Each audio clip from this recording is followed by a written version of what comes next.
G'day. How'd you go with your homework? Okay, let's have a look at... So yesterday, remember, we were talking mostly about love, weren't we? So we were focusing on what love really is in terms of how it feels, rather than just as a concept or an intellectual construct. So we're trying to focus you into your feelings, because it's the feelings that God feels. It's not your thoughts, it's your feelings. Now, God does know your thoughts, but he doesn't respond to them unless they have feelings. So, and there's good reason for that, and that is because your feelings are the sincere part of you. Your thoughts are generally not very sincere, and particularly the more sin we have, the more insincere our thoughts become. Because we want to create in our own mind the illusion that we're doing well when we're not, So, and because of that, God responds only to your feelings of what's going on at the soul level rather than at the mind level. Now, because of that, we were trying to focus you into your feelings of what the feelings of love were. And remember, all of you had not too much trouble in finding some of those feelings in terms of what it felt like when you were loved. But of course, when we started to talk about giving love as a gift versus a demand, now we have some major problems, don't we, with regard to love, and that's something we need to be mindful of when it comes to us developing in love. So any time that you feel a demand or an expectation to be loved in the manner you described to yourselves yesterday, then you know you're not loving immediately. And this is something to be aware of, and it's also, if you're sincere, you would want to correct that. Now, of course, many people on earth are not sincere and they don't want to correct that, but the law, God's laws, will eventually correct that one way or the other, whether it's here on earth through the law of compensation in the spirit world, or through the law involving repentance and forgiveness with regard to the reception of God's love. That can also correct that. Today, though, we want to focus on these two parts of this loving God first.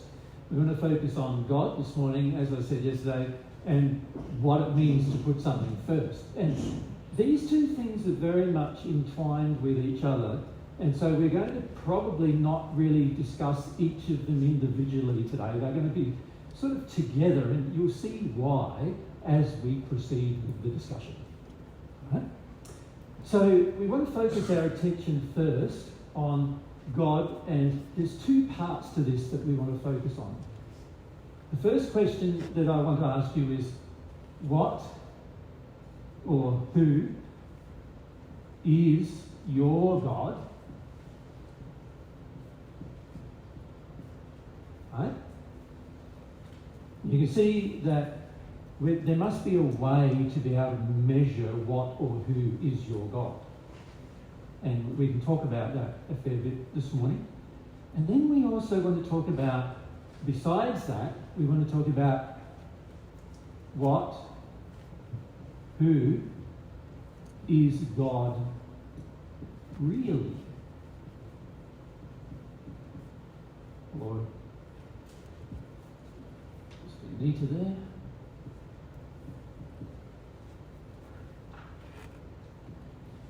So what we want to do here is compare what you feel God is now versus what is God really. And then, of course, so the third part of this is, what do I think? But really it's not think, is it? It's really, because remember we said our thoughts are really immaterial here. So it's really, what do I feel God is?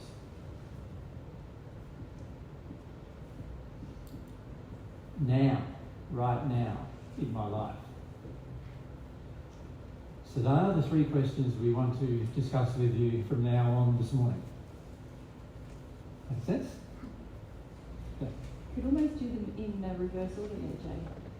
Well, I want to focus on this one first, and then this one next, and then this one last. Yeah. Because I want to leave you with the thought of what God is really, rather than leaving you with the thought that your thoughts about God are correct, or your feelings about God are correct. So I really would like to switch all that around. So I'm going to take this one out.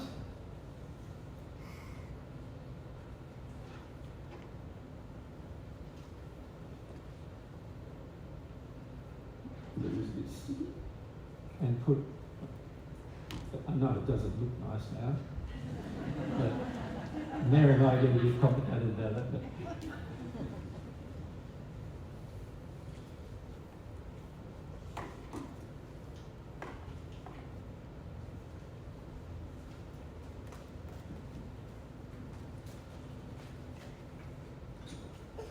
in reality, you could say here, couldn't you too? What is the truth about God is really what we're aiming for here.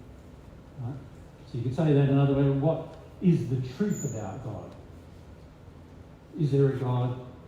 If there is a God, what is God's character? What is God's personality?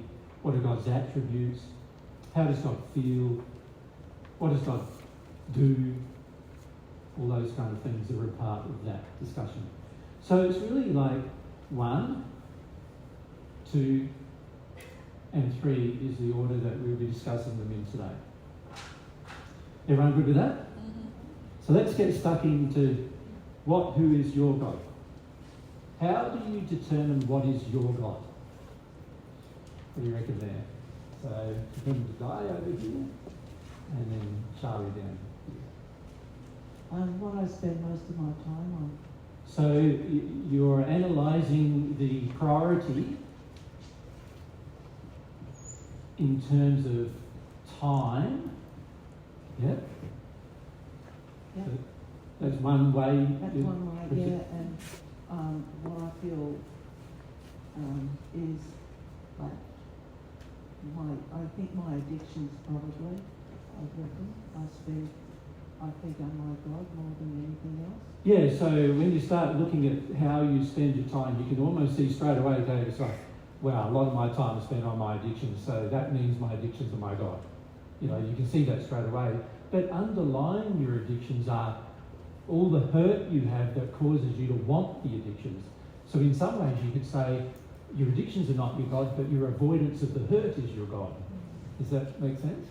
Yeah. So, but the beauty of analysing it from the priority of time is that you get to analyse, okay, I am spending a lot of my time in this particular endeavour, you know, and some of you find, you spend a lot of time in the endeavour of your family, or you spend a lot of time in the endeavour of your own entertainment, or you spend a lot of time in the endeavour of pleasing other people, or a lot of time just being quite like selfishly oriented where you don't think about anybody else. So that means you are your own God.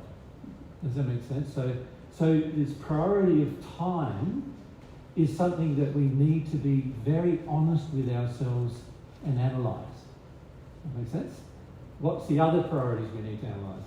Well, when I make a decision, is it what I compare, like what instigates me to make that decision? Like if I have to make a decision about something, like my God is what I'm going to be like, if that's the right decision. Okay, what so motivates me? Yeah, so you could say, with regard to your final decisions, you could say, your priority would determine your decision. So it's what kind of priority do you place on different decisions, isn't it? Yeah. So you could say your priority is your decisions are really based upon your desires, aren't they? They drive your decisions. So your priority of desire is a part of what you would need to analyse.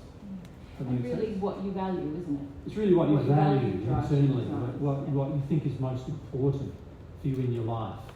So that will often drive how much time you spend on it. Yeah, that makes sense?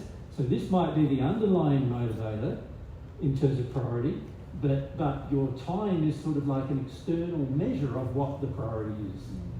Does that make sense?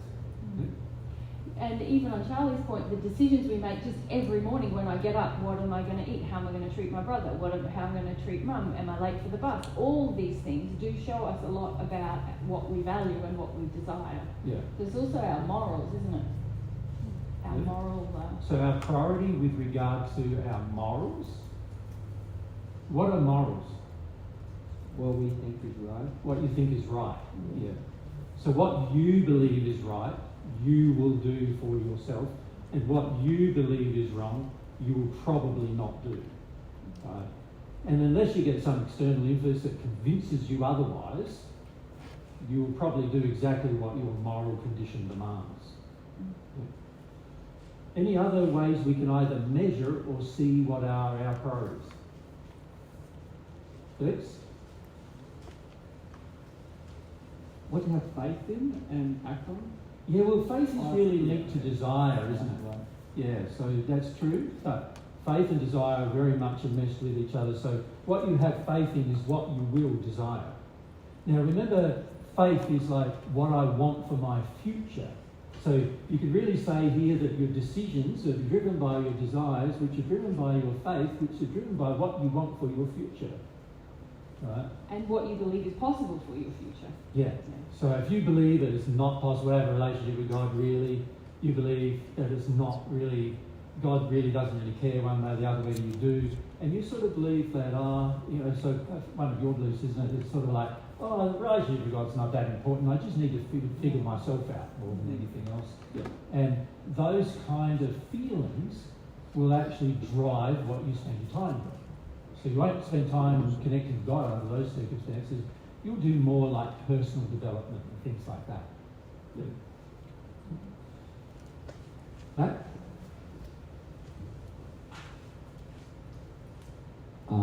The emotional reactions you have, like the bigger emotional reactions that you have to when you don't get certain things.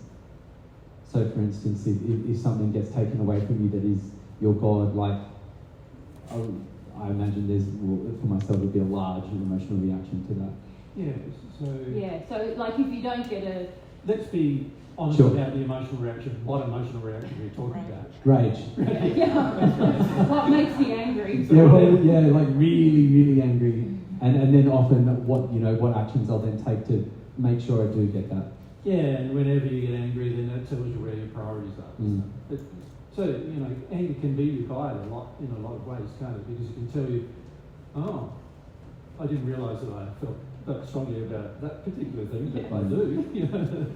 And that really helps you see where your priorities are going to be placed as well. And it's interesting with our relationship with God, very few of us even get angry at all, which is indicative of that we don't really place a lot of importance on it either.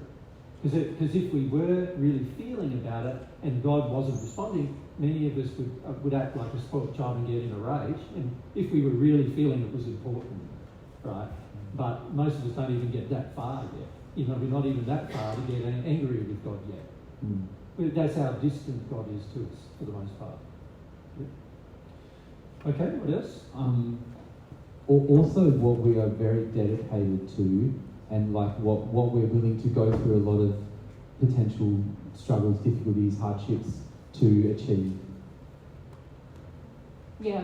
Isn't that your faith, desire, decisions? Yeah. I think. But it's interesting to measure. I'll put myself through all this pain and suffering to meet this addiction, but I won't feel the pain and suffering underneath the addiction. Yeah. And oftentimes we have a feeling like, I'm willing to go through all the pain and suffering that results when the laws condemn me for my addiction, but I'm still not willing to go through the pain and suffering that causes my addiction. So we're willing to pay the price, and to the point of death, most people are willing to pay the price of their addictions rather than deal with the feelings that drive their addictions. And when I say to the point of death, you think cancer, to the point of death. And it's not a good death either, is it?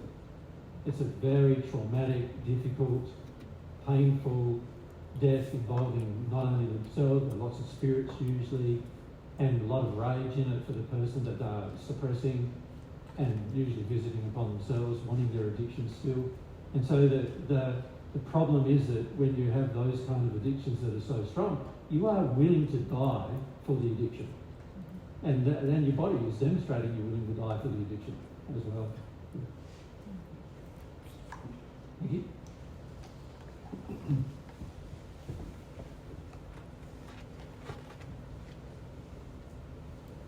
I know it's a physical construct, but where you spend your money, is that like a good indicator of where your priorities are in your life? Yeah, well, money is one what?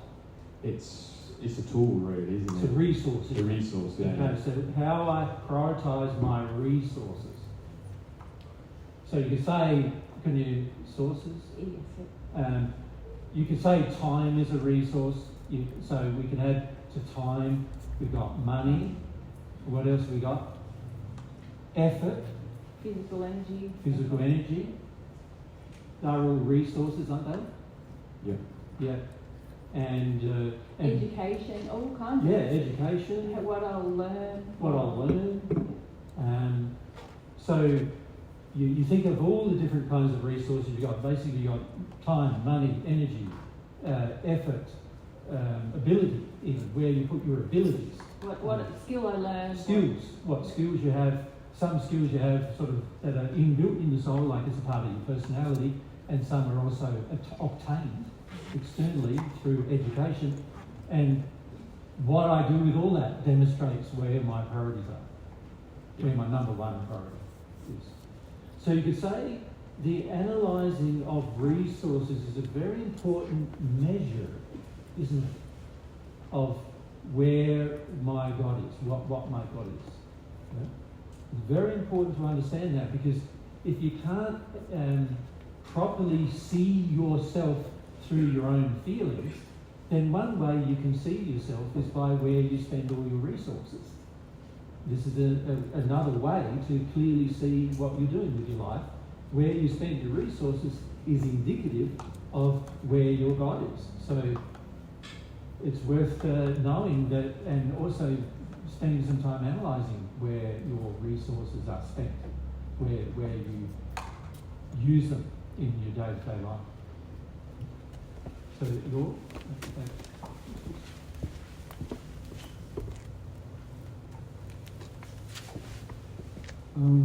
where do I take my truth from? Like, from what sources I take the truth?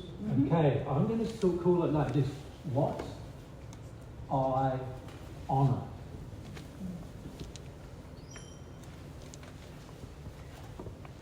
That makes sense to you? Like what I honour.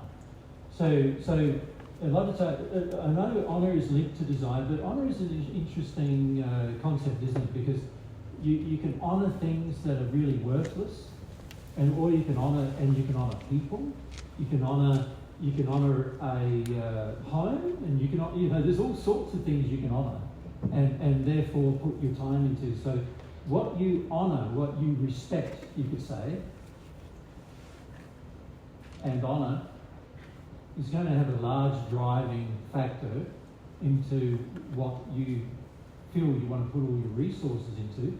So you could say the resource discussion, so let's put all of that as resources. The resource discussion is like a measure, and then these things like honour, respect, faith, desire, morals are the underlying cause of the resources being spent in the way they're being spent. Can you see that?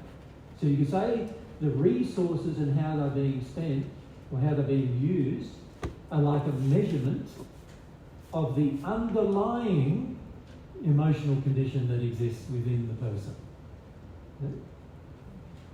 Is that anything else you can think of?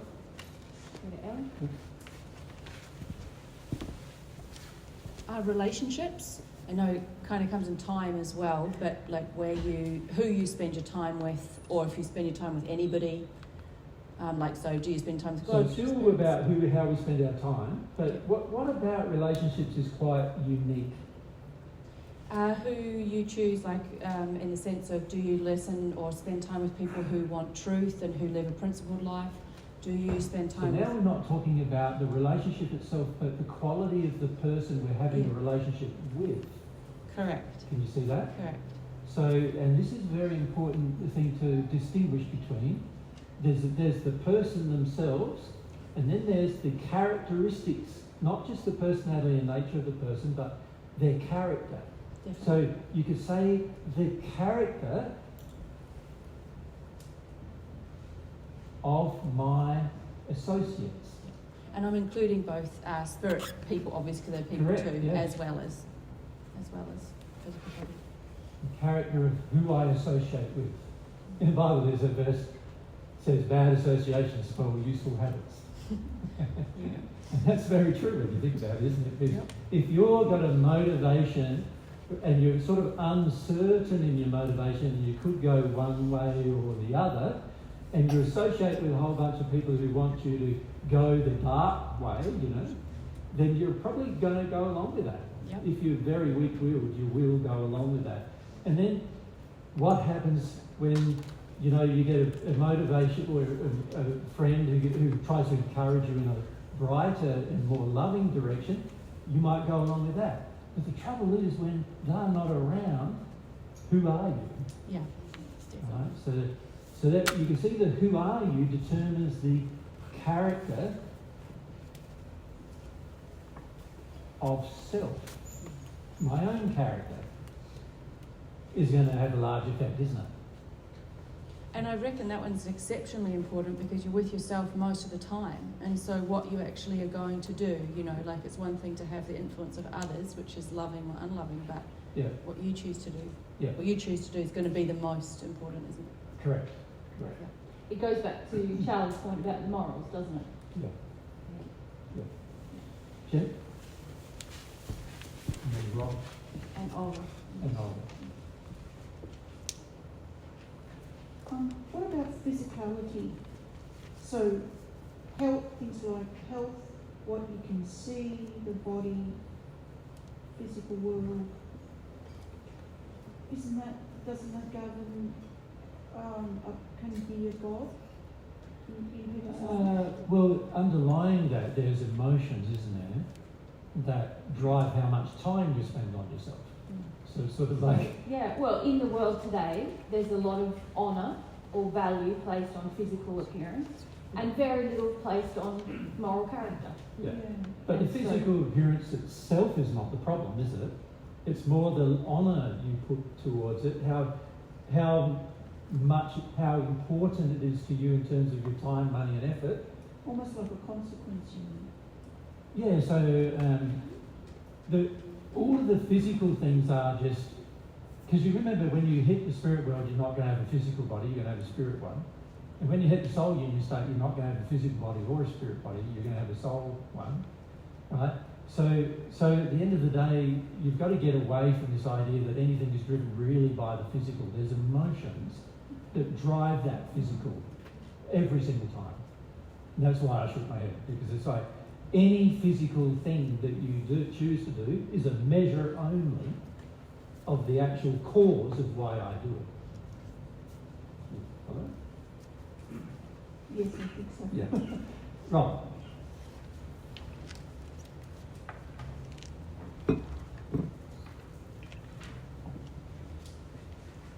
The beliefs that I invest in.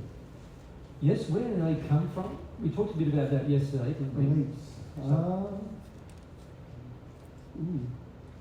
Well, they come from two sources we talked about yesterday. Internal and external. Yep. And what was the internal? Can you remember? Was all to do with your motivations? No, wasn't it? And mostly our motivations are linked to remember the pain and suffering that we refuse to release? That's a We big talked part about of that what- yesterday. Can we summarise it as how I choose to respond to my experiences? Whether Yeah. I choose to feel them or retain them Yep. affects how I form belief. But substantially, if you look under that, it's our moral character that determines that. Okay. So, in other words, if I'm willing to visit upon you my injuries, then my moral character is flawed. Yeah. If I'm willing to deal with my injuries myself without visiting them upon you, then my moral character is much better. Because I'm no longer involving you in my trouble. Yep. Yeah? so my moral character is much better. So you can see your moral character, to a large degree, is going to drive. So some of these things are, you could say, like we've said earlier, some of them are effects, and then some of them, like honour, respect, faith, desire, morals, character, associates with character itself, are causes, frequently, of what happens.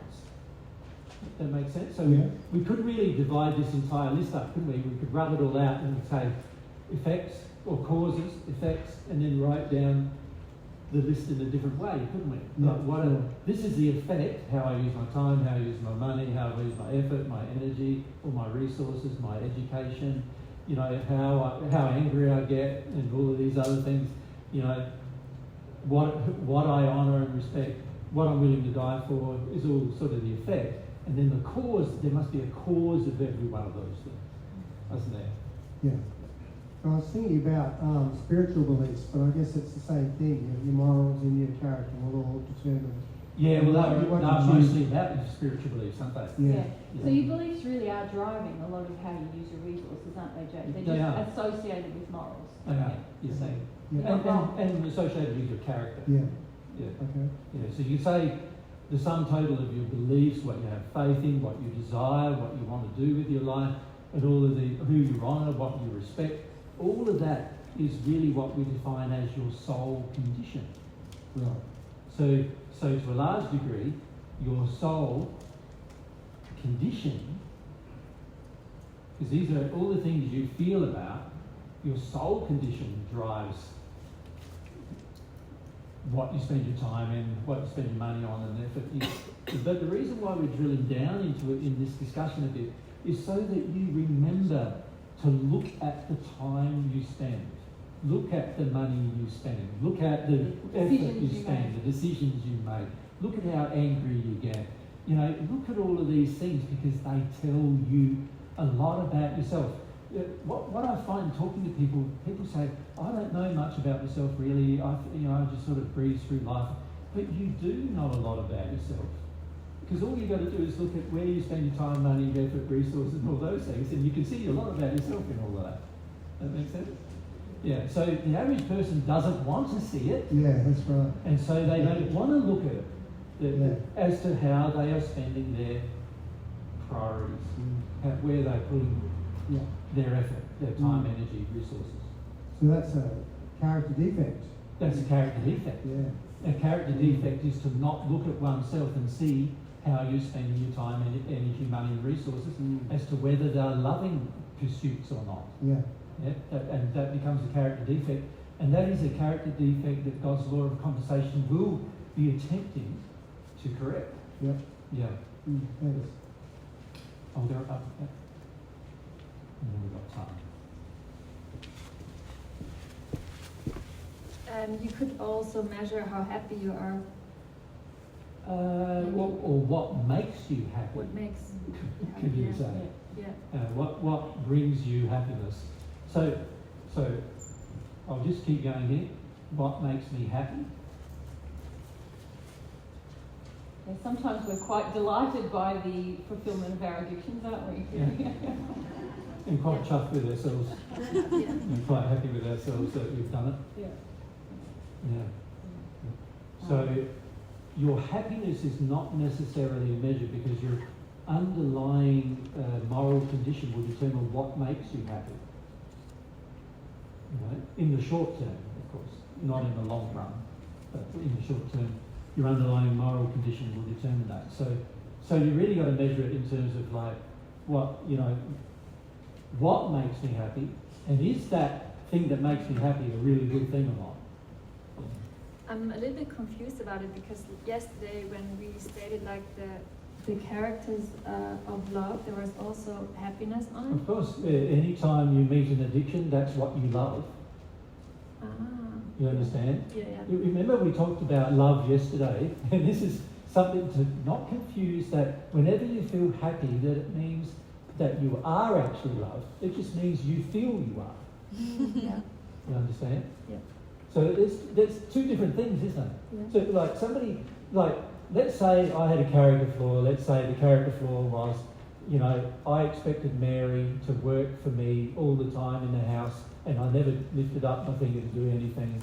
And she had to do everything. She has to clean, cook, all the other things that I don't like doing. She has to do our accounts for us because I don't like that either. And for me, she would also have to fix up all of our computers as well because I don't like that either. And so she'd have to do all of those things, and that would be a character flaw on my part, not seeing that actually the things that I'm hating or don't like, I'm expecting somebody else to do to me, for me, and that's not very loving. Because I don't like them, why would I think they would, right? So, and also if it's necessary to do them, I should do them for myself, right? So that would be a character flaw. Now, if Mary tells me the character flaw, and I respond angrily, I'm not happy, but she's being truthful, she's being loving, telling me, but I'm not happy, right? So under those circumstances, what makes me happy is that she meets all my addictions, and then I'm happy, right? So your measure of love is partially what makes you happy, but is that an accurate measure of being loved? Yeah, this is why we have to be careful, isn't it, when we're assessing who or what is my God. If the pursuit of happiness in and of itself is my only God, then I can get myself in a pretty dark condition or remain in a very dark condition for a long time, can't I? Yeah. So don't think that all the things we put on the board yesterday are actually valid unless they are done without addiction. They are valid. You know, when they're without addiction, they are valid. But if they are not done without addiction, then they also become addictions in themselves that we're seeking. And that, of course, causes a lot of damage to us, right? Yeah. Make sense? Thanks, yeah. Yeah. We were going to Tara next.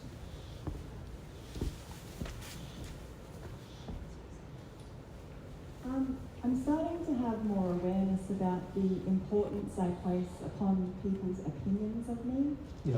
And so would that mean that my God is other people's opinions? Well, yes, you could say that's the effect of your God. What's its cause? Why would you be so worried about other people's opinions?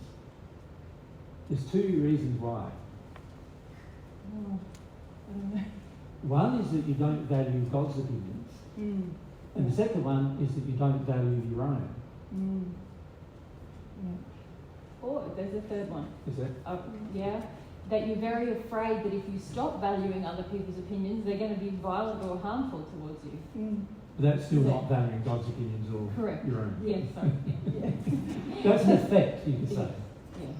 Yeah. It's a fear, basically. It's a fear, but it's an effect. All of what you call your fears are not really that real. They're just effects of beliefs that you have inside of yourself. So when we honour the opinion of somebody else, so let's say I'm in a relationship and I honour the opinion of my partner above God's, which most people on earth do, then fundamentally I'm saying my partner is above God.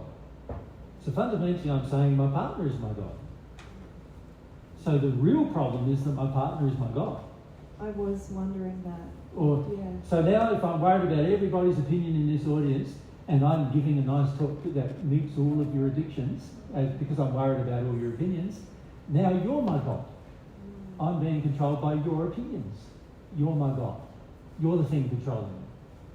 That makes sense? Yeah, that's a big problem. Yeah.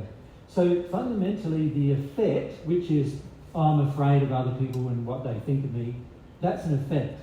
The cause is I don't honour God's opinion on my own very strongly at all. And I think that other people's opinions of me matter. They don't. What matters is what does God feel about what I've done or said or thinking or feeling or all of those kinds of things. That's what matters. And even then, worrying about it is another problem. Because if I'm worrying about it, it means I'm afraid of God and what God thinks about those things. And that's another problem, because there's no fear in love, which indicates I don't really love God, I'm just afraid of God. Right?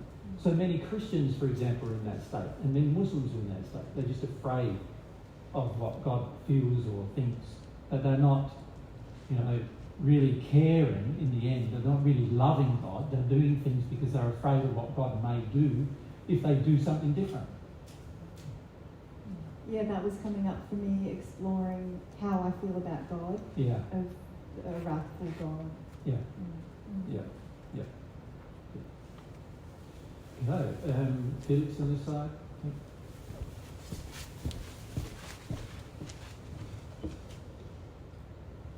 You said about that making happiness a god can lead to very dark conditions. Just clarifying, you meant seeking happiness in the short or medium term. Surely seeking happiness in the long term is a great thing. Yeah? True. Yeah. But it has to be true joy and happiness, doesn't it? Not just the happiness that results from instant satisfaction of an addiction, which actually in the end causes sadness. Now, the trouble is, a lot of us are not, in the moment of engaging the addiction, we're not believing the addiction will cause unhappiness. Yeah. Okay. We're believing, so this is about our faith in our addiction. So we have faith in our addictions in the sense that we have faith that they will bring us happiness, which is not true. So you can say it's a corrupt faith.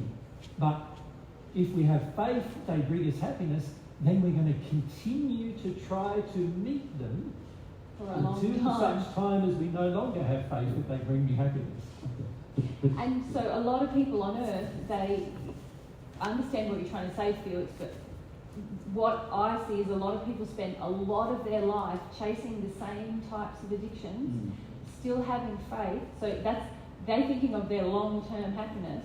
And when unhappiness results, they don't blame the addiction. Yeah. They blame something else. They blame someone else. This is why truth is so important, because it helps you have that awareness. But most people on earth are just chasing happiness short and long term through the same methods and never correlating. Yeah, they just think, I need more of that addiction if I'm feeling sad. Yeah. They never correlate, as Mary said, the cause of your addictions being always painful. They never correlate that to the painful effects. They always think the effect is something other than the addictions, because they believe in their own mind and with their faith in their feelings, they believe that their addictions are what bring them happiness.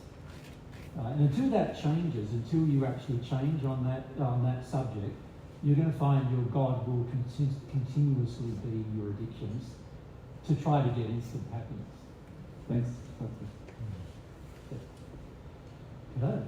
So can you see in this, we could go further in this discussion, could we? Obviously there's many things, but there's two primary principles really that I want to remind you of here. There's the principle that I can measure what my God is by where I spend my most resources. Right? That's where I can measure where my God is. So for some of you, it's the garden. That's where you spend your most time. So it's the garden. So for some of you, it's like your family. It's where you spend the most time. For some of you, it's work. Because, if you add up 40 hours a week, and some of us work a lot longer than 40 hours a week, so start adding up all the time and comparing it with all the time you spend in other things, then work has become your God. Or it might be money is become your God. Like, I need this money to feel safe and secure. So that's become your God, right?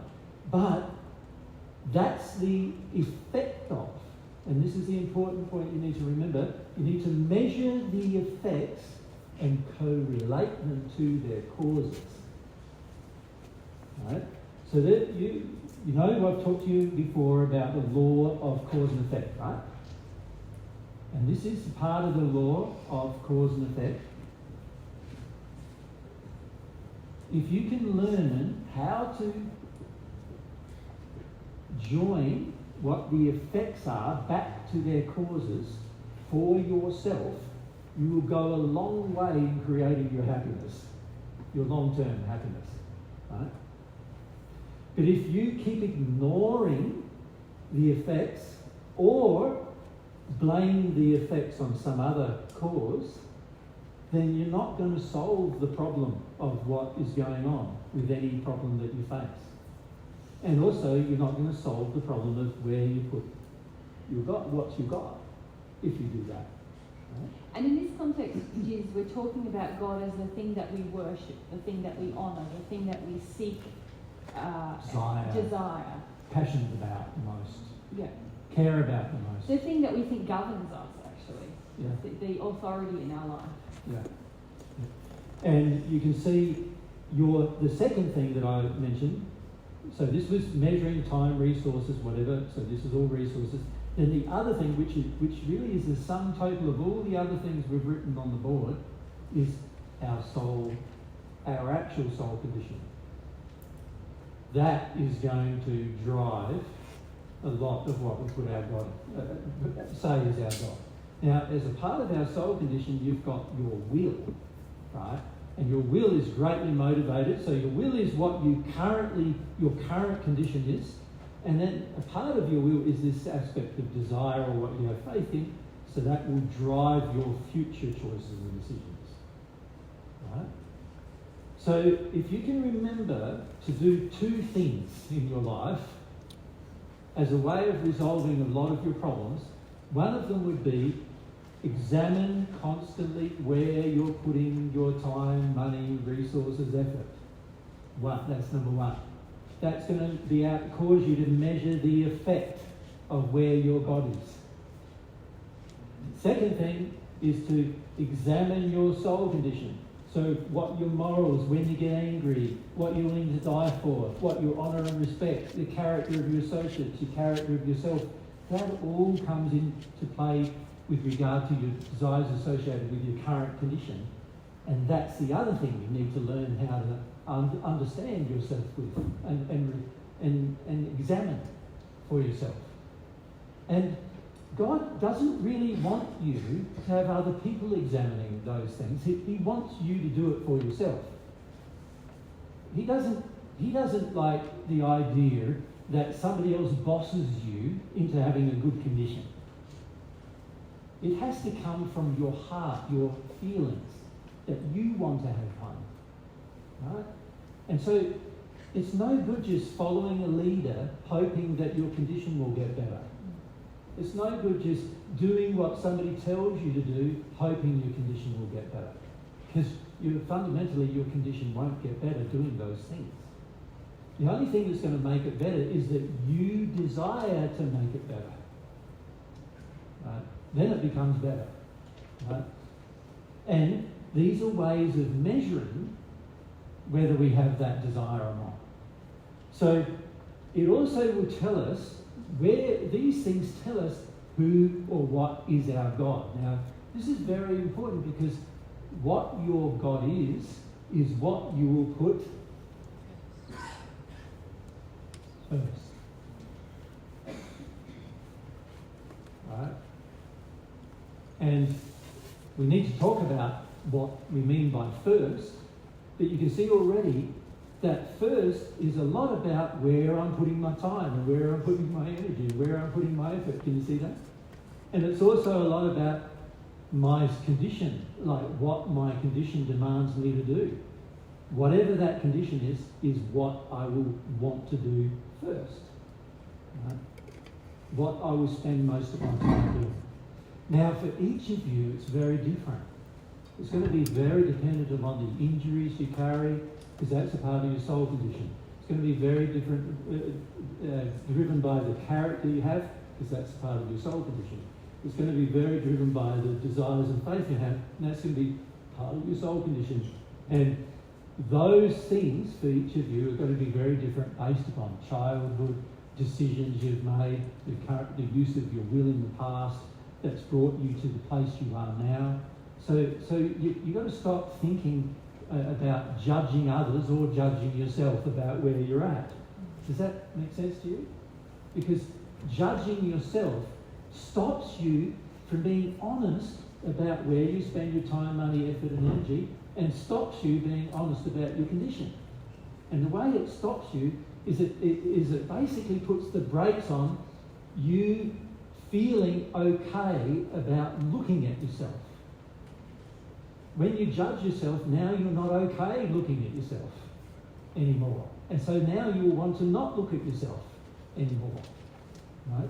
So it's very important to also address the issue of and stop harming yourself by judging yourself about where you're at, and instead just be honest with yourself about where you're at. Does that make sense to everyone? Like, a lot of times I find we talk about what's moral, and people then go, oh yes, I know that's terrible. I do that, that's terrible, and they get really upset about it. And then they don't come to any more seminars because they know that that's not moral, and they just keep getting told that's not moral, and they just feel bad every time. They're judging themselves every time. Instead of feeling I can change that, the general feeling is that's what I am. And I'm sick of being condemned by it, about it. And so now I don't want to have any part of the process that seems to be condemning me about it. Right? And that's not a person who's going to change their condition. Right? A person who changes their condition can look at themselves honestly without the judgment that comes along with it, and look at themselves and go, this is where I am right now. It's very important you know where you are right now, because if you don't know where you are right now, you're not going to be able to have a goal for where you need to be or want to be in the future. You need to know the difference between the two places so you know what to do to get from one place to the other. You understand? It's like planning a trip. If I think that Brisbane is only 10 k's away, I'll probably try to walk there. And then after... When you don't get there... You're not there in a day or whatever, you go, it's not 10 k's away. Maybe it's another 10. Let's be honest, 10, most of us at that point go, I'm not going to Brisbane anymore. That's right. Turn around. Idea, but you can see if you're not informed, you don't know what's going to be required of you. So this is all about giving you information. So if we're going to talk about loving God first, having a relationship with God and that being the first relationship you have, can you see we have to learn how to measure ourselves with regard to what is actually our God. Right?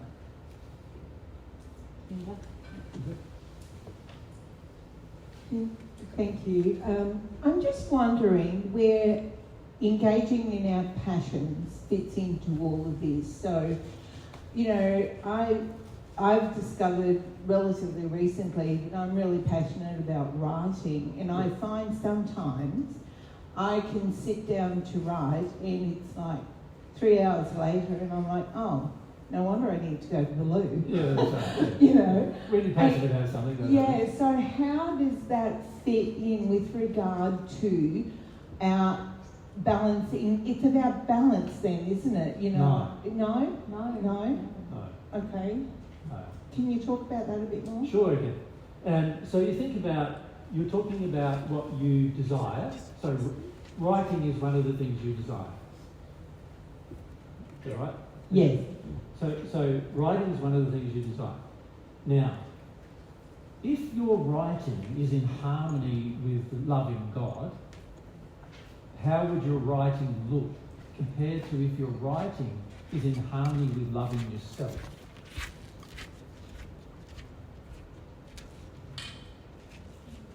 Interesting.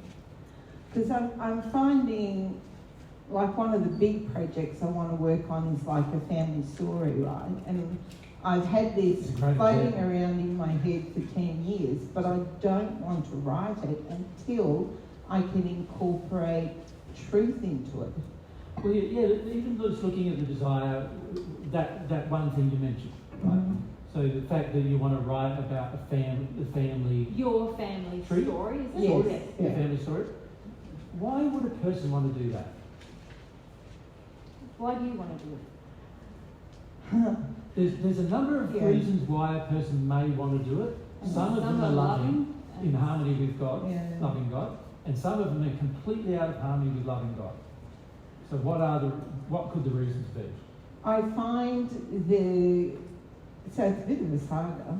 It starts during the French Revolution, so there are about six characters, and I find the characters fascinating, and the choices that they've made in their lives really interesting. And Did you hang on to this? let's answer the question. Yeah. You know, Yeah. that's really- What would be a You've got to loving get out of your motivation? story now, Yeah.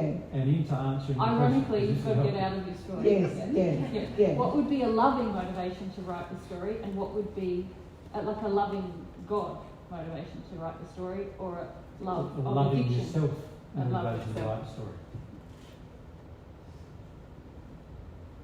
Does anyone want to help her? Yes, please. We go to Rana. What might be a loving God reason? What might be a loving self reason?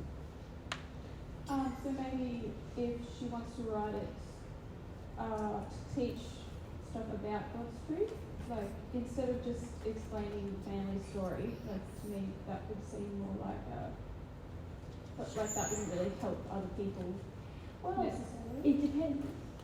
Depends on the story, I suppose. Depends on the story, and it depends on. But we're not talking about what the effect it has on others. And this is where all of you go wrong. We're talking about what your personal motivation is, not the effect it has on others. Because what motivates you will ultimately determine the effect it has on others. Yeah. Because it determines the quality of your product. So what could be one of my motives to just write a story for myself? Sheridan? Maybe to look at the multi-generational injuries and damage that's being passed on from generation to generation through the Well, family. that would be in harmony with God, but not necessarily. Like, so that may be one or the other. Can you see, if you go back to the motive, again, we're not looking at the motive, we're looking at the effect. The action. You're looking at the action and seeing what effects it may have, but you're still not looking at the motive. What's the motivation? So if the motivation is, I've got a lot of personal pain and I just want to work through the story to work through the pain. So is that a motivation in harmony with God or out of harmony with God? I would think in harmony with God. Yes, because why? What does God want for you? Well, to work learn about through. yourself and work through your emotional injuries. Correct. So God wants that. So that would be in harmony with God. What if I was doing it this way? What if I was thinking, I'm very nostalgic because I want to feel like I belong somewhere. And I'm writing the story for that reason. I feel like I'm not connected. I feel like I'm to really not anyone. connected with my family and whatever. Really And I feel wanna- like my current family doesn't really care about me very much. And I really need to have a connection with family somewhere. So what if that was the motivation for writing a story? Not so good. That's unloving, isn't it? Selfish. Yeah. It's Okay. helping me avoid Yeah. the pain rather than deal with the pain, isn't it? What if I just want to tell a good story because I want to make money off of it? Also lovely. That's also unloving, isn't it? But what if I want to tell a good story because I feel that if I tell a truthful, accurate story, people may learn from the different emotions in all the characters The and what they're motivation. supposed to do. The The motive. motivations of all the characters, if I'm really interested in that and how their motivations led to effects, and I'm really interested in showing that. And to even- probably tell that story, I probably need to get a bit of channeling from the spirits involved because they're probably all dead now, or many of them are Yeah. dead now. So, I'd need to do that kind of thing to do that probably, wouldn't I? But if I really loved truth, I would. I'd attract those spirits, and they'd influence my writing. Yeah. Yeah. So what's that motivation? Is that loving or unloving? Wonderful and loving. Yeah, that's right. So can you see it's quite easy if we're self-analytical, if we are analysing our priorities, it's quite easy to see whether our motivation to do something is loving or unloving. Like when I describe the circumstance to you, you can make the decision quite rapidly. But if I don't describe the circumstance to you and you just ask the question, should I write the story or not, what's going on now? Isn't all that's going on is seeking an approval from somebody to write the story? Is that a loving or an unloving motive? Unloving? Unloving. If we take the mic back to Liz. I love it. I think if the only reason I was writing was to get other people's approval, I would have written it 8 years ago. Possibly.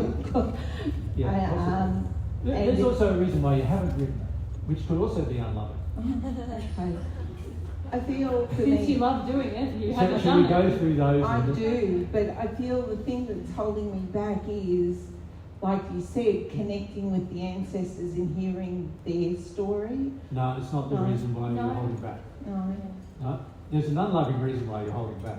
Okay. Given the fact that you're passionate about writing, Yeah. which is in harmony with love or not? It It is. You're Well, allowed to depends. write, aren't you? Yeah. It's in harmony with love. You're allowed to do that. And Depends on your motivation. depends on your motivation, what you write about, Yeah. as to whether it's loving or not.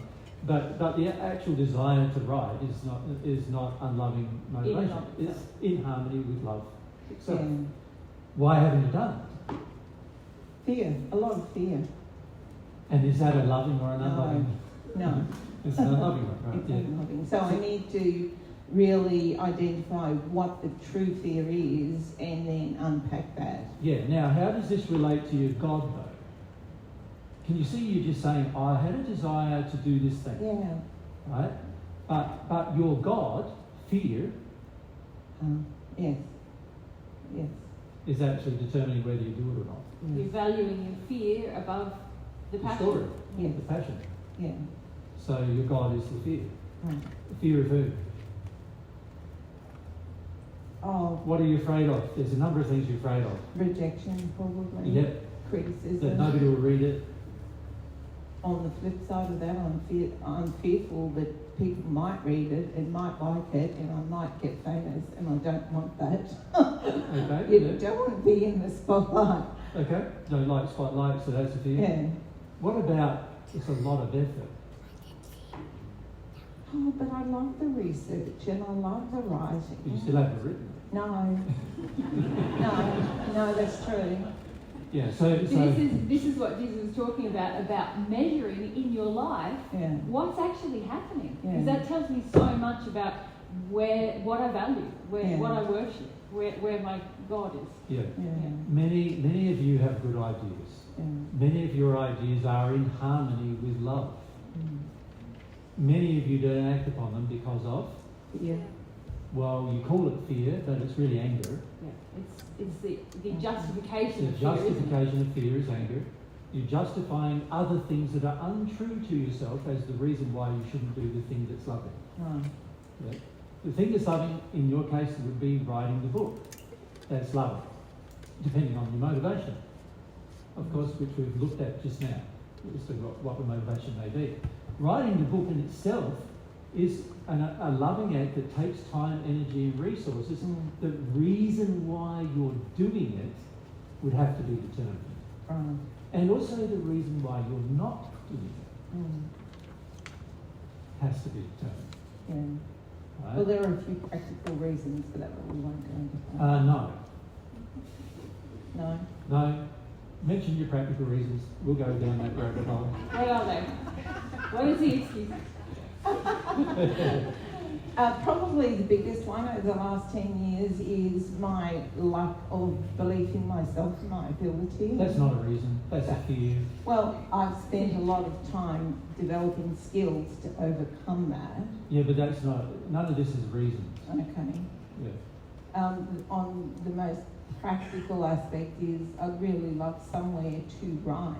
Like That's not a reason. my office is the main entry into the house. That's not a reason. Okay. Nobody, not even, it's not just us not buying If that you one. really want to do Okay. something, Okay. if you really want to do something, you'll create a place where you I can. will. Yeah, I will. that's not a reason. Okay. They're the main. Nobody's helping me write. Let's They're the say. main lies I tell myself. Nobody's giving me approval. Nobody's going to publish it. That's not a reason. Mm.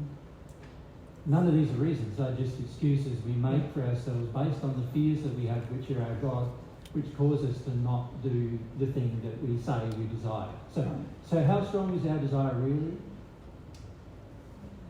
Yeah, not very. Yeah. Mm. Yeah, so the God, the fear, is dominating the desire. Yeah. Right? Now, God, the real God, doesn't do that. Mm. He doesn't dominate your desire. He doesn't tell you where you should put your desire. Mm. He just questions whether it's loving or not. Right. That's all he questions. He doesn't tell you what you do. If you think about love and you think about what love allows, there are actually an infinite number of things you could do that are loving. Yeah. And this is the interesting quality about love, that it is infinite. There are an infinite number of things you can do that are loving, and that if you don't do them, you're unloving. So really, it comes back to honest self-reflection and looking at the true motivations, and then looking at where those motivations are out of harmony with love, what I need to do to correct that. Correct.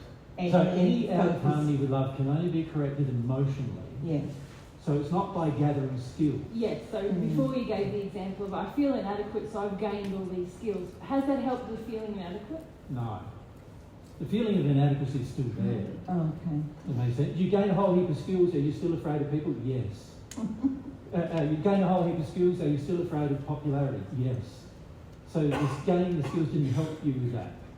Right? So you've got to address the actual emotions that are your gods and get rid of them in order to actually get something done here. Make sense? Yes, thank you. So we started this discussion with you, though. You said, I really desire to write. And can you see, now I'm even questioning your desire to write. Yeah. Often we do this, we're saying to ourselves, but I really desire this thing. But we never get around to really doing it. And we don't understand that that's because of what we've made our God. You see? Yeah. And if God was our God, we would feel from God, do it, you know what I mean? Because God's not against you doing anything that is going to bring about a positive outcome and in harmony with love. So God wants you to do these things, but He's also saying, you need to deal with why I'm not your God. I mean, God's not your God. And why you have placed instead fear as your God.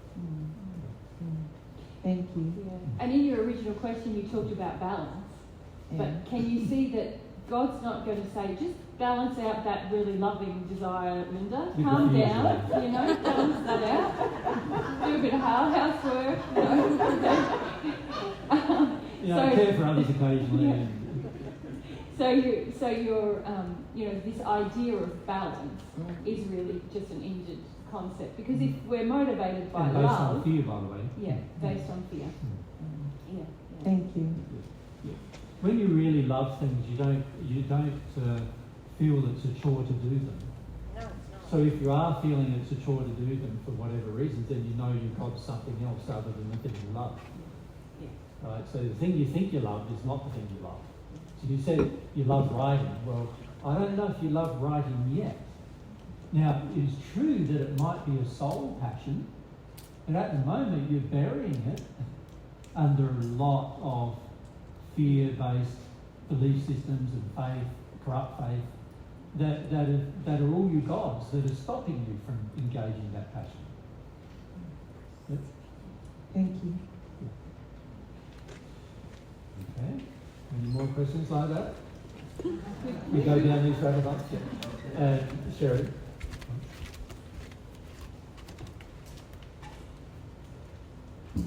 So, what if your God is experimenting with expressing yourself, in that you're spending time on trying to learn about yourself? Yep. I haven't fully formulated the question. Yep. Good question, though. Yeah. And so, but you're also thinking about God and go, okay, well, I've got to start thinking about love God first. No, you ain't got it. But you won't have a relationship if you don't. Yeah. So you don't got to. God's not saying, you've got to love me. No. No. But God's saying, if you don't love me, you're not going to benefit from loving me first. That's right. Which is a huge amount of benefits from that. That's right. Well, no, you don't believe that. No. No. Because, You're saying that's right, but No. you should be saying that's wrong. That's Yes. wrong. I don't believe If you felt like you really felt, you should say, no, I don't agree with that. But if we rewind your question a bit, which was the way you started was, what if I'm just spending all this time kind of exploring myself? Yes. Expressing myself, exploring where, what's making me tick? What do I love?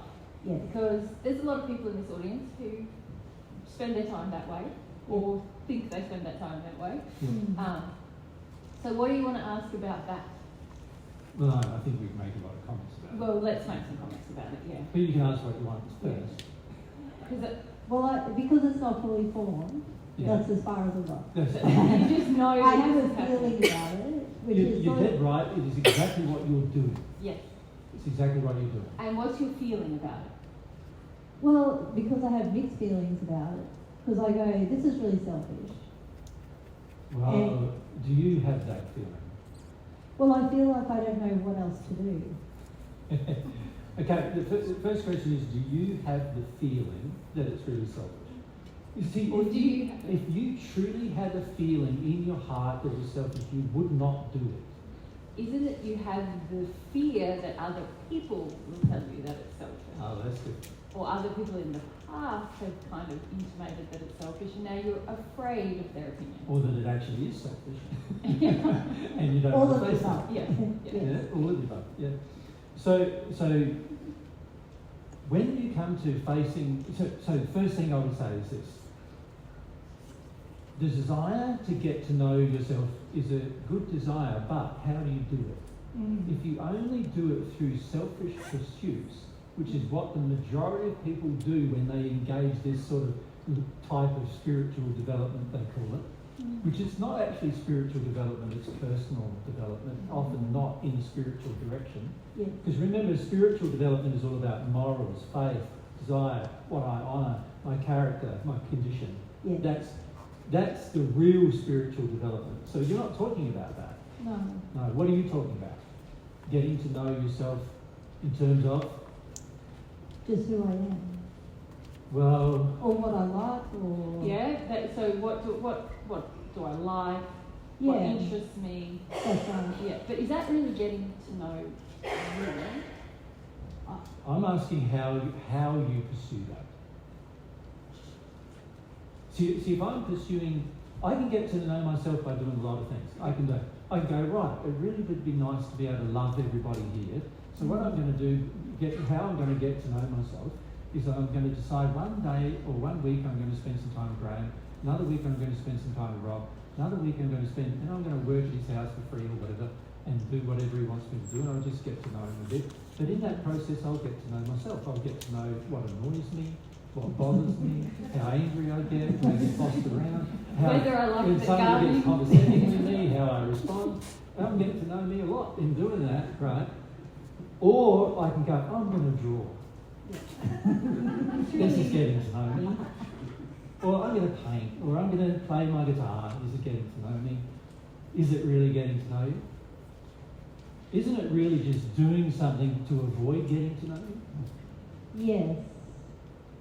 So is the real motivation, see again it gets back to what is the real motivation? If the real motivation is to avoid how I feel about things by selecting the things that I like doing, like painting, drawing, art, watching some telly, dancing, doing some singing, and all that, those are the things that bring me happiness, is what I'm thinking, right? So I'm going to do the things that bring me happiness, right?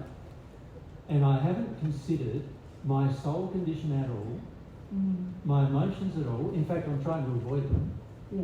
Right? I'm trying to avoid my true condition and my emotions. And I hardly engage with anybody else. You know, they're all just tools. Everyone becomes, in this state, everyone around me just becomes a tool. How is it going to help me do my art? So, how is it going to help me do my music? Oh, I'll get a lesson from him. Can I get one for free? If I can't, then I'll have to pay for it. Right? And every engagement I have then becomes selfishly motivated for the end goal, for me to really just avoid who I am. And I'm doing it for the sake of finding out who I am. That's what I'm telling myself. So I'm not connected to my actual motivation, which is I want to avoid all myself. Actually, I'm quite angry about having to love anyone else, and I'm just going to divert myself and tell myself it's self-fulfillment. Does that make sense?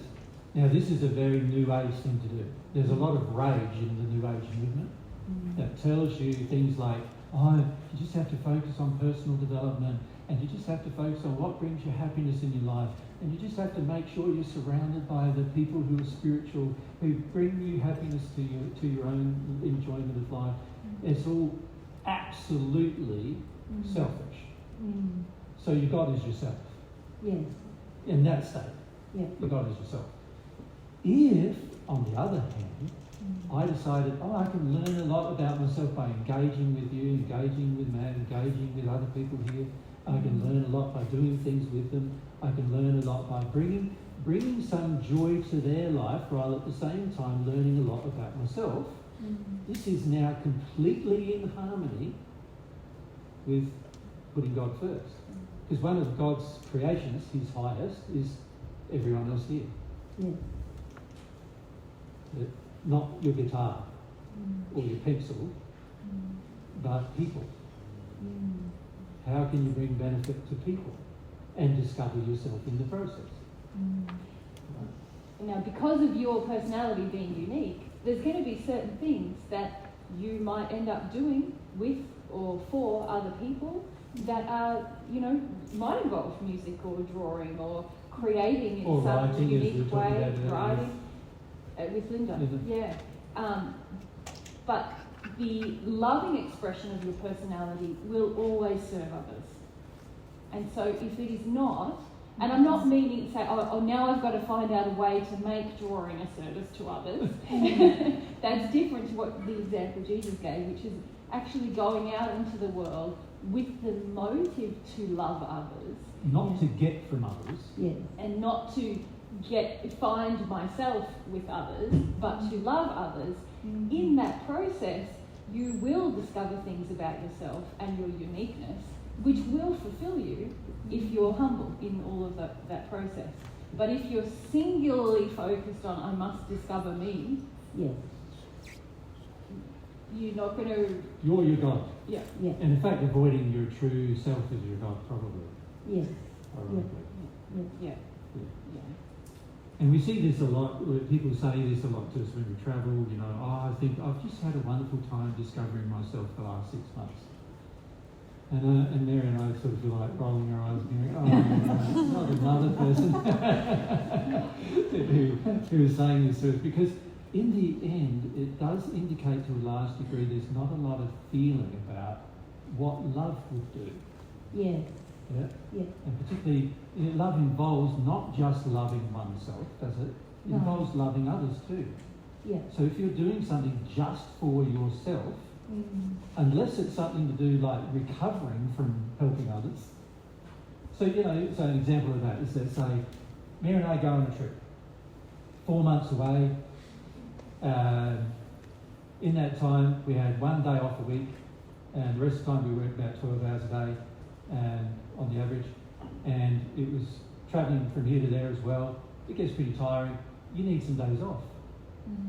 So it's loving under those circumstances now to go, I need a recharge, I need some days off.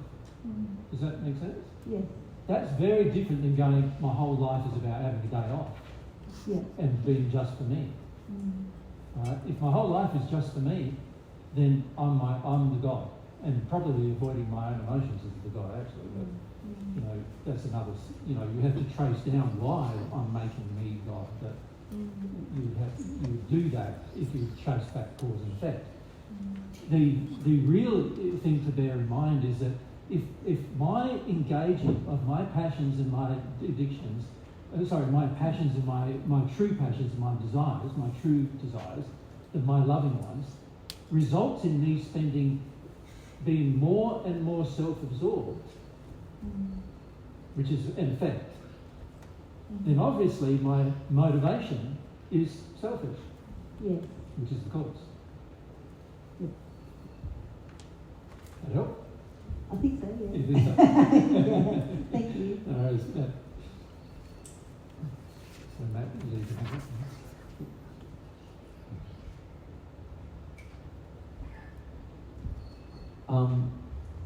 How does a desire for lawlessness then impact on putting God, or not putting God first and not honouring God? I think it's pretty clear. It's pretty, yeah, sorry. So what do you mean in your question? So you've got questions under the question. What are the questions under the question?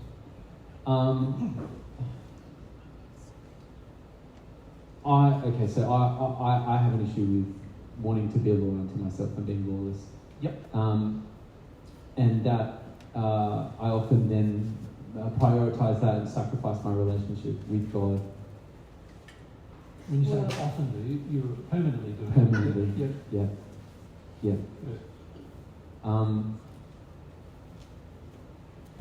And what do I do? This conversation is making me look at that. Yes, this conversation is making me, which is the reason why the last almost 5 years you've not had a conversation about these things. Correct. Because you don't like looking at that. No. So, and this is what we find with a lot of people who hear Mary and I speak, right? They hear us for a while, they're enthusiastic when we talk about the externals and somebody else. But as soon as we give a person some personal feedback, usually they've asked, which you have. Yes, I have. I can remember the very moment you were sitting, this is nearly 5 years ago now. Yeah. You were sitting on our outside area outside our house, and you felt that you were very helpful doing the audio. You remember? I think we had a conversation about you being a hard worker. Yeah, and you said I'm a hard worker. Yes, I'm not a hard worker. No, you're not. No. But I told you that, and then I didn't see you for 5 years. Yeah. So that tells me you don't want to see yourself. Yeah. And I wasn't angry with you when I told you that, was I? No, not at all. I wasn't upset with you about it, even though I could have been, because you affected some of the work I was doing. Remember, you were working on the audio, and I had to rework that audio. Yes. Right? So it was all like I could have been upset, but I wasn't. Even though I had to redo your job that you said you did well. Yeah. And yet that caused you to be upset with me for 5 years. Right? Now, what does that tell me about cause and effect? What was the effect? You were upset with me for 5 years. What was the cause? That I didn't want to be told that I was wrong. Correct. Now, I must bring up something to all of you here. In your current state, and this applies to everybody who's ever lived, by the way, it's not just you. In your current state, there is no way that you're ever going to progress unless you're able to receive help from someone outside of yourself. Do you know what I mean by that? You are not, many of you think that you're going to progress by yourself. You are not. You are never going to progress by yourself. It's a well-known spiritual concept in the spirit world that nobody ever progresses while they just stay by themselves. The only time they progress is when they get help from someone else. Some truth from someone else. That's the only time they progress. So you will not progress if you cannot receive truth from someone else. You will not ever progress. Now, when I say ever, obviously over time you will get so much in pain and so much in suffering and so much disappointment and so much sadness that eventually you'll be screaming for somebody to come and help. But when they arrive, many of you will go, but I didn't want that help. Someone else, please. Even though that's actually what's come along. Exactly. And even though that help would have been the most effective help for you at the moment, you didn't want it. And many of you have gotten used to this idea of you like using an iPhone or an iPad or something, and you like, oh, that kind of helps, swipe that.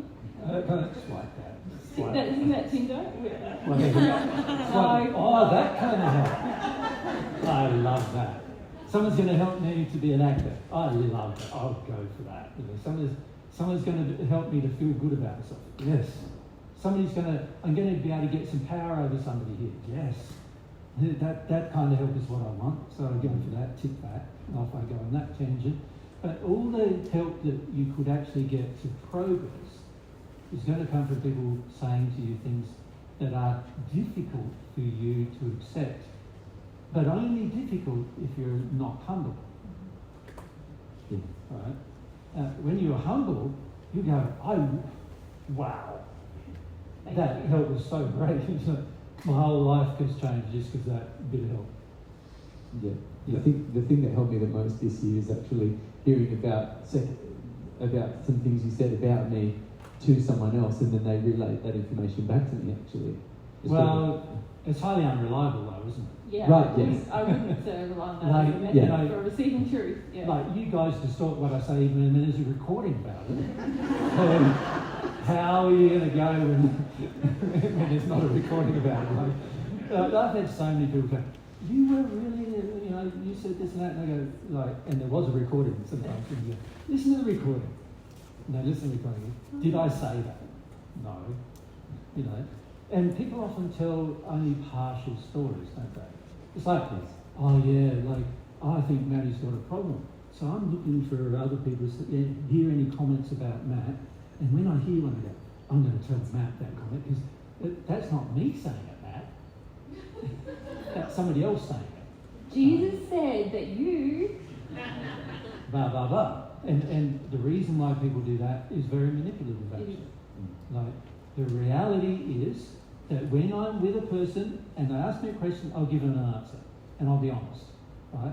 But when that person then shares that answer with somebody else, because often their questions involve other people, when I give them the answer and involves somebody else, that person runs to the other person and goes, oh, you need to hear this is what Jesus said about you. Why are they doing that? They weren't there in the conversation. They weren't involved. They never asked. They never desired. And so why even do that? There's obviously some poor motivations. You could say unloving motivations on the part of the person doing that. As to why they run to another person to share something third hand. Wouldn't it be better to say, Maddie, you should have been there at the conversation. There were so many things that were said that were really good for you. Right? But isn't that true with every conversation about divine truth? Everyone. So why aren't you with every one of them? Right. And can you see, if you were really loving God first, you probably want to be maximizing, wouldn't you, as much as you could possibly learn about putting God first and having a relationship with God. You'd want to maximize that your entire life, wouldn't you? And so what you'll find is that as your true desire grows, you'll find more and more and more that when there's an opportunity to learn more about God and learn more about loving God and learn more about God's principles and laws and learn more about God's nature and personality, you're there. Because you want to know. That makes sense? And that is how you spend your what you spend your time, your money, your effort, your resources pursuing, the final goal being, I want this relationship with God in my life, so I'm going to pursue that, right? So when I've got opportunities, now, surely you're going to have to work here and you're going to have to get some funds for yourself there and you're going to have to be responsible for yourself with your life and you're going to have to do that and you might have a family and you might have to care for them and, there's all these other things that you're going to have to do in life. But if you're putting God first, whenever there's an opportunity to find out more about that, you're there. You want to be there. And in the spirit world, because you don't have to work so much, you do work, but you don't have to work the same kind of labour here, and you don't have to go and wee and poo and eat whenever, because most of the time, by the time you progress a bit, you don't need any of those things. And so you've got a lot of time on your hands, and you're pursuing your passions and goals in harmony with God. But as soon as you have an opportunity to learn more about God and learn more about the laws and learn more about progress, you want to be there. Once you really appreciate its value. Makes sense? So at the moment, what you really want, and this applies to many people who hear divine truth too, what you really want is to be told you're a nice person. Yes. You're a good person. For you for what happened to you. Yeah, and for you, yeah. In fact, we've spent 10 years trying to manage you guys in an audience about the poor me, look what's happened to me stuff. That all of my current problems are all because of what happened to me. No, they're not. They're based upon your condition and where you put your priorities. We're just trying to give you the tools to release what happened to you. But for a lot of people, it becomes their excuse for having a poor condition. They want to keep what happened to them because they want the excuse to blame that thing for what they then choose to do. And a person who truly loves God and who truly loves love and who truly wants to progress doesn't do that. They don't blame their past for what they choose in their future. Right? They don't do that. They go, I can change my future. I am the pinnacle of God's creation. I can do anything. Yeah? God's given me free will. I can change my future. Yeah? That's the attitude we would have. So very important to see what causes us to withdraw from truth and from God and from love and from principles. Frequently it's self-absorbed emotions that we just do not want to address or feel or be honest about. Make sense, mate? Absolutely. Yeah. Very important for you to see that, because what is going to happen otherwise is you'll go, oh yeah, you're back here at a seminar after 5 years. If I offend you again, how long is it going to be the next time? Yeah. And I'm not trying to offend you. No. No, I'm not trying to, I'm not getting on my hose about Matt and doing, Matt, you're a terrible person, I'm not doing all that, am I? You know that I care about you. I know you love me. Yeah? And everybody who spends any time with me knows I care about them generally. It's when they walk away and they go, and they feel about, well, now I'm a bit confused. I think he cared about me when I was there, but when I walked away, what he said about me was terrible. Well, he has such a bad opinion. He's not right. All right? All of that kind of stuff. Now, anybody who tries to help you will need to be in a better condition than you in order to help you. That's really important. Very important. But, so that is the character of your associates, you could say. The people who are true, who you're going to honour and respect. The people who you honour and respect and the character of those people, to a large extent, if they are in a better condition of love than you, so they'll be able to help you, but they're going to say things to you that you are not expecting and you never have expected before because you haven't even been able to think of it yourself. If you had, you wouldn't need help on that matter. Correct. Yeah, I've been in a position of responsibility a lot more this year, and so I've got a lot more of that feedback about my character and issues and stuff. Yeah. Yeah. So it's very important that you choose people of character and that you can honour and respect in order to give you feedback. But then on the other hand, you've got to come to terms with the humility aspect, which is, I will not be able to get from where I am now to a better condition without some external help from someone that I actually, when I get it, I receive. I'm humble enough to receive it, rather than reacting bitterly for 5 years and not receiving it. Does that make sense? Yes. Because if the very people that can help you give you some feedback and you shun it, then it's highly unlikely they're going to be drawn to help you again. Isn't that true? Absolutely. Yeah. What's going to help you now? What's going to help you now is God's law. That's the only thing that's going to help you. God's law is going to beat you into submission. It has. Now, No, I don't know if you're at submission yet. No, not submission. No, I wouldn't say submission. It hasn't beaten you that far yet. No. Right? Because you're still doing the things you were doing. So it hasn't beaten you into submission. But it will. Right? Now this is a choice you have. Do you want to be beaten into submission by the law, or would you like to get some help from somebody that you can actually hear and do something about, so you don't have to get beaten into submission by the law? That's a choice that faces everybody. Make sense? Thank you. Obviously, the most loving choice for yourself would be to accept the help in an open manner. But that's not what we feel when we receive help that we're not expecting. What we go is, in that position, we're going, I didn't want that. I never asked you for that, you know. And so we often find that when people ask us questions, they're sort of loaded. It's sort of like, tell me how good I am, and then I'll like you more. You know, we'll put some money in the donation box if you do that. You know, that kind of thing. Now, some of you don't. Some of you are better than that, and you put donations to us even though you don't like us very much. Well, that's amazing. But obviously there must be some honour or respect there for you to do that. Right? But wouldn't it be better to accept the help? Not just support us, but to accept the help and progress as a result. That would be better, wouldn't it? Yeah. Thank you. Now, is everyone cold? Yes.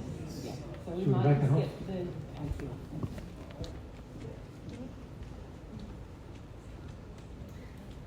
Guys, that one. It's better go out the other side, right? Yeah.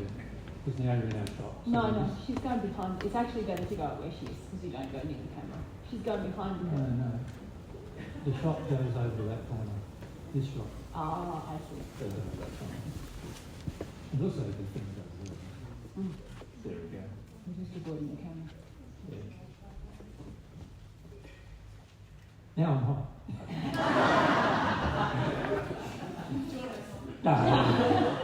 Why would you put it back on under that?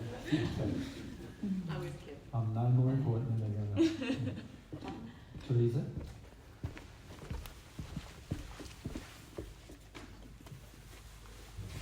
Talking about getting help from people in a better condition than yourself. Yep. Now we're on a segue. Oh, is it okay?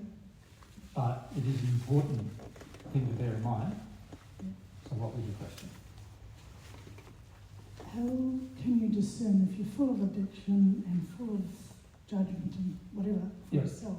How can you really tell if they're not in a better condition? Well, if they make you angry, then you need to spend more time with them. Well, if you're full of addiction, and obviously someone who's going to make you angry is only a person who's not going to meet that addiction. You understand? Okay, if they make me feel good, Then you shouldn't spend any time with them.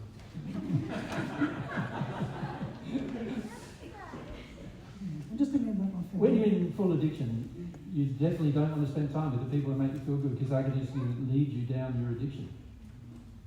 You understand? This is a state of self-awareness you need to have. Like, that person just feeds my addiction. This is not good. That person promotes me a lot. That's good.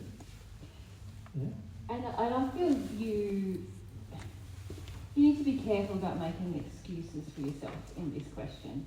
I feel that Jesus' answer is excellent, but also a lot of you do know a lot about your addictions, but you just like to think, oh no, I'm being sincere and I'm getting help from this person. When if you actually took more responsibility for reflecting, you could say, this is not actually going to help me with my addiction, or it's not going to help me with my relationship with God. So I feel you need to be careful of that in that question as well.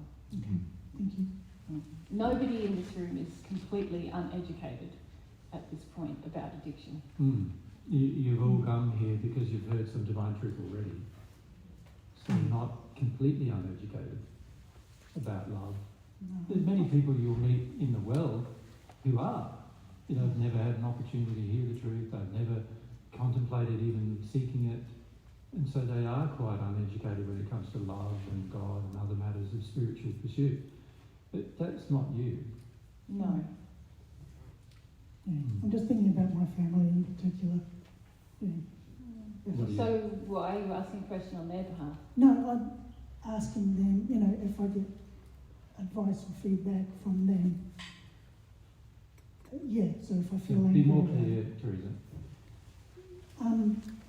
Just stuff my sister has told me. Okay, so family members giving you feedback. Yep. Yep. And it did make me angry, so I did look at it. Yeah. But I don't know how accurate it is as well. Well, if you have a relationship with God, you'll know. So that's why the relationship with God, putting it first, is far more important, because if you're worried about your family, what's going to happen is you're going to go up, they'll give you some feedback, and you'll go, well, I don't know whether it's true or false. You know, I've got addictions, I've had similar parents to me, so when I'm trying to break the bounds of my addictions, they're probably going to get upset about it. Who knows? I don't know. So, but if I had a relationship with God, I'd be able to find out from God, well, actually know what she said is right, or actually know what she said is wrong. You could find that out if you had the relationship. If the relationship with God was first, you could find that out. But if the relationship with the family and how the family thinks about you is more important, if that's your God, then you're going to have the contradiction between the relationship with yourself now and the relationship with your family. So you go, oh, but I don't feel very happy about that, and but they're telling you something that you don't know whether it's going to be true or false, because your God is not your God. That makes sense. Look, fundamentally, a lot of our problems boil down to just a couple of things. One thing that most people don't realise is that if you had a relationship with God, you would sort out almost every single thing you could ever think of sorting out in your entire life. Right? Now, to my mind, that makes the relationship with God the most economical relationship. Can you see what I mean by economical? It's the relationship that's going to cause you to progress the fastest, to enjoy yourself sooner, be happier sooner, to get rid of your addiction sooner, to become a more loving person sooner. It's the relationship that's going to do all of those things for you. Any other relationship, even with my partner, my friends, they can be helpful, but sometimes not helpful. Like, there's a lot of times when Mary hasn't been helpful in my progress towards God, right? And so if I make Mary my God, or my relationship with Mary my God, now I'm going to have some major problems. Because whenever she disagrees with God, and I'm putting her first, I'm going to be drawn to doing what she suggests. And by the way, the same applies to Mary with me. If she's putting me first rather than God, she's in the same problem. I might have addictions of my own, I might have problems of my own that she can't see and that she's in addiction with me with. And if she doesn't have the relationship with God and she instead puts me high on her list, what's going to happen now? She's going to listen to me rather than God. Right? Now, it's better if we listen to God first. Right? I don't mind listening to Mary. Mary knows that I listen to her all the time, but not first. There's many times when Mary and I will have a disagreement because I can't listen to her first. Right? Thank you. But again, your question was about seeking help. And really, when we drilled into it, you were talking actually just about receiving some feedback from someone, which is very different. Which wasn't you seeking help. To seeking help. Does everyone understand the difference there? You know, in Jesus' example, he's giving you the demonstration of what it is to seek truth and seek help from someone with more truth and love than yourself, God. You're talking about a personal interaction with your sister, which is not someone you're going to seek help from. You don't want to seek help from her. No. Actually. No. She gave you feedback. And you want us to adjudicate the feedback is really the guts of the question. Yeah. But really, you're conflating two different issues there. One is about your personal humility in terms of receiving feedback. And when you receive feedback from someone, you can seek help from God to analyse whether it's valid or not. Or someone who's in a better condition of love than both you and your sister. Yeah. Thank you. Now, of course, when you look for help in the spirit world, when many of you arrive there, there'll be people come along and it won't be necessarily clear to you that those people are in a higher condition of love or not, because they do tune their brightness to your condition, and then they share anything that's morally shared with you they're going to detune their brightness to your condition. You're going to think they're just a normal guy sharing some truth with you. And unless you're sensitive emotionally to love, you won't see that their condition is better. And you'll reject probably their advice, because their advice will be confrontational. Right? And this is why, and God does, and the spirits like that do this, because how would they know otherwise that your desire was sincere? Like, if you asked for Jesus to come and help you, and he appeared in a bright ball of light, and with all this fanfare, and you had a whole entourage, and and everybody was like, like thinking, isn't this wonderful, he's here now, and all that kind of stuff. And would you listen to him then? Probably, right? But if he comes and appears to you like just a normal guy, will you listen to him then? Probably not, right? And this is a lot about impression, isn't it? About what we actually come to respect, what we honour. See, if you honour love, you'll recognise the people who love. If you honour it yourself, you'll recognise the people who do love. If you don't honour it yourself, you won't recognise it. You will not. If you honour your addictions primarily, you will only recognise people who feed your addiction. Right? Now, there are many, many public speakers on this earth who feed your addiction. Right?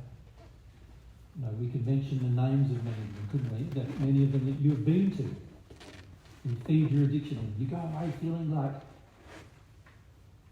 amazing. Right? Go away happy, and for days afterwards you feel like, wow. Right? You come to a Divine Truth seminar and you go away feeling,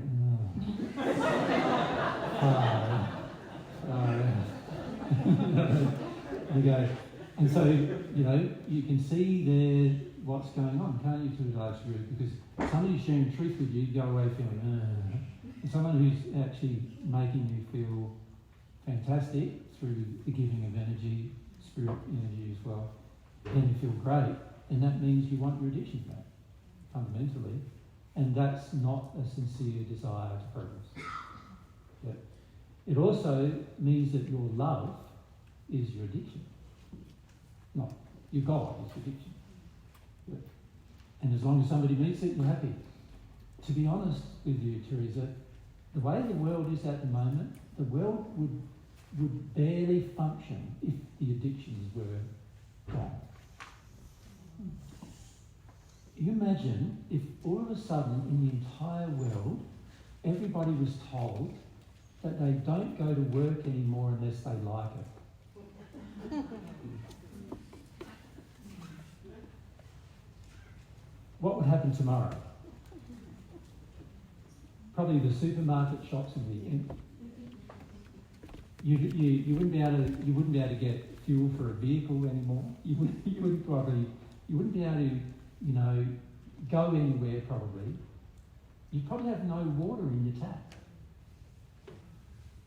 There's hardly any person at this point on earth actually loving what they do because they love helping others. They're doing it because of the addiction of money. And as long as they get paid, they'll do it. And the more they get paid, the more they'll do it.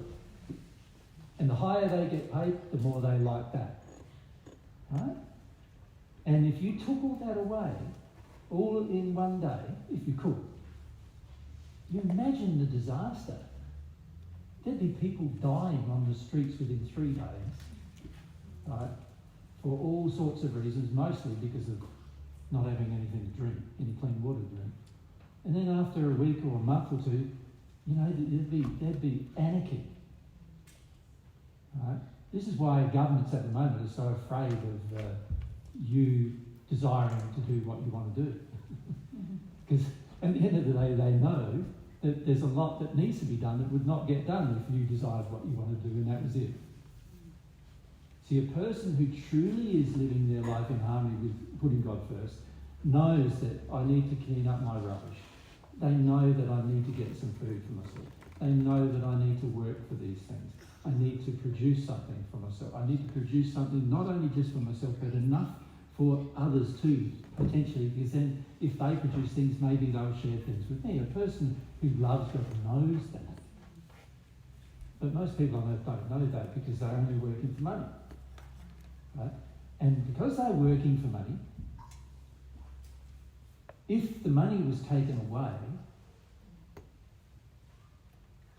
our entire society in almost every country of the earth at the moment would completely collapse within a few days, and you'd end up with anarchy.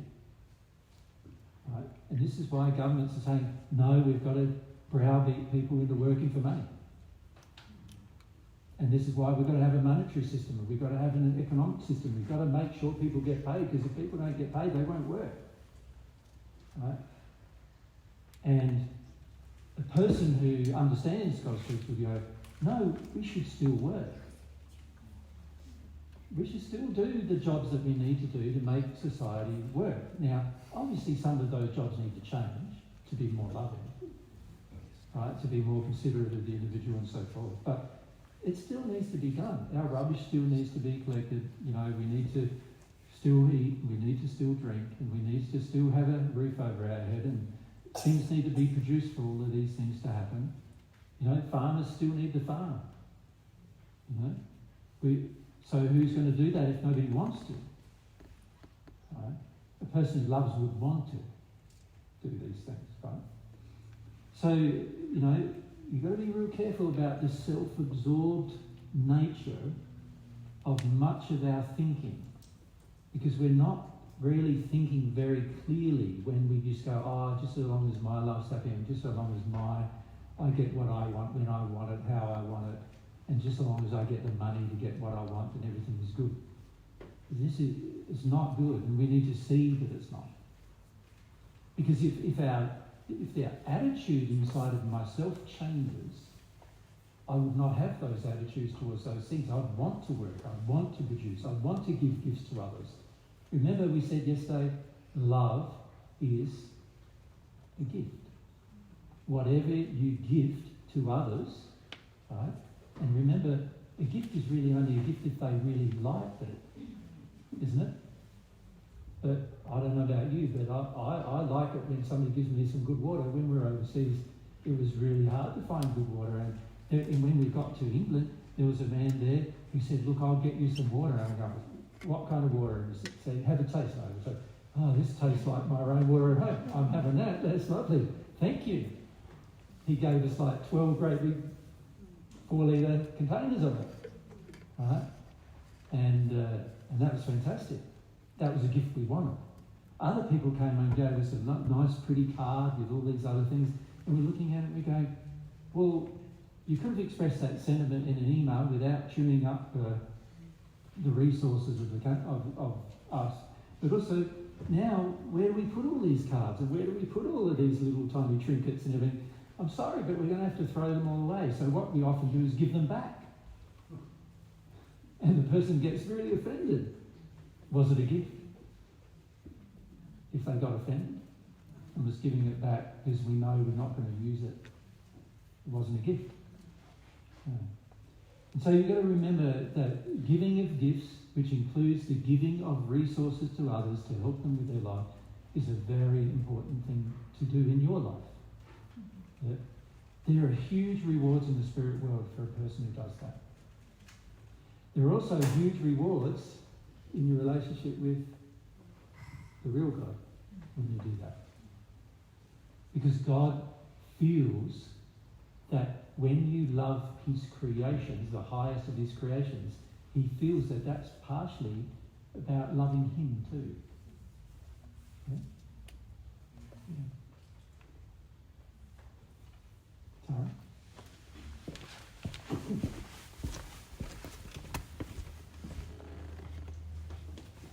Something that you mentioned there with putting God first and talking about people not wanting to work because they don't like their work.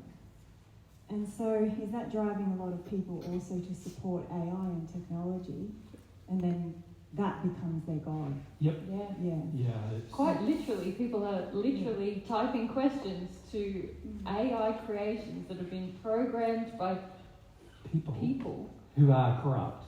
and really saying this is the source of truth now. And people are supporting it because they advertise all the benefits of the technology and the AI, because it means, oh, we'll have robots to do the work for you. You don't have to work, so that's very appealing for everybody to pursue. Yeah, it's very good for a person to work. Mm-hmm. Very good. It creates a lot of things, actually. Firstly, it creates a sense that I can create on my own terms by my engagement with the environment. So it's very good for your self-esteem when you work. And the law of compensation immediately rewards it. I don't know if anyone's done a job that they really love and they really got into it. Even if you're physically tired or there might be some difficulty in doing the job, there is also a reward that you feel immediately from engaging in that work. Yeah. So, yeah, AI and all of this tech is robbing people of that. Now, God's not against us creating tools.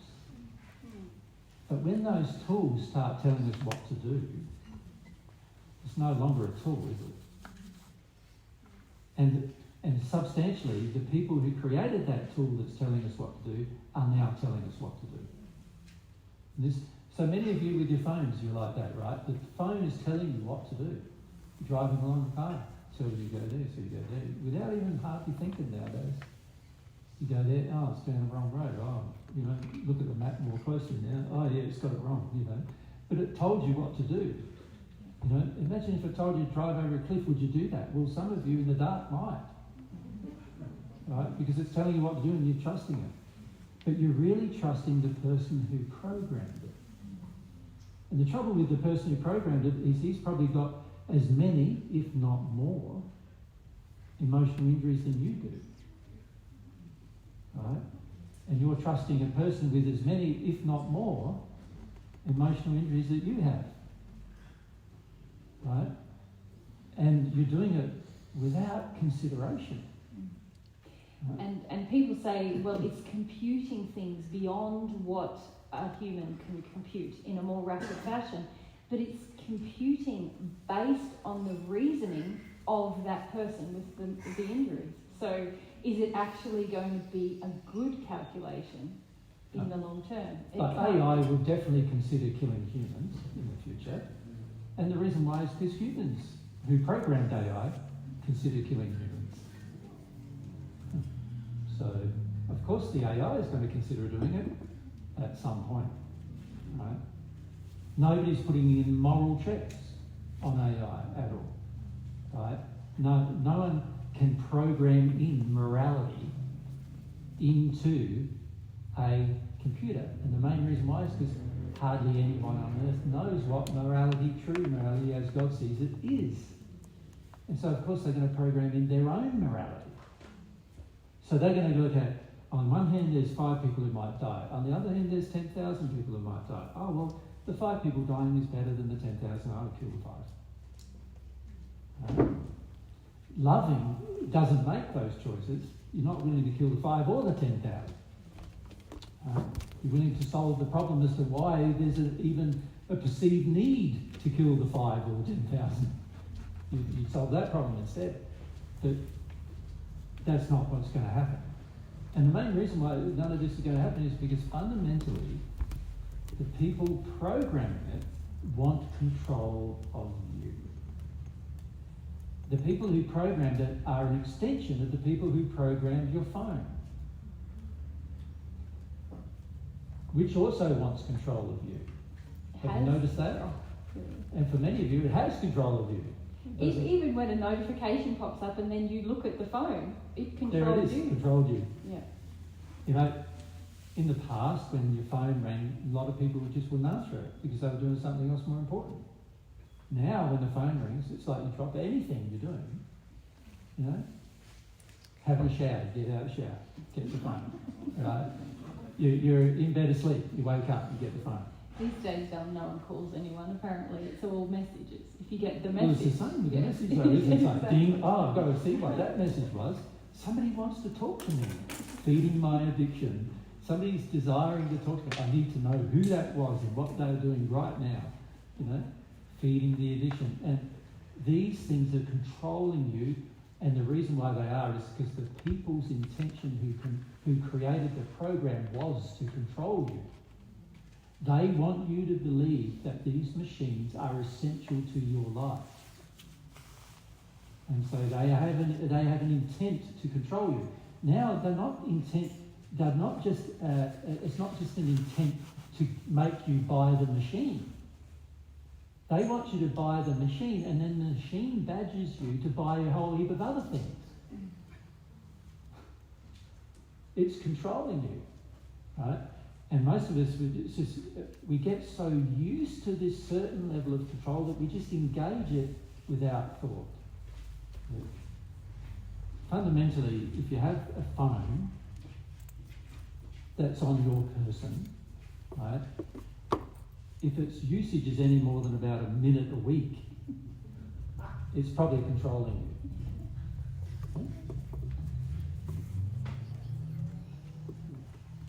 Of course, some jobs might require more communication than that, and so you can understand. But if you're a manager or organising something, then obviously you're going to use your phone more than that. If you're using it for a loving purpose, you may use it more than that. It's a tool, but it's being programmed by people whose primary goal is to make you spend more money. Basically, their goal is to leverage you, not as a person, but as a money machine. As a resource. That's their purpose. Right? So these are all unloving things, and in the end, we're going to get to the stage where the machine is our God. The very machine we created becomes our God. Now you see this in the past with a lot of guys, 50s and 60s and 70s. You see it with a lot of guys with their cars. Their entire life is spent polishing their car, cleaning the car, modifying their car, doing all these things with the car, that kind of thing. Well, now it's the same with almost all of your technical machines. Right? They're no longer tools, they're bosses of your life. And it fundamentally comes about because the average person who's programming these machines wants control of your life. So of course they're going to program that into the machine. Have you noticed with Android, you pick up Android and it says update, and you say, I don't want the update right now. And how hard is it to select no? Have you noticed that every answer to every question now is yes, unless you have to say no. You have to say choose no. Setting. The automatic setting is yes, unless you say no. Right? That's the programmers doing that to you. They want your answer to everything they want to be yes, rather than no. See, if they were loving, they would make the default answer no. That would be a fundamental change to all of these operating systems. Make the default answer no, so the person has to engage their will to say yes. Right? But that's not what's happened. The default answer is yes unless you say no. And so most of you just go flick, flick, flick, flick, not realising you're saying no every time you flip something. You're actually saying yes every time you flip something. You're not realising you're saying yes. Right? That's been programmed into the device to overcome your use of your will. So these are all, God does not, this is why the relationship with God first is so important, because God does not do that to you. God is not a person who wants to control your will. He wants you to have your will and to make decisions and choices and to be aware of the choices and decisions you're making and the results of them. He's not like a programmer programming Android. He's not forcing you into agreeing with everything. He wants you to make choices. That's why the relationship with God first is very important to have. Because God's the only one who's really been loving with you about your choices. Right? Last question before lunch.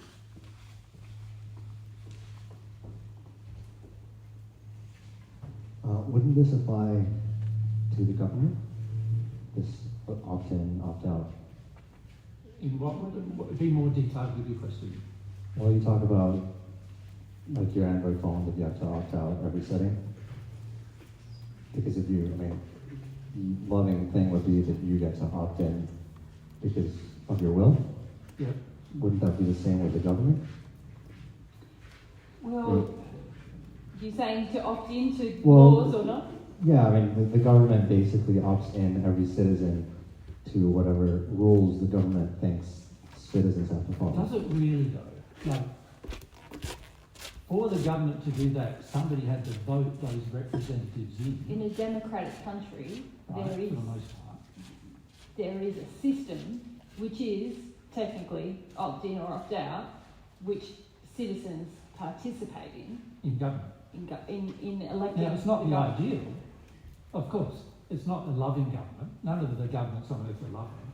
And democracies are Unloving. flawed. As much as social, Democrat, Republican in the USA, Democrat, here in Australia, what have you got?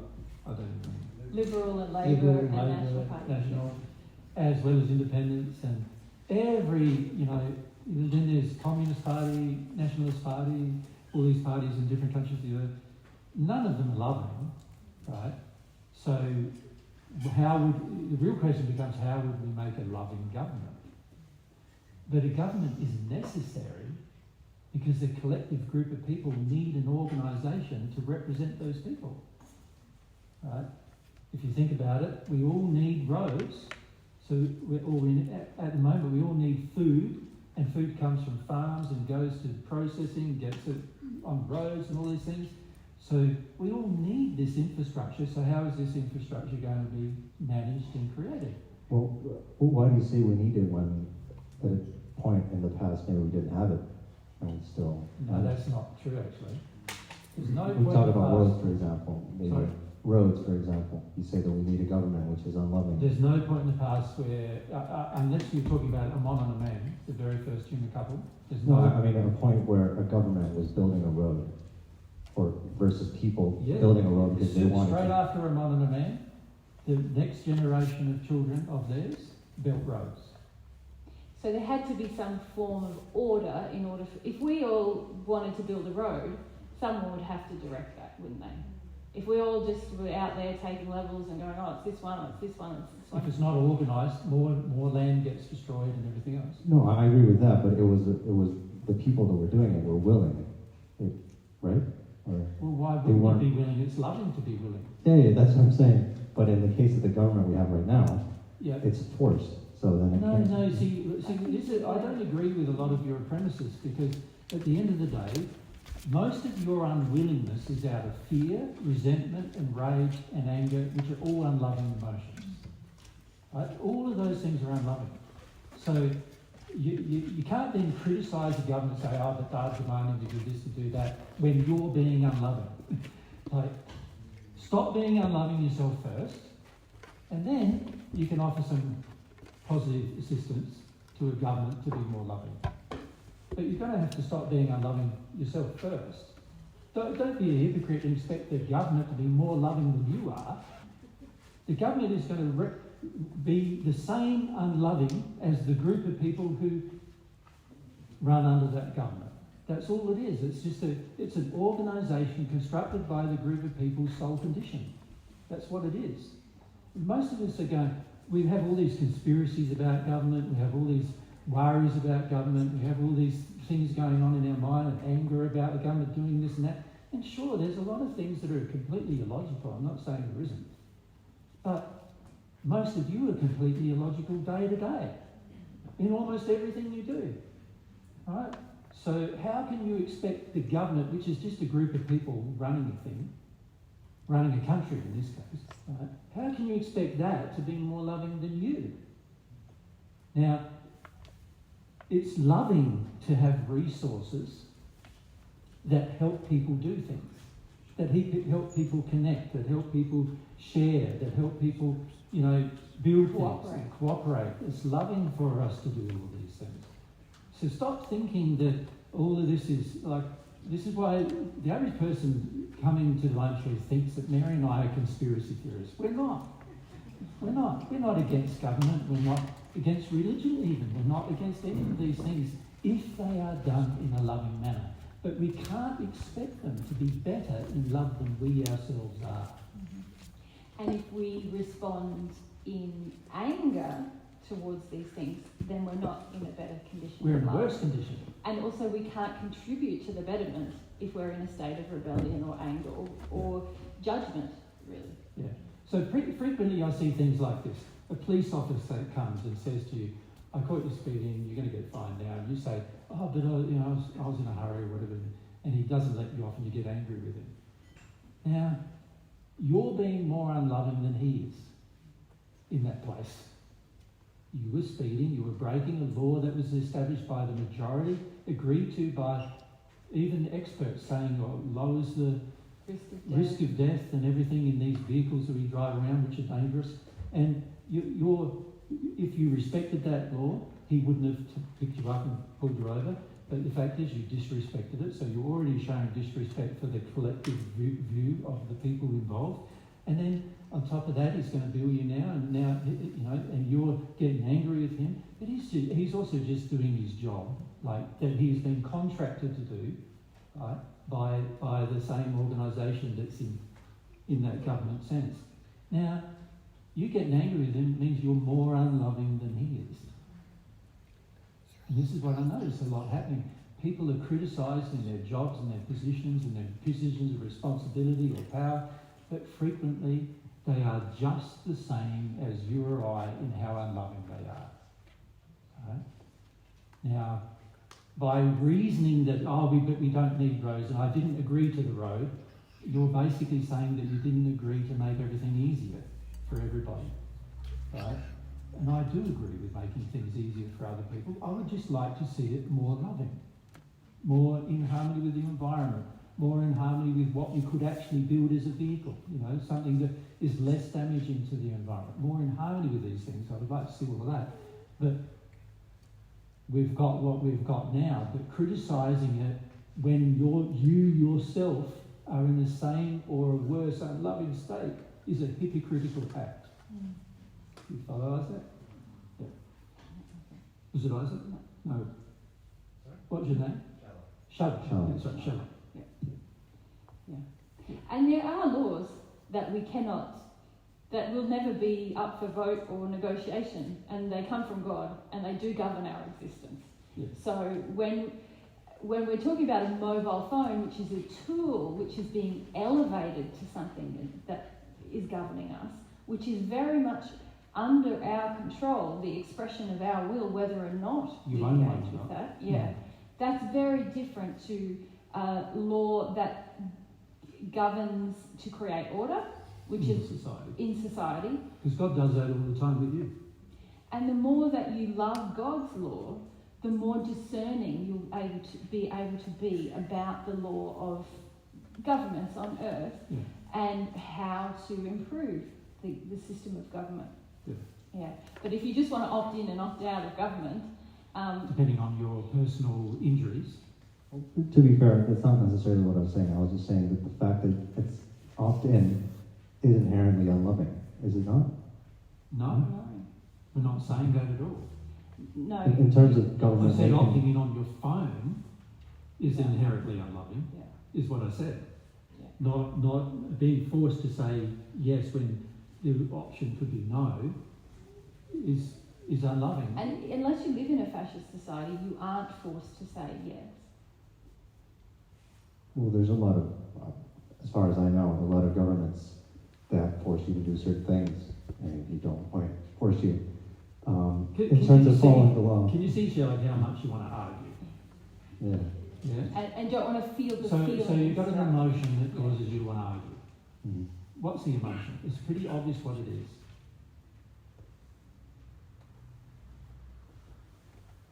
I'm not sure. Lack of respect for authority. Mm-hmm. You don't have it. You have rage at authority. You have rage at authority. It's probably because you got rage at your dad, right? But Right. yeah, you have rage at authority. God is an authority. He does have laws, and if you break them, there will be penalties. But unless I'm arguing here, I feel like God's laws are laws, and what I'm talking about are government's rules, which I don't necessarily see as laws. Well, many of them are in complete harmony with God's laws. Many of them. If they are in harmony with God's laws, they're still rules made by a government, not necessarily laws. Are they? Do you see them the same, or are they? Well, no, it's like God has a law that if you kill somebody, you will end up in hell. The government has a law that if you kill somebody, you probably, if you get caught, you end up in jail. Jail is better than hell. So the government law is actually easier on you than God's is. And do you see a difference between laws and rules, or do you see both as the same? What I mean by that is, I see God's laws as something you can't break because you That's don't. That's not true. You break them all the time. You touch against them, but you always get caught if you try to break something. The quotation marks, break it. Whereas a government's rule, you can break and get away with it. Yeah, but why would you want to if it's loving? Why would I want to what? I would treat the government's rules like God's rules. I said this in the first century to people because it was a big problem in the first century. Everybody wanted to rebel against the law. Everybody thought back then too that there were too many laws. The Romans came and made too many laws and everything was too hard. And I said, well, if the law is not in disharmony with God's laws, then why would you not follow them? I totally agree with that. If it's in no, harmony you with... don't. You think you do, but you don't. Okay. You don't. So, but if there's government rules that are in disharmony with God's law, then... Well, it depends on the severity of the harmony, doesn't it, as to what you would do.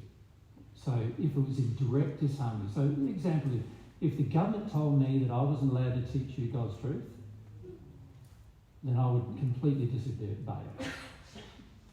Okay. If the government told me that every Tuesday on 2 o'clock I needed to go and work along the road and clean up the rubbish for 2 hours, I would definitely obey it. Do you understand the difference? The government's intent is loving. Why would I not obey it? Okay, so you see it as the government's intent. To give you an example, there's many governments in Europe that wouldn't allow you to teach your child. You have to bring your child to government school, public school. Would you see the intention behind that rule or law as loving and therefore in harmony with? Well, there are some loving intentions behind that. Yeah, I agree. There's probably good intentions. of the law was a loving intention. Yeah, because I would agree a with lot that. of people don't. The people who home educate their children, we have found, have a lot of emotional injuries doing it. I would agree much with that. more damage to their children than the person who's going to public school. And no intent or desire to engage with the public school to improve its curriculum. So, I don't want to make it any Every longer. example you come up with, we're going to be able to give you an answer to it. It's great. I like it. But you're just now arguing about one thing that's got nothing to do with our subject for a start. Yeah, that's what I don't want. And also it demonstrates a large degree of misunderstanding that you have about authority versus free will. Which, if you had a stronger connection with God, you would understand. Right? Every situation that you can present yourself with when it comes to government, sure, there's going to be decisions you're going to have to make, but the loving choice is always going to be you giving the gift of your time, energy, effort, resources, and money to assist the government however you can. Just like it would be giving your time, energy, resources, and money to assist a person like Nicholas next to you whenever you can. Right? Now, most of you are treating a government like they rip things off from you, and so you're angry about it. But actually, a lot of what they're trying to do, many of them in the world, not all of them, but many of them in the world are trying to create a society where there's a sharing of resources and intention to get a certain job done. And that underlying desire is loving. And you're not recognising it as loving. You're just thinking, I'm being controlled now, I'm being manipulated now, I'm being bossed around now, I'm being forced to do it now. And, you can protest if you want to do. Most governments on earth allow that even, but more than half of the governments on earth allow that. But why would you even want to protest it? Like, protesting something usually just makes it stronger in the end. What you need to do instead of love, provide loving solutions, not protest against the error, but provide an alternate solution that's more loving than the error that you're being presented with. That's Right. a good use of your resources. That's a good use of your time, energy, effort, and resource. Now, And- most people are too lazy to do it. Yeah, love would call you to do that. If you see a problem, to seek a solution. But most of us see a problem and complain about the problem, rebel against And the condemn problem. the problem and rebel against it and rebel against the authority and break the law and make a point of it. And all of those actions are unloving on our part. Right? What would be loving is go, yeah, that law isn't working. That's not a good law. What kind of law could I make a suggestion about that would actually improve the underlying goal of that law, that would turn it into a loving law? See, there's people in the world, someone shared with me recently a video of someone who has spent, they are an architect, a designer and some other qualification, must have a science qualification, and they have come up with a way to compost the human body in a very short period of time after death, and replace cemeteries and cremation with this method. Now they have spent a long time not only developing that More than process, 10 years. now lobbying to individual governments in the US to try and get this passed through law so that we don't use up all this space for cemeteries and we don't release all this stuff into the air when we burn bodies, and we actually create a loving resource that promotes more growth out of your human body. And the cottons can actually go and be used on farms and can be used on Completely a loving improving thing the to soil. do, Yeah. and it's not toxic, and it promotes more life. Now, wow, what a life's work! And to continue to be dedicated to lobbying to pass it into law, despite a lot of prejudice and opposition. Religious prejudice in particular. Yep. People's worries about germs and death and all these things. Now, that's someone who saw a problem and they sought a solution and then they dedicated so much of their resources to doing it. And it's a completely loving solution. Yep. And they're willing to go through the pain and suffering of even changing the law in order for it to change. Now, a lot of us could sit around and go, yeah, it's a waste of space, these cemeteries, and oh, I don't want to be cremated, bury me under a tree. But did we ever think about how to change it to benefit not just our land, but the entire world? So that's somebody who has put and it would be wonderful if the world was more loving, and in the first 3 years after the method was brought up, everyone said, oh great, we'll pass that into law. Unfortunately, the governments of the world are not that loving yet. Because the people aren't. But somebody's got to put in effort and time and resources and love to make changes to educate people. Yeah. Otherwise, we won't have any improvement in the world. Now, people who are angry with authority don't want to do that. No. They don't want to put all that effort into it. They just want the authority to change without them having to put a personal effort into that change. That's unloving. Expecting someone else to change when you're unwilling to. That's unloving. Their change is going to take effort and time and resources. And if we're unwilling to put in effort and time and resources, how can we ask them to do that? You see, if we're connected to God, you see these things quite clearly and you go, oh, all of this bitching and moaning that I have about governments and religions and whatever, a lot of it is just fundamentally driven by the fact that I don't want to make some hard choices and decisions myself and change some things. And I don't want to put forward a personal effort to do so and make it my life's work even. What I want is somebody else to do all of that hard work for me instead of me having to do it myself. Right? And this is a big problem that the majority of the generation of under 40s have in this world. The older generation generally had a bit more used to hard work and used to getting things done slowly, used to having to plug away at them for lots of different reasons because there wasn't the tech and there wasn't the other things available. But this new generation is not used to that, right? And this is a fundamental truth all of you guys that are young and girls that are young are going to have to face at some point, that you're not as loving as you think you are. Does that make sense? Which is really what I was saying in that earlier. Not as loving as you think you are, that you want to fight for it. Right? A person who is truly loving is willing to put in the personal effort, the time, the energy, the resources in harmony with the love of God towards a direction that's going to improve life on earth. A person who's not willing to do that complains about everybody else not doing it and doesn't do it themselves either. That's not the way to go here. You become more loving.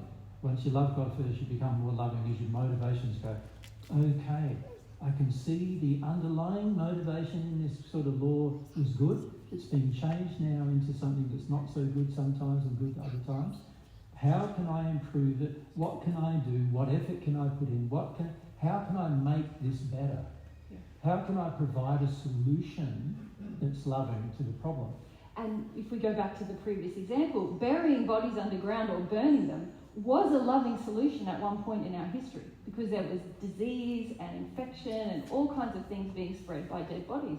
So this law had a loving intention initially, and it now can be improved. But if we just criticise the law, we have to be so careful of not becoming arrogant because we think that we see there's a problem. We think, oh, I see there's a problem with that. That's not very loving. Oh, I must be so developed. That is not a measure of your development. The measure of your development is all the things that Jesus is saying. Do I understand the motive? How did this problem come about? How can I lovingly solve this problem? What is God's truth about this matter? Unless I know all these things, I can't even begin to think that I've grown in love at all. And even when I understand those things, unless I'm willing to put in my effort, my personal resources into doing something loving about it, I still really haven't developed that much. Yeah. So, thanks for raising the issue. Yeah, it's a great But example. it is something a lot of young men in particular raise with us. And the reason why they do is because they've got a lot of anger with their own fathers and mothers about authority, really, that they haven't yet addressed. And so substantially it comes from an unhealed emotional state that causes this kind of thinking.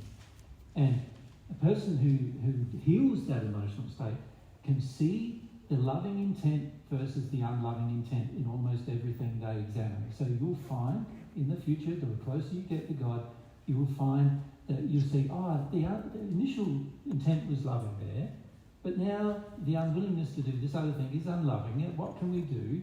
And what kind of personal effort can I put into it if I care about it so much?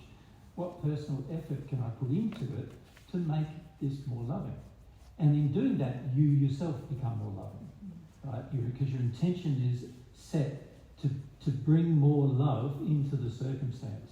But when your intention is just to criticise without solutions, without there being adjustments, so my criticism as a programmer, because I am a programmer, of the Android operating system, I could easily make it better, right, if anybody let me. And sure, some person in the future might listen and go, yeah, he's dead right, let's change it so all the answers are no rather than yes, and that'd be a huge improvement. Right? Let's also get rid of all ads. That'd be a huge improvement. Right?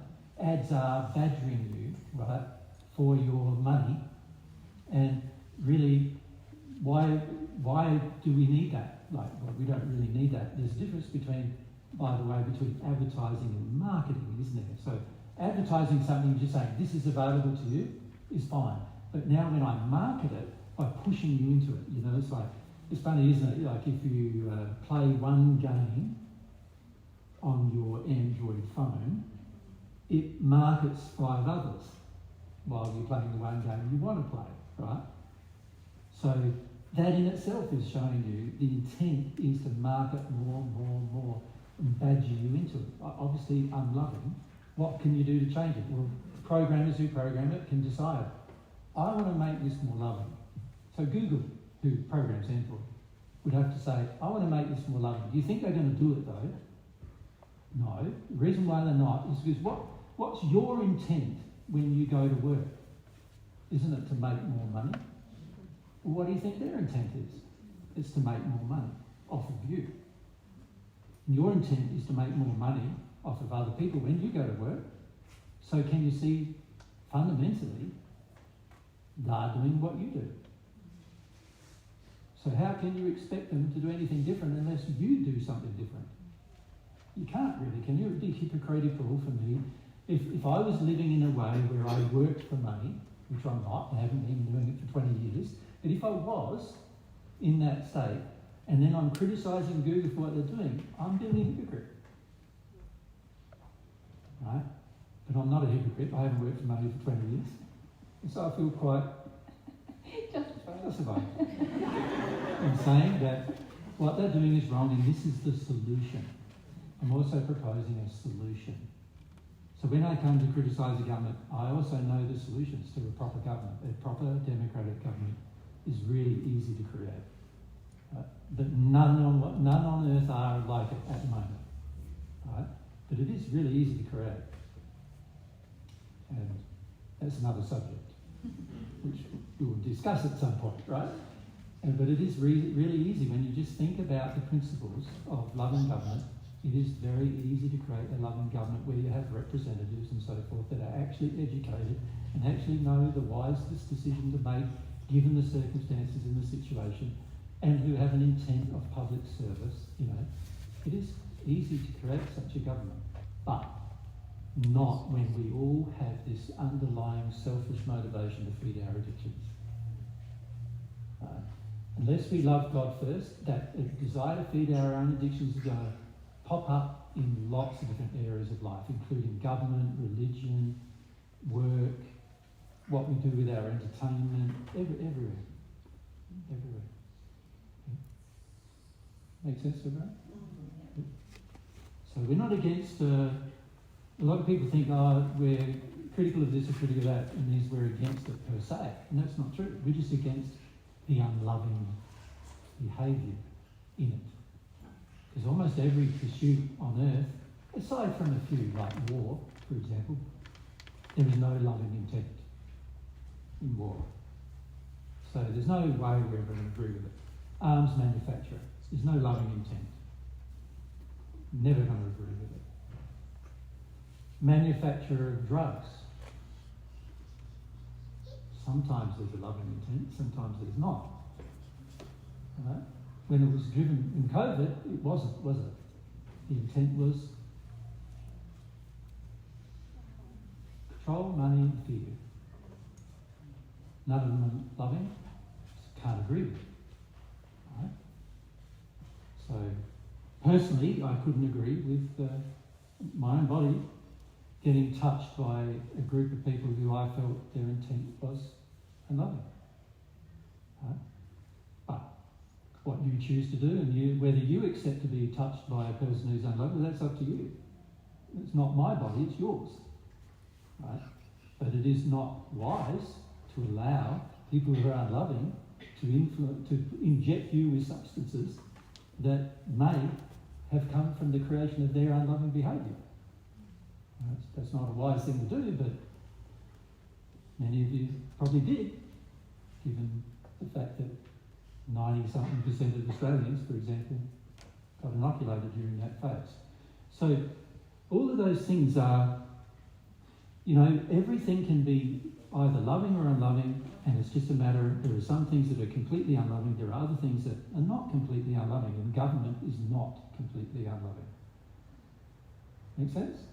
Businesses are not completely unloving either. Farming is not completely unloving either. There are a lot of things on earth that are not completely unloving. They have loving intent. But we just need to make them more loving. And the other thing we need to do is get rid of all the things that are completely unloving. So your addictions are completely unloving. Start there. That's the thing you can change first. Your addictions are completely unloving. Does that make sense to everyone? So stop thinking there's a nice intent in them, and stop thinking that they are great for you, and stop thinking that they're good, and stop thinking all of those things. They're bad. They're unloving. They're bad. Every addiction you have, emotional, sexual, physical, or spiritual addictions, all of which many of you have, they are all unloving. So choose to get rid of them. Once you've chosen to get rid of them, you'll be in a quite loving state, and then you'll be able to bring your love into the equation of changing systems that are unloving in the world. Systems that other people don't see how unloving they are yet, but eventually they will, because every unloving system causes pain and suffering. That's what I encourage you to do. If you love God first, now we haven't even got to the other two things yet, have we? Yeah, so we'll have a break and then we'll talk about the other two things and hopefully squeeze in a bit more of first as well. after the break. What's the time now? It is 1:30. Yep, so can we make it 2-ish? Will you come back? Sounds good. Thanks, guys. We were discussing this topic, who or what is your God? And in that, you can see that for many people, excuse me, I just need to have a cough. I can't finish a sentence while you're coughing, because then the coughing's on That's my right, mind. that's right. And for many of us, obviously, we need to learn how to see where we put our time and where we put our desire and our effort, and measure using those effects to see what our true view of God is in terms of what our God really is. And so we've sort of covered that to a degree, haven't we, that topic? Now what I'd like to do is focus your attention on number 2, the second question that we had, which is, what do I feel God is? And now, we need you to be honest about your feelings, your real feelings, not what you think we want to hear about your feelings, or what you would rather believe you have about your feelings, but what they really are. So, what do you really feel God is?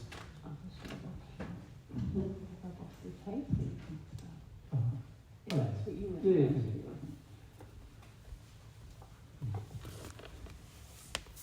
Paul, you want to start? And we'll go over here, Felix, and then work our way back.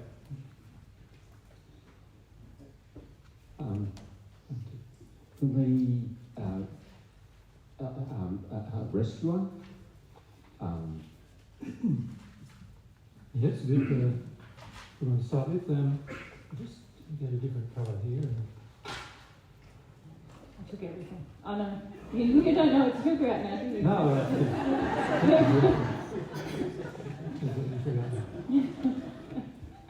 I'm anticipating that you're going to use the whole board.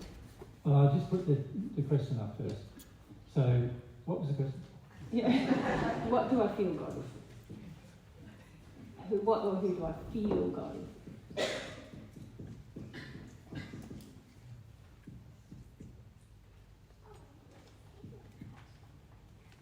Now, Paul, do you feel God's a rescuer, or do you want God to be a rescuer? Yeah, that's the difference, for sure. I want God to be a rescuer. Has God ever seen you rescued you from anything? No. No. No. Okay, so can you see already we're not looking at, when we say what I feel God is, you're saying a rescuer. Rescuer. But that's not your feeling. That's what I want. That's your demand. Yes. Your hope, you could say, your demand, your requirement of God, but He hasn't done it. That's right. So can you see straight away that's going to create anger between you and God, because you're going, I want Him to be that, but He's not doing that. Can you see that? Yeah. So what you really feel God is not a rescuer. What's the opposite to a rescuer? An abandoner. Someone who abandons you, or even worse, puts you in a bad position in the first place, where you need rescuing from. You know what I mean? And now often that's what we feel. We often feel, and this is very common feeling in the world today, very common feeling is God's put us in a crap place, right?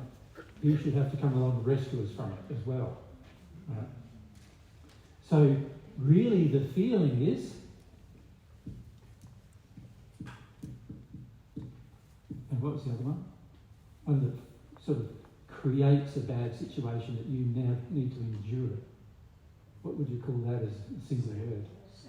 It's almost like a sadist, isn't it? A saboteur? A saboteur, yeah, a saboteur. Is that S-E-B-E. Sorry? S-A-B-E. S-A-B-E. And then That doesn't look like it. no, it's got something else at the end of it. Is that how you spell it? That is an E-U.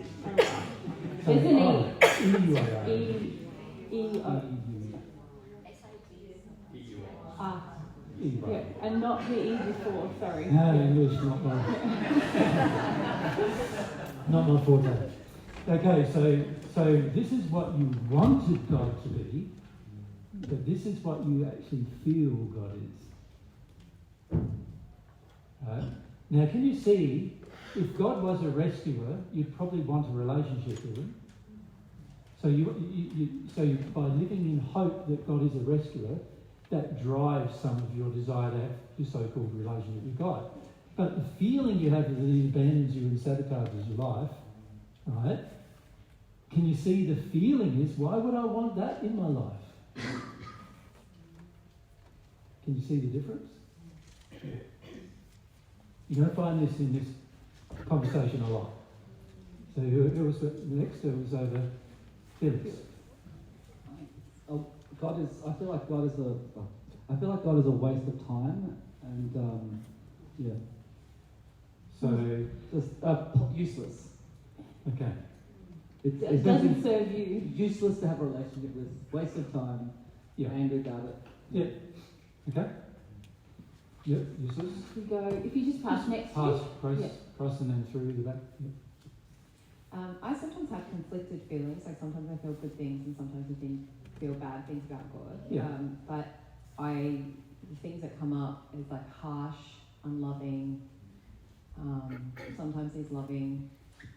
What do you classify as harsh? Let's start there.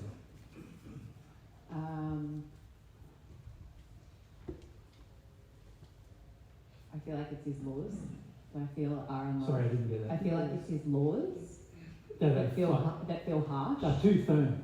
Yeah. Is that how you feel? Yeah. Yeah. Too many consequences. Too many consequences. Yeah.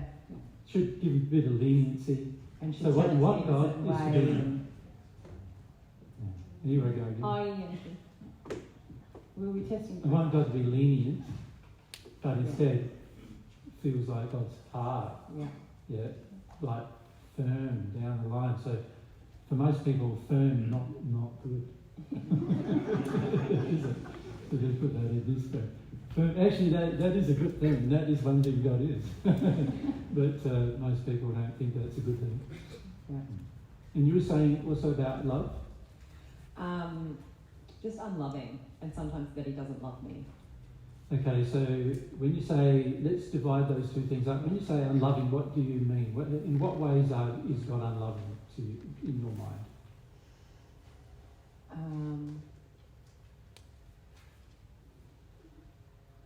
So when you use the term unloving, it's a very generalised term, isn't it? I think there must be ways you think he's doesn't meet my addictions. Okay, so yeah. So how can we say that? Moral? Yeah. Again, in the bad column, but actually a good thing. I think I need to write bad column here or something. I don't know. I might just mark these with a red, saying bad column, and these things that we think these are in the good column of what we want. Well, God what if we call it? I can put what we want God to be. Yeah, I wish and I feel something like that. I hope. Hope. I hope, and then I feel. Yeah. Hope/demand. Yeah.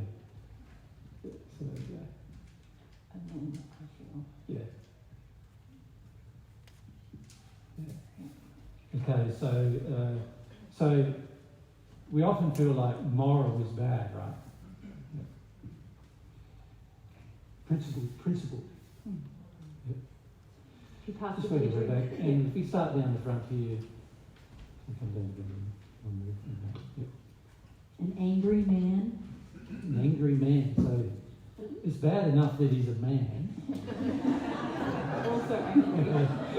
But he's also an angry man. Yeah, okay.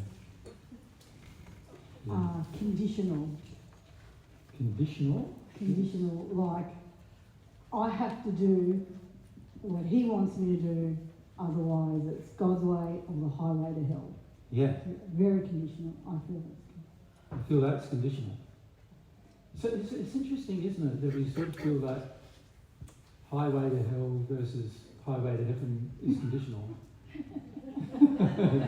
Rather than sort of seeing it like highway to heaven rewarding. Thanks for the highway to heaven. Highway to hell. Yeah. So rewarding. But nobody says, oh, thanks for creating that highway to heaven. Well, I'm nowhere near that yet, so maybe when I get down one, it's going forward. It's like, yeah, when we feel ourselves to be like in a hellish state, like unhappy, discontent, these kind of feelings, generally we feel like, oh, God's making my life that way, rather than seeing that we are making our life that way. And I just want to use God as a dumping ground. Yeah? Mm-hmm. Yep, so you hope that he's just going to... What's a person who listens to all of your crap? Doormat. Someone Glenn doesn't want to be, so... Someone who Glenn's not doing it. What was that? Glenn's not doing it for us, so God should. Someone that the man I'm with doesn't want to be. Yeah. What do we call that though? A therapist, yeah. But a very agreeable therapist without any conditions. No consequences. Yeah, Jay. Like a distant, uninterested parent that barely even exists. Yeah, distant, yeah. Unapproachable. And even we question their existence.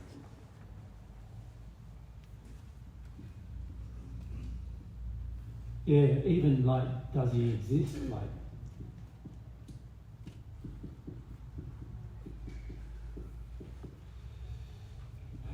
you're up to. What I demand God to commiserate with me for my bad feelings, and then I feel that God is lacking compassion. Yeah, so because God doesn't commiserate. Yeah, because God's not commiserating me. It's like, oh God, like what? It's like lack of understanding and. One and two S's, one. Jay, let's go with it. You know what I mean? We can sound it out. Okay, let's work our way back here and work our way back here. So Maddie, and then we work our way back. Start Matt. So. Patient. Patient? That's what your hope is? Yeah. Well, I would say I feel God's patient. Okay. Yeah, it's interesting you say that way. You feel that way. That's why you let yourself get away with a lot of things. So it needs to be in that other list now. So you understand what I mean by that? Thank you. Now, a lot of times you want God to be a certain thing because you want to get away with certain things. So if you want to get away with taking time to make adjustments in love and not be punished for that and not be, not have to compensate for the fact that you've chosen to take time to grow in love, then you want God to be patient. And so you believe God's patient. But is God very patient with your unlovingness? Like, he has an instant response to every unloving thing you choose to do, and the penalty is exactly there at the moment you did it. Is that patient? No. Not in the definition of you want it to be.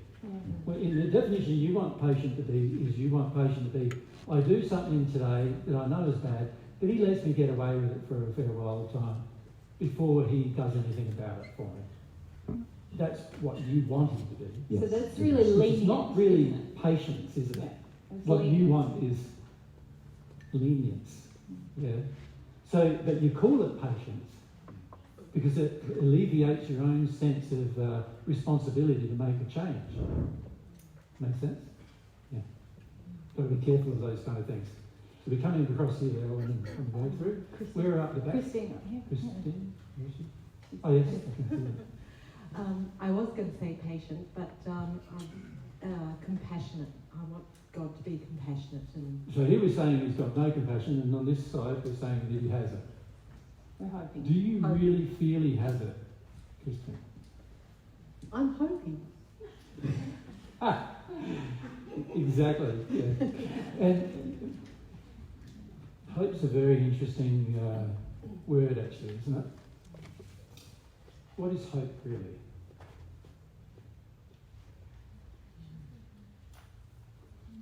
Because hope allows you to delay your true feelings about things.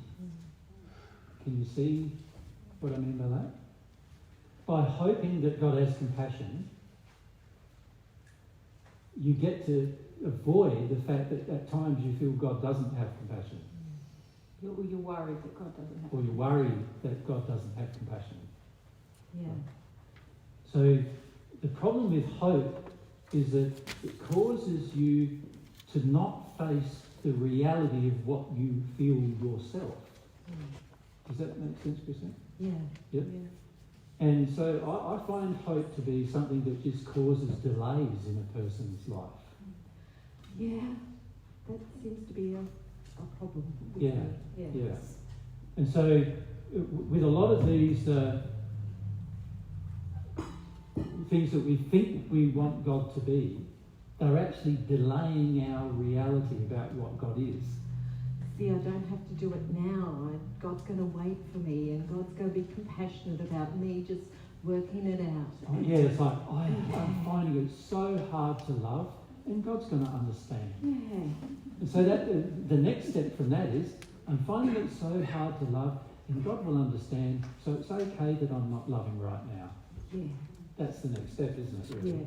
And this is the trouble with this kind of thinking, is that it causes you then to go, I'm going to get away with it for longer. Yeah. Instead of saying, what's wrong with now? Yeah, and how does God feel about you not doing it now? See, most people don't ask themselves what God feels. They ask themselves what I feel I want God to do. But they don't ask themselves what God actually feels. I often think that God's standing up there and going, what's she doing now? Get on with it, Christine. Get on with the love thing, Christine. I've sent you my son, Jesus, to talk to you about love, and you've listened to him for how many years, and you still aren't getting on with it, Christine. That's how he feels. Yeah. Does that make sense? It's right in front of you, girl. That's right. And so, the problem with this sort of thinking of, see, what you call compassion, which God actually does have, it's one of God's real qualities. What you call compassion is not the way God expresses it. My version versus God's version. Yeah, your version is lenience. Yeah. Come on, just give her a bit more rope. Bit more time. I need a bit more time. I'm not ready yet. I need to wait. I need more time to be able to do this. I'm not perfect yet. Don't you see? I'm not perfect yet. Surely also your fault that I'm not perfect yet. It's the extension of sometimes. Yeah. And so we often have these hopes that are causing us to actually, they distort qualities that God actually has into actually being a reason for us to take advantage of them. Yeah. Right? So the reality is God does have patience. And particularly he has patience with human sin, because imagine if he had no patience with human sin, the very first person who had the sin would be bang, done. That's at the end of it, right? So God definitely has patience in how long he allows things to go on. And when I say allows, it's a very loose term too, because obviously his laws don't allow any sin. But he does allow a person to continually attempt to break the law, to continue to sin, because he knows he's got in place all the penalties and all of the things needed to correct the person. And so that, of course, gives you a lot of patience with the outcome. But when we translate that into what we hope, we're now going, well, I hope God's just a little bit more patient, another day goes past, another month goes past, another year goes past, and I should be able to still get away with that, because I really want to do it, but I don't want to admit to myself that I really do want to sin, and I don't want to see that the fact that I want to is God's problem with me. Yeah? Yeah. Thank you. And Alan, you're up to next. yeah, go for it. Oh, I was just thinking about hope, and there's a lot of people in lots of places in the world buy lottery tickets because it just helps them get away from all your bad feelings about God and everything else. Anyway, that was just it. But So they hope they'll win something that's like getting struck by lightning. Yeah. The odds are. The odds are the same, or worse probably. Judgmental is how I feel about that. Judgmental, yes. Yeah. A judgmental man too. Yeah. Man are getting a bad rap. They are. It's like man is a negative quality. I'll come away from this feeling like, oh, they all hate me because I'm a man. Not if I care about my own opinion. And you're up to I have a demand that he's my provider, but I think, or I feel that he doesn't care about me. Because he doesn't provide? Yeah. In the way that you want? Yeah. Yeah, isn't it interesting how on one side we want the hope that he's like that, and it's really interesting because God, we need to have a conversation about what God does, right? Because what God does, there's so many things God's done to provide for us individually as well as humanity, but not only just us individually on a physical level, but also on a spiritual level, a sexual level, emotional level. God's done a whole heap of things to provide for you there too. But the average person doesn't consider all of that, you know. Yeah.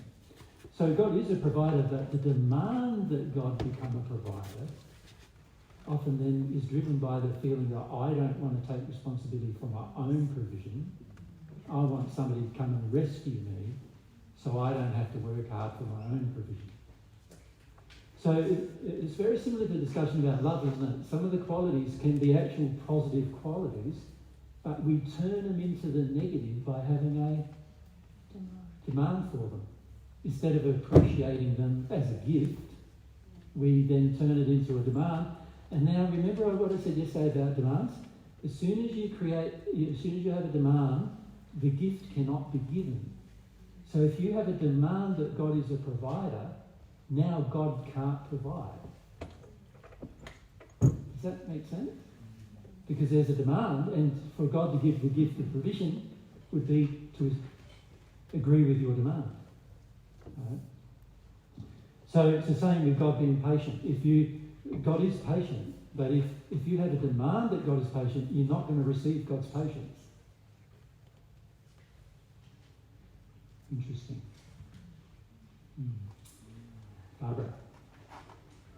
Mine is that God's disinterested in me. Disinterested, yes. Yeah, but I have that belief because it's a double-edged sword in that if he's disinterested in me, I fly under the radar and then I'm not accountable for anything. Get away with everything. So you sort of hope he's not interested in you too. Don't notice me too much, and then if I sin, then he won't notice me too much. That's great. Exactly. That kind of thing. Yeah, it's interesting, isn't it, that a lot of these things you can see come from our parent relationships too.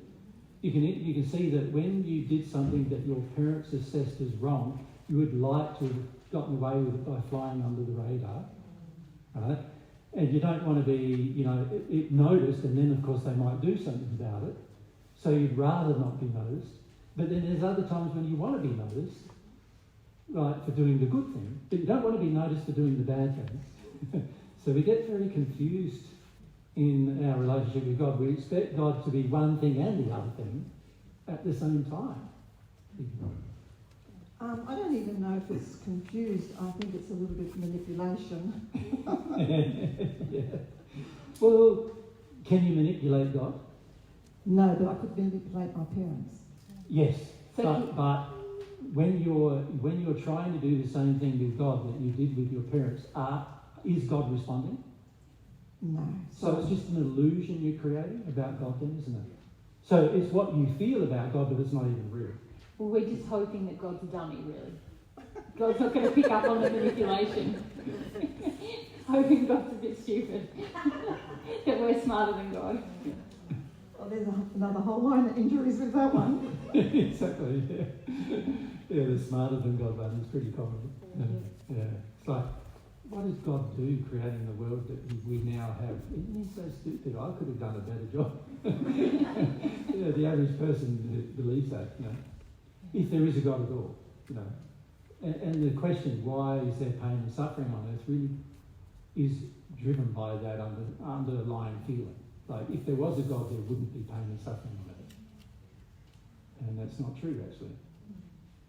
Pain and suffering doesn't come from God, it comes from our sin. So that, again, is something to show that we don't really want to take responsibility for our own behaviour. We're up to Okay, Lorraine.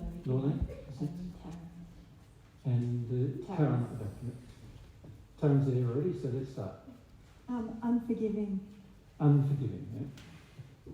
So bears a grudge. Got a long memory, in other words. Because remember we said yesterday, forgiveness is forgetfulness. We're basically saying that God won't forget what we've done, he'll always remember it. Right? Unforgiving means he always remembers it and wants to punish us for it continuously. So it's also saying he's got a long memory, like an elephant memory.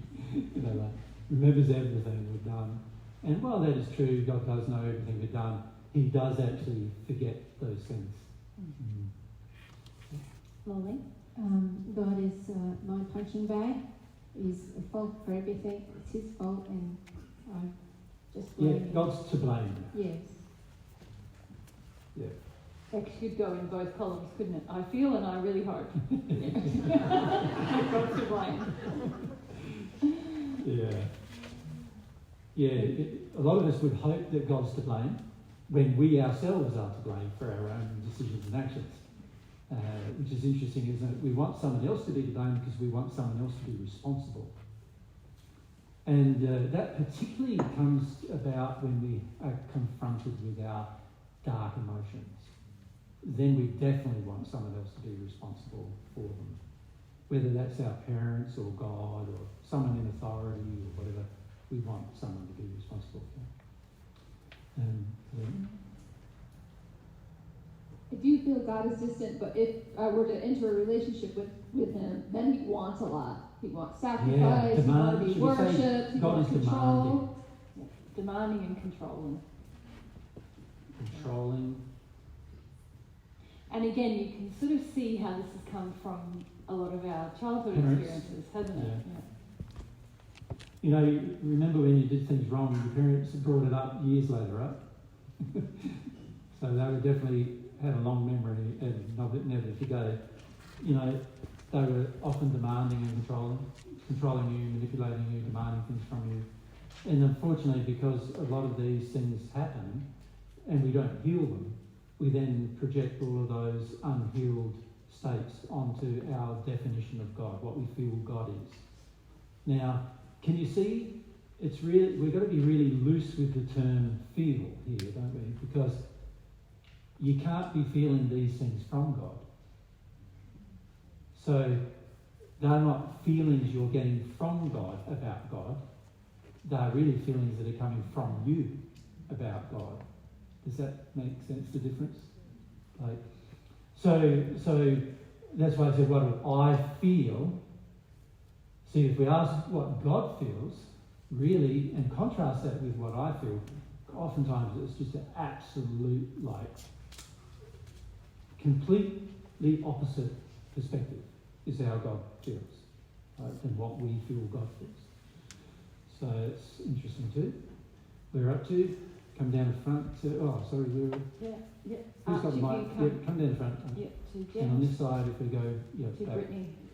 Brittany. I think we're up to Brittany now. So. Yeah, I've got a trust issue going with God, so God's got to prove himself all the time. Yeah, so he's untrustworthy. Oops, untrustworthy. I'll put it down here. And my demand is that he proves himself. Yeah. And we're looking for constant proof. And it's proof on our terms, isn't it? It's not just proof generally. It's like, there's so much evidence. When you meet my demand about taking my pain away, that'll be proof. Yeah, when you lenient with me, that'll be proof. It's all sorts of things, you know.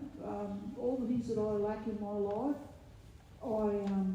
I don't have trust that God's there, but so prove it to me by giving me what I want. Correct. Yeah, that's fundamentally the underlying thing. Prove it to me by giving me what I want.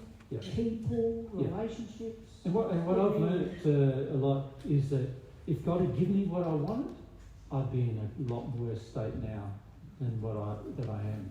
Yeah. You know, so there were times in the past when I wanted certain things, and if I had gotten them when I wanted them, I would be in a terrible state. This is one of the beautiful things about God. The steadfastness against our demand is a beautiful parenting skill. Yeah, an act of love in the way God parents us. Yeah, God assesses our demands as to whether they're loving or not, and if they're unloving, He never ever rewards them. And that's a really good thing to do. And that's a very important thing to do if you're a parent, by the way. And then if He assesses your desires and finds them loving, He always wants to provide them. But only if they are loving, right? Not selfish, loving. So that's also interesting because the average person on earth doesn't think that about God. They don't think that God wants to help them in their day-to-day life, but God does. And when we talk more about what God really is like, it's really interesting to contrast these feelings we're having with the feelings about what God really feels. You know. At a certain point in your progression, you'll be very grateful for what God has not given you. Yeah. You'll be exceptionally grateful. Really grateful. Yeah. Yeah, that God didn't give you all the things you thought you wanted at the time. Yeah. Great. I feel God is incomprehensible and aloof. Yeah, good words. Aloof, incomprehensible. And I think He's an alien. You mean like an alien life form? Yeah. Yeah. Yeah, and a lot of people believe that there's no such thing as a God, but there is aliens, and so God's an alien. And they also attribute to aliens, I find it interesting, the exact emotions that their mum and dad have. Just like they do with God. Just like they do with God. And quite often I watch these sci-fi movies. I'm like you, Graham, I like these sort of things. And so I'm watching this sci-fi movie, but the underlying principles behind them are quite funny, really, because they've got all this tech to get here, but when they get here, they want to destroy everything. It's like, that's not the way the universe works. If anybody had the tech to get here from one of the other Earths, they'd be so loving they wouldn't want to destroy this one. Yeah. And I think if He's an alien that's as far above us as we are above ants. Yeah. Yes. We don't consider that we've been created in His image. So therefore we're not as alien as what it would first appear, even though God is infinite. I would feel that our soul is an alien because our soul is a child of God. Yeah, that's right. Yeah. Which puts us, this physical body and this brain, as the host or the avatar in an educational virtual reality game. Yeah, and you're living your life exactly like that, aren't you? Yeah. That's right. Well developed. Removed from your soul, removed from the feelings. Yeah. Can you see how your beliefs often cause you to live a certain type of life as well? Oh, yeah. And that's worth considering, is that if you change your feelings about things, you will also, as a subsequent result, change how you live your life. Yeah. And we're over here. So I feel like I felt compassion from God at times, but at the same time, at the end of the day, I feel like His patience is going to run out with me at some point. Like He's going to, like, maybe short-tempered. Like a sort of, short-tempered mum or dad. Yes. Yeah. Yes, and so they just allow you enough latitude, and then He's going to get sick of me and just over it. Yeah. And that's it. And then after that, hush. Yeah. And also, you've got man on there, but I feel like God's a man. Like, I can't connect to this concept of God being female. Okay. You've said sometimes. Yeah. How many feel that way? Yeah, quite a few. Yeah, it's interesting, isn't it, that we don't conceive of God having a feminine nature. So, should we put in here not or unfeminine?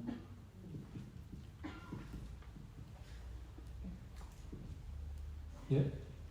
Is it sort of like It's interesting too because this causes us to have a certain idea about women versus men, doesn't it? That by believing that God is a man, whether we believe that in a negative way, in the sense of angry man, or whether we just believe God is a man, we're basically saying to ourselves that being a man is closer to God than being a woman is. Now that's interesting too, because that is the general view of most religions on earth. That being a man is closer to God than being a woman is. Of most societies. Most societies as well, yes. It's obviously the religions come from society, so of course you can see that in religion it's reflecting society. But you look at almost every society on earth, you look at like even societies right now that are warring each other are not that far removed from each other in terms of their beliefs. So an example, if you look at the Arab world, consider the Israeli world, those two types of teachings and beliefs and systems of things, political systems as well as religious systems, they fundamentally believe the same thing about women. Right? And yeah. You look at the Christian belief and the Muslim belief. Fundamentally, they believe the same things about women. That women are lesser, men has authority, women should be in subjection to men and so forth. And then you go to the Hindu religion, which is an entirely different religion with seemingly entirely different things. And yet you look at where it's practiced and women are treated as if they are lesser than men. Same thing. And so it's very interesting how this whole man and unfeminine thing has affected our emotions about God. We're up to Glenda. I feel that God is often hypocritical. So, a hypocrite? Yes. Yep. Why is that, Glenda?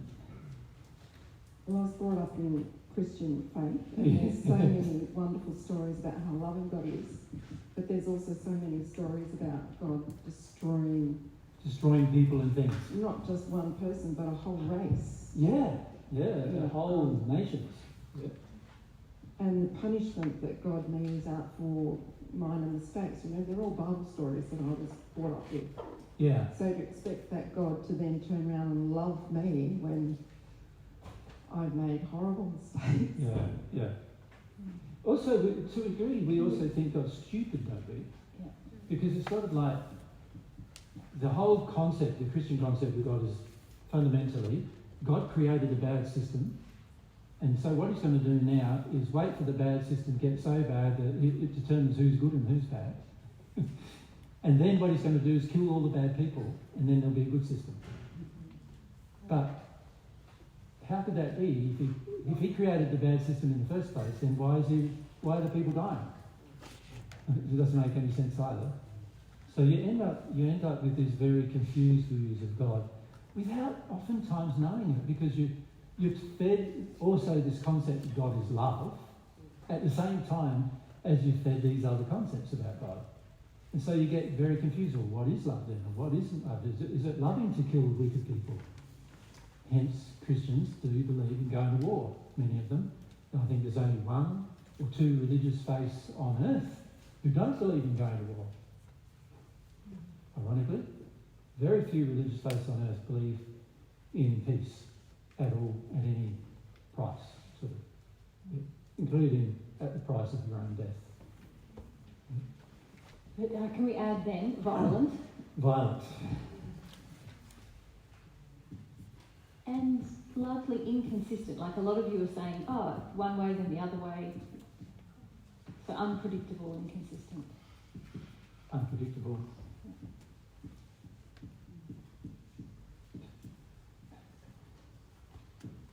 Okay, yeah. So Sheridan over here. That's good. I feel God is inconsiderate, but also surprising. Right. So can you explain each? Inconsiderate? Can you explain the surprising part? Well, I feel like the inconsiderate is that he doesn't realise how terrified I am, but it feels like he's still going to push me to do it and feel it. Isn't that interesting that the average person who's in fear feels that it's loving for a person to acknowledge their fear and to work around their fear and make allowances for fear? Yeah. So when you say inconsiderate, you're basically saying, he doesn't realise that I'm too afraid to do that. Yeah. He doesn't get it. Like, he's God, so he's not afraid, but I'm afraid. Like, he doesn't get it. You know? And given the fact that he created us, I'm sure he gets it. But we don't think of that, do we? At the time, and what's the surprising part? What's the surprise? I've been surprised, when I feel as though I'm insincere, and then I try and pray, and I assume nothing's going to happen, and then I cry, and I feel a bit like, well, that was surprising. I didn't expect anything to happen, but I may have a realisation, or I may have a different, I didn't expect that system to work. No, not at all. I have no faith in it. It's funny how you can be told something will work, and then when it does work, you go, what? Yeah. Over here, I feel like time is running out. God's only going to give me a certain amount of time, and then, which is a bit like what Brittany said. So the opposite of patient. Yeah. Impatient. It's interesting because that indicates too that we want time. And we've got to start asking ourselves the question, why do we want time to go by before we're loving? Isn't that an interesting idea that we would like time to go past before love is required of us? Right? You see, if you really desired love yourself, can you see you would probably not want to waste any time to become more loving. Isn't that true? But it's frequently the case that we want to waste as much time as possible before we become loving. Let's say that. Up the back. Yes. Sorry. And where are we here? Glenn. Angela. Yeah, Angela. So. Yeah. Distant and hard to get to know. Distant, yes. Distant and unknowable.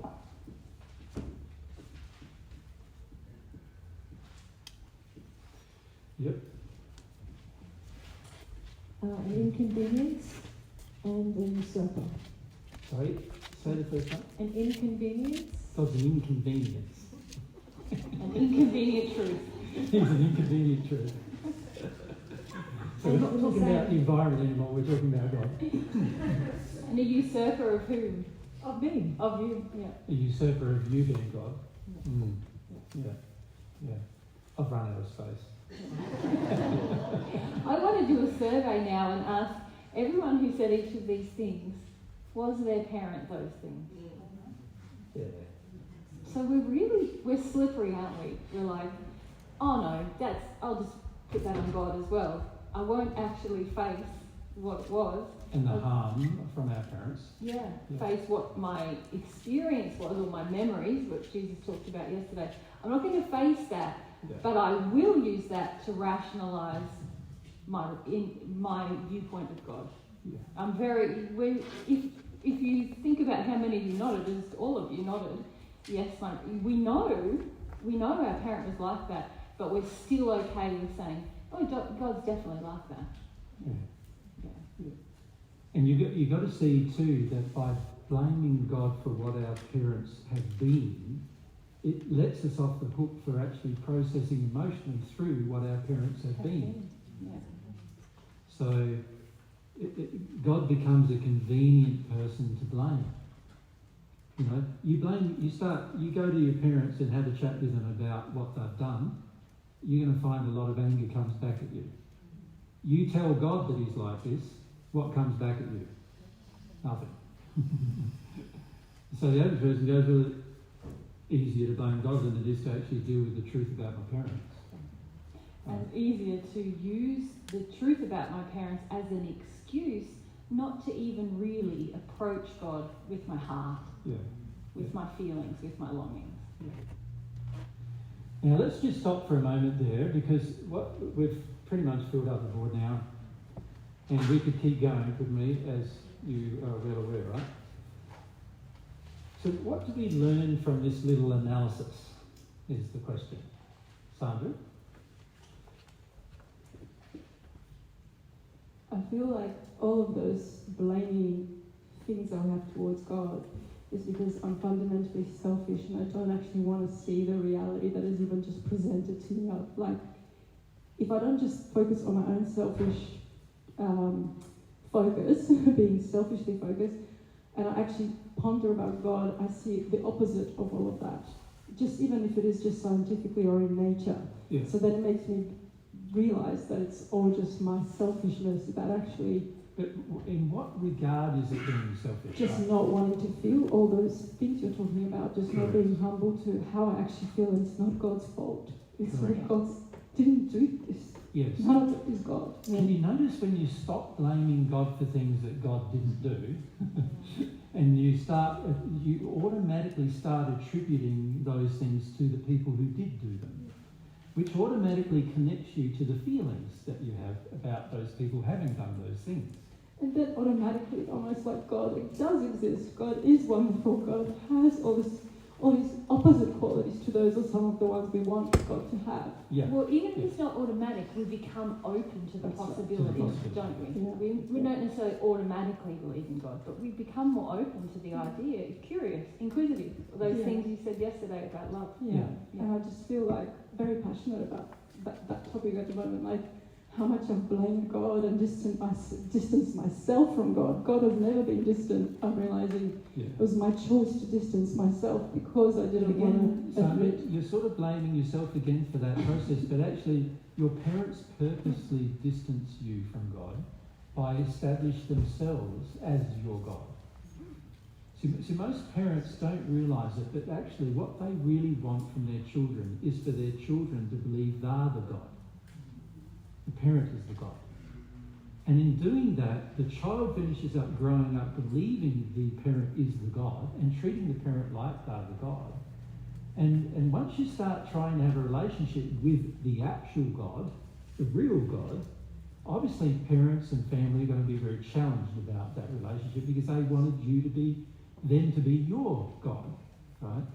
And so it's not all your problem that created this, and it's very important to see that. And this is one area that God has a lot of compassion for you about, is that God knows that the reason why you feel what you feel isn't just because of something you chose to do.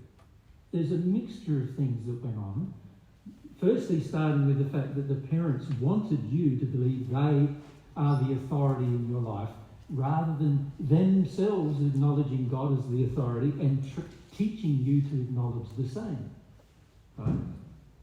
And this is very important to understand that when you blame yourself fully for these decisions, you are also getting away from your emotions. Because can you see? You're distancing yourself from that process, which you do need to grieve. Yeah. So while it is true that having these feelings in us right now is a problem for us right now because we are the ones with the feelings and only we can feel those feelings, so that's true. At the end of the day, to then blame ourselves for all of those feelings is going to get us away from attributing responsibility to the very people who created them. It's so interesting because I feel like what I've done is like, okay, I've been enraged with God, then enraged with my parents, and now I'm like, actually, it's my arrogance. I've become the God, like I've become God to myself, because I've ditched God, I've ditched my parents, so then I must be God, and then the arrogance built up, and now it's like trying to see reality. I guess that I've got to do the reverse. I've got to deconstruct myself as the God, which makes me now like be punishing and blaming. Yeah, And then also there will be a layer that will just be the underneath grief of the child, I suppose, of That's how right. it really That's was. right. Yeah. That's right. It's true that Yeah. I do want to avoid putting Yeah, so you've got to be careful about all these little, you could say manipulative things we even do to ourselves just to avoid the power of the emotion that's within us. Once we deal with the emotion that's within us, then we'll no longer feel that ourselves, and then we're then open to be educated about what God is, right? And when I say educated not only by somebody educating you, but also by actually feeling from God what God is, right? The most powerful thing you can do to change your view of God is to actually feel what God is from God, not from anyone else. You follow?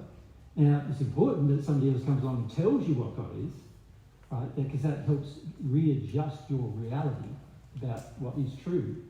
But once they do that, you're only going to be convinced that God is the thing they're explaining when you yourself feel from God that that's what God is. That makes sense, doesn't it? Thank you. Okay, so what was the question I asked? Just before saying it up there. Alan? On a similar note, I put God in the New Age thing as supreme light, supreme being, and all those things that are on the board, I try to fill into that void because I didn't, bathing in golden light and meditating didn't actually give me words. So I put the words in, all those things on the board, which is really what discussed earlier on about how I was parented. Yeah. And my parents were very absent. I'm just wondering whether everyone understood what you just said, though. Yeah. Wasn't that clear to everyone, I don't think? Okay. So what Graham is fundamentally saying, Ellen is fundamentally saying, is that when you have this New Age belief that God is light, there are no other definitions of God that you really take on about God. So there's a whole heap of void about God's personality and nature that now has to be filled in by something. Yes. And what Alan's done is he's filled that in with a whole heap of definitions about God, but he's still treating God as if he's light and supreme. Yes. Trying to. Yes. Yeah. While at the same time got all these contrasting beliefs that have been imposed upon that concept. Yes. Yeah. So it's like I'm trying to deconstruct my past understanding of God through the New Age, and then bringing what you've taught us with divine truth, and without actually removing a lot of addictions that are associated with these beliefs. That's it. Yeah. That's right. So it's like I'm doing it back to front, if that makes it any sense. Yeah. Yeah. Totally. So really struggling in that, and when Graham said before, alien, I also thought that God is so different from us, and that you mentioned yesterday about how we have a lot of confusion about our definition of God, and that's where I still find myself, is in that confusion. Yeah. No, and this is the trouble, isn't it, with false beliefs, is they sort of establish in you a whole train of results from the false belief. And then by the time you've imbibed them all over years of your life, you get to the point where you realise, this belief is false, but now there's all these other beliefs associated with the acceptance of that false belief that are all linked to it, that you've got to work your way through and deconstruct emotionally because you accepted the false belief because of the emotions. Yes. That was why it appealed to you. That's why it appealed. Yeah, that's so true. Yes. Yeah. It's a tricky process, and that's why it does take time. And there's a difference between demanding God's patience, but you being patient with yourself. So with regard to God, my feeling is I don't demand God's patience. I know God would be happy if I was loving right now, not tomorrow, now, right?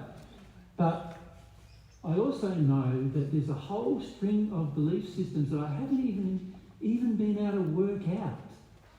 Particularly in this life, I've found a whole heap of strings of beliefs and everything that I haven't been able to even work out. I had to have some cognizance of them before I could even start dealing with them.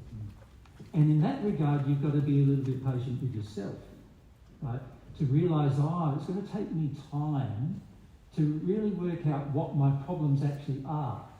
The key is whether I am passionate about working out what they are, or I just put it off as long as possible. Right? Now, if I'm passionate about working out what they are, then God will continuously be compassionate and patient with me.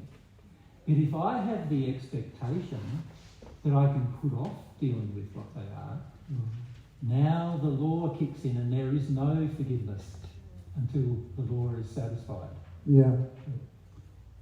Yeah, it's good. So, very important to see that God loves your attitude. Your sincerity, your aspiration. Yeah. So if your attitude is sincere, you will be a loved child, even when you're a sinner. But if your attitude is, I'm going to put everything off, then you're no longer sincere, and now you're not going to experience yourself even as a child anymore. You're going to experience yourself as the sinner getting corrected by the law. Yeah.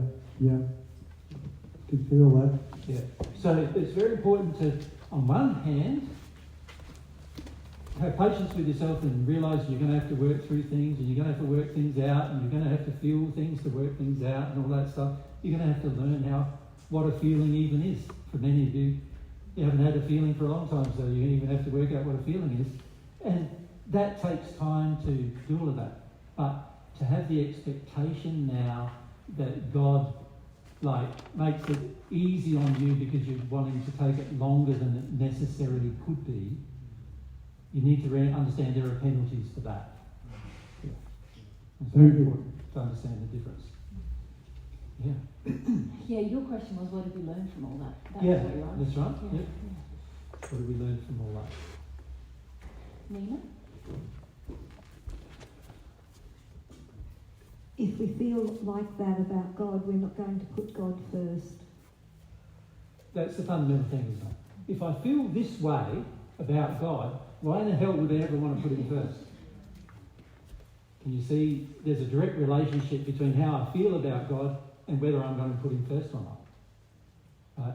If I'm going to have to somehow disconnect, don't I, all of these feelings about God from what God is somehow, in order to desire a relationship with God, I'm going to have to somehow go, this is what I feel, but they're only my feelings. They're not true. They're just my feelings.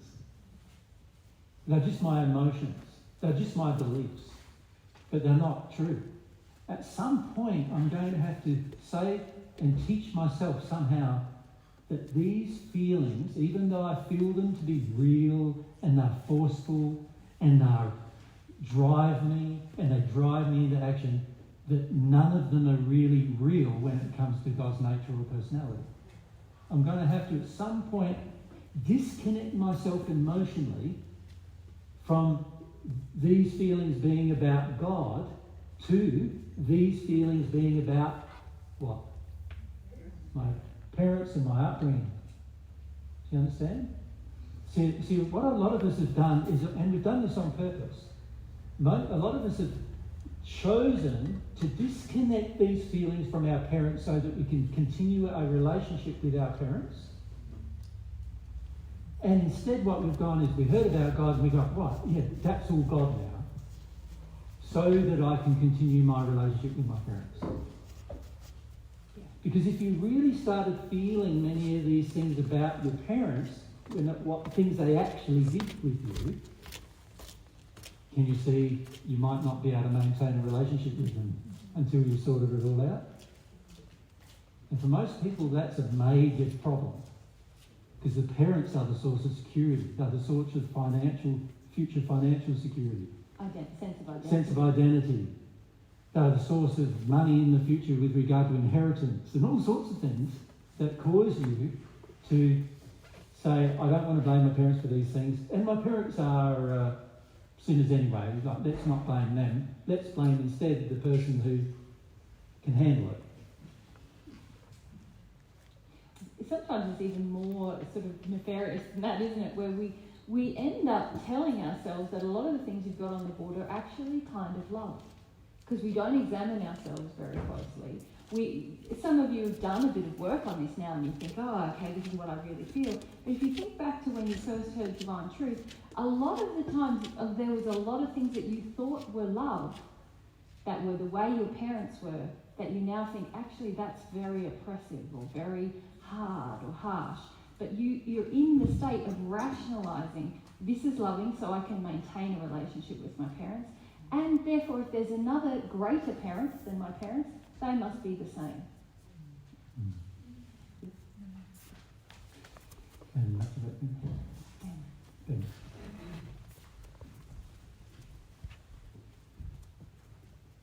I'm just wondering if there's a funny thing going on where we kind of think this is our experience of God. Like a real... Yeah, see, I find this fascinating how most people, when you start talking about God, they sort of believe that they have had an experience of God, but it's been this. Right? But actually, most of us have never had an experience of God at all. So how is it that we think this is our experience of God when we haven't had an experience with God? It's really strange, isn't it? Like a psychological head, you know. Yeah, well, this is related to the underlying truth that the majority of us have turned our parents into God. And so if you turn your parents into God, this becomes your experience of God. So how does that happen when your parents are there and it's tangible that you believe in God? How do you suddenly put all that, or gradually put all that onto that? Your parents, on the average, and most parents do this, demand that eventually you see them as God and more important than God, if God exists at all. So this even happens in a religious faith. So where the average person in a religious faith is saying, we are the authority in God's name. Is really what they're saying.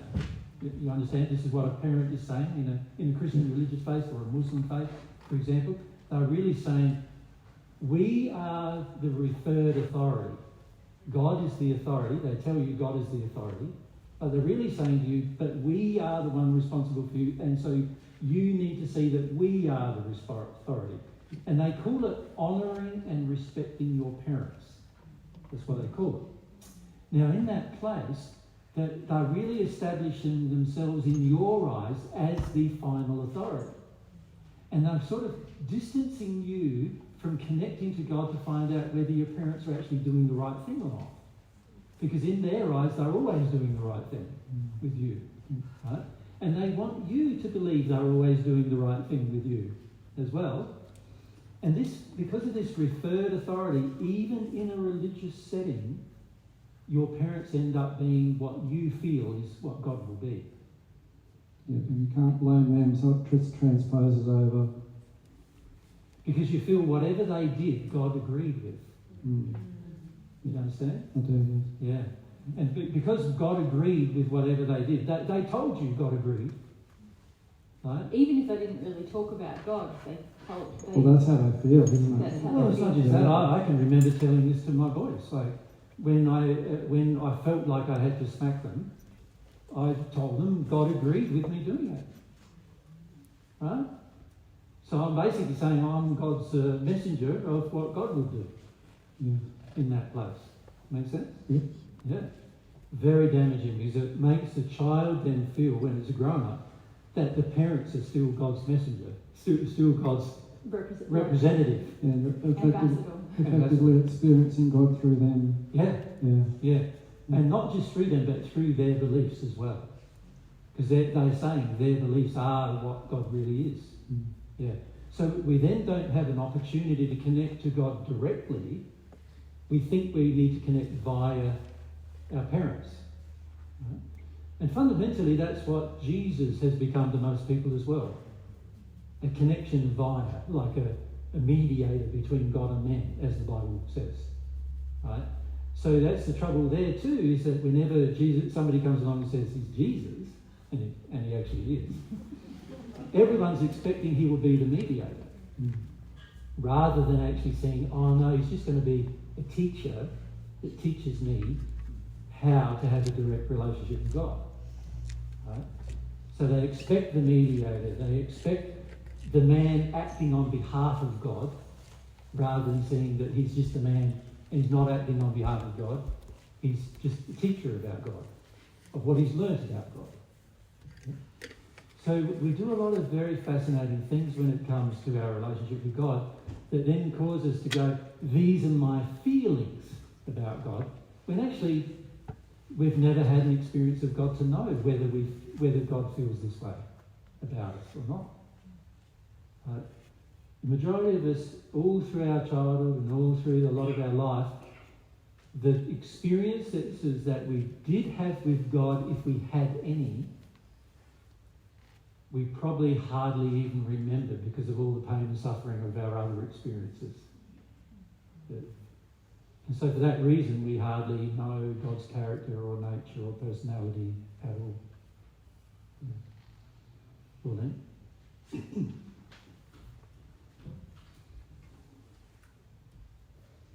It's getting a bit warm now, everyone? Yeah. Want the aircon? Yep. Thanks.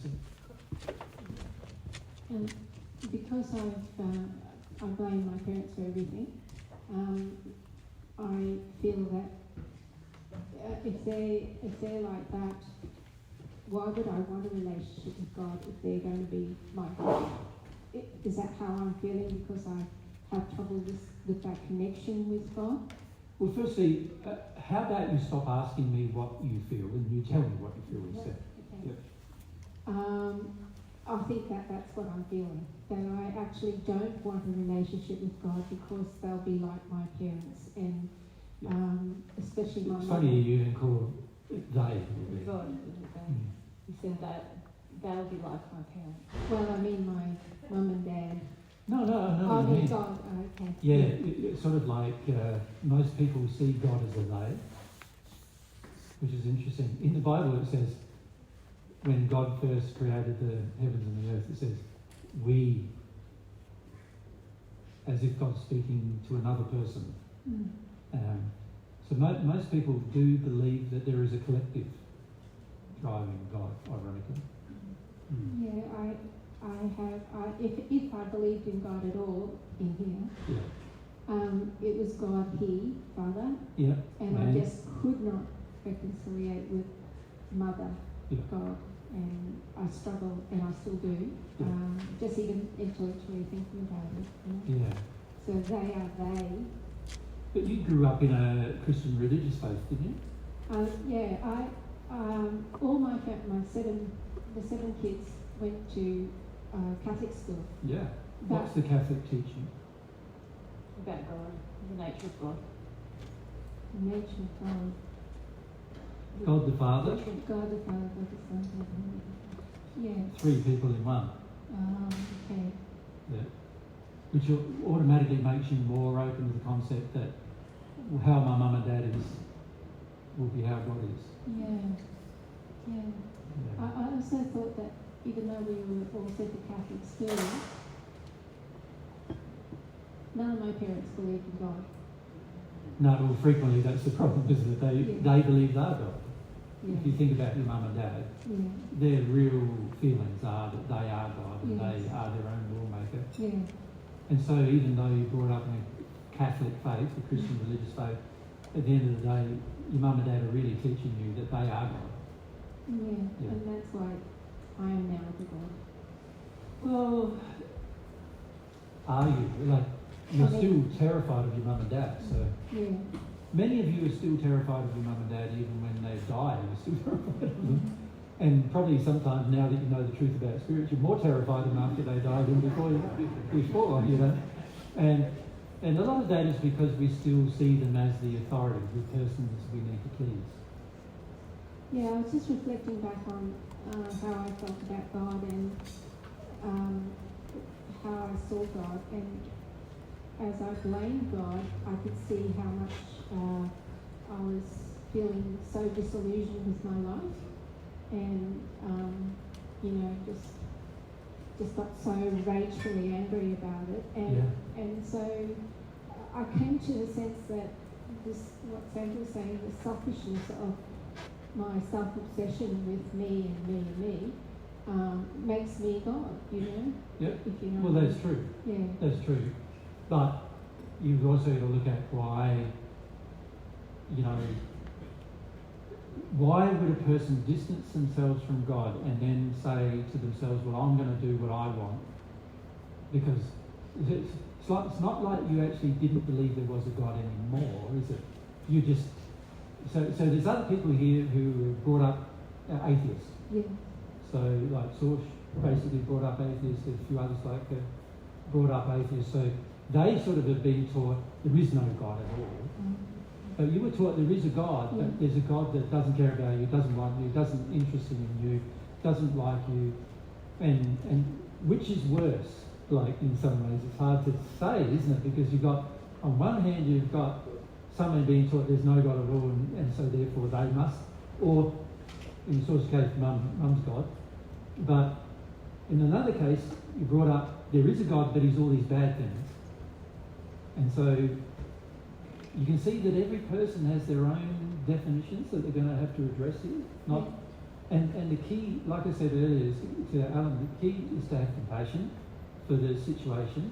Remember what I said also to Sandra, like, stop blaming yourself for what you created, because a lot of what you created was a mixture of your decisions with your mum and dad's decisions, and then two together created what you are now.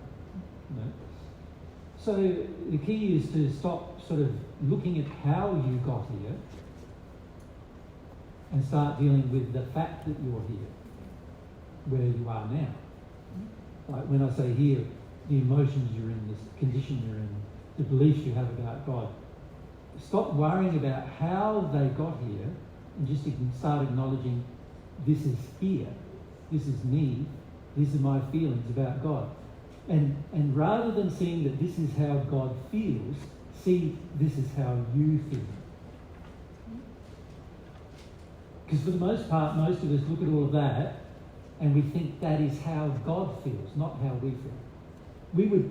Most of us would like, if there is a God, we would like God to be different to that. Isn't that true?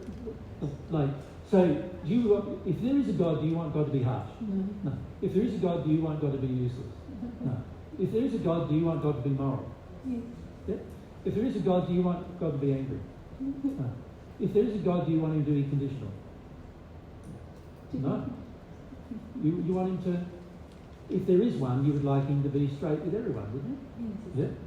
Do you want him to be distant? No.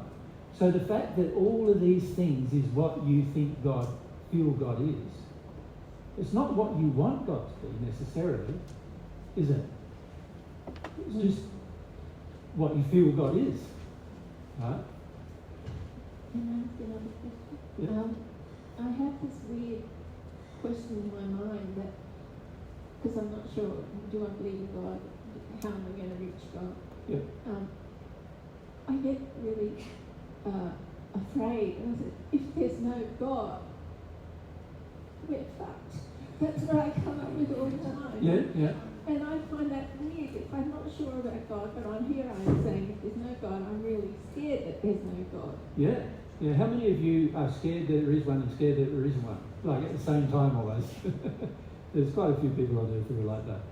Right? We're scared there is one because he might punish us and torment us and make us feel bad about everything we've done. And then we're scared there isn't one because he won't rescue us and he won't look after us and he won't rescue the earth from the bad things we're in. But you see, a lot of that is because we don't want to take, as a society, we don't want to take personal responsibility for our own creations. Yeah. So, even if there is a God, we could still be screwed. Actually, like, if Can you see that? And the reverse is true. We could unscrew the world without God. It would just take effort on our part. That's right. You know. See, if you choose, even if God exists, right, if you choose to act out of harmony with love, right, and everybody on earth does that, we're stuffed. Yeah. Right? In fact, we get what we've got now. That's what we get. Yeah. And so the world being in a place that's like it is now is not the result of whether God exists or God does not exist. but you have somehow attributed it to the fact of whether a God does exist or not. And a lot of people do this because they've been taught that God's going to come and do what? Religious faith. He's going to annihilate the wicked. And the book of Revelation says, after the wicked are all annihilated, the good will be with him. The good will be able to survive, right? And live happily, peacefully. The book of Revelation is an interesting book when you read it because it says a lot of bad things about God, actually. and about me too, because it says that I'm going to come on a white horse with angels and slay and destroy the wicked, you know, at the time of Armageddon. Doesn't sound like me, does it? No. But a lot of people think it does sound like me for some reason. Well, they hope. They hope. You see, fundamentally, a lot of people don't see how we ourselves are participating in the violence of the world. Because our addictions are the things, and our addictions and fears are what participate in the creation of violence in the world. And we don't see that. So what we're looking for is a person who comes along and rescues us, but gets rid of all the people we don't like at the same time. The people who we feel have been violent to us. We want to get rid of them. Now, if such a thing were possible, given God's perfect and perfect in love, if it was even possible, it's not very logical for God to create a world where He's given free will and then at a point in time take it away from all the people who were wicked. What He really wants is redemption. And He's created a completely perfect system to create redemption for every person. And this is why eventually, given enough time, whatever you choose, even if you don't choose God, given enough time, you will be a redeemed, sinless human at some point in the future. And happy too. Yeah. But can I say, whether you do that with God or whether you don't, it is going to require personal responsibility, personal effort, personal reflection, personal humility, personal faith, all of these things. And often that's something we didn't put on the hoping side, is the hope, we just hope it's going to be magic. We'll just connect to God and, oh, now I don't sin anymore. But that would be undercutting the power of the gift of free will that God has given. Most of us want drugged out magic, you know, ayahuasca. It's like, I just developed through 3 spheres in that ayahuasca trip. Isn't it amazing? Right? That's what we want, right? It's completely unrealistic given the depths of our personal and collective depravity. Yeah? So. Yeah. And what a drug, like even these drugs that promise that they're going to heal you or help you see things, if a drug could do that, that would be also negating the free will choice that each of us must make if we're actually going to develop ourselves in love. Yeah. Unless you want to see that truth, even if someone drugs your drink and you suddenly see a truth, it's not something that you sort out. Mm-hmm. And so there isn't the reward of the law on that knowledge. It's only what you act upon that is rewarded. Can I ask another question? No, let's go to Kelly.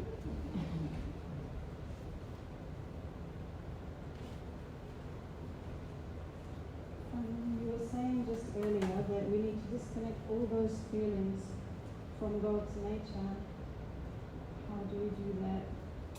By going through them and feeling who actually created them. Whether it was you or family of origin or your experience, having the memories of how you got these feelings. See, what most of us do is we have these feelings without understanding the memories that led us to those feelings. Do you know what I mean by that? Yeah. Does everyone understand that? So if you think about this, this feeling here of unforgiving, how did I get that feeling? It wasn't through any interaction with God. No. So how did I get it? Yeah, it would have been something with my parents where I did something and they Yeah, they're just. Oh, not just that. It could have been, let's say, you were really in love with a guy and you were 16 and you were really loving him and he cheated on you with your girlfriend. Mm-hmm. Right? Let's say that happened.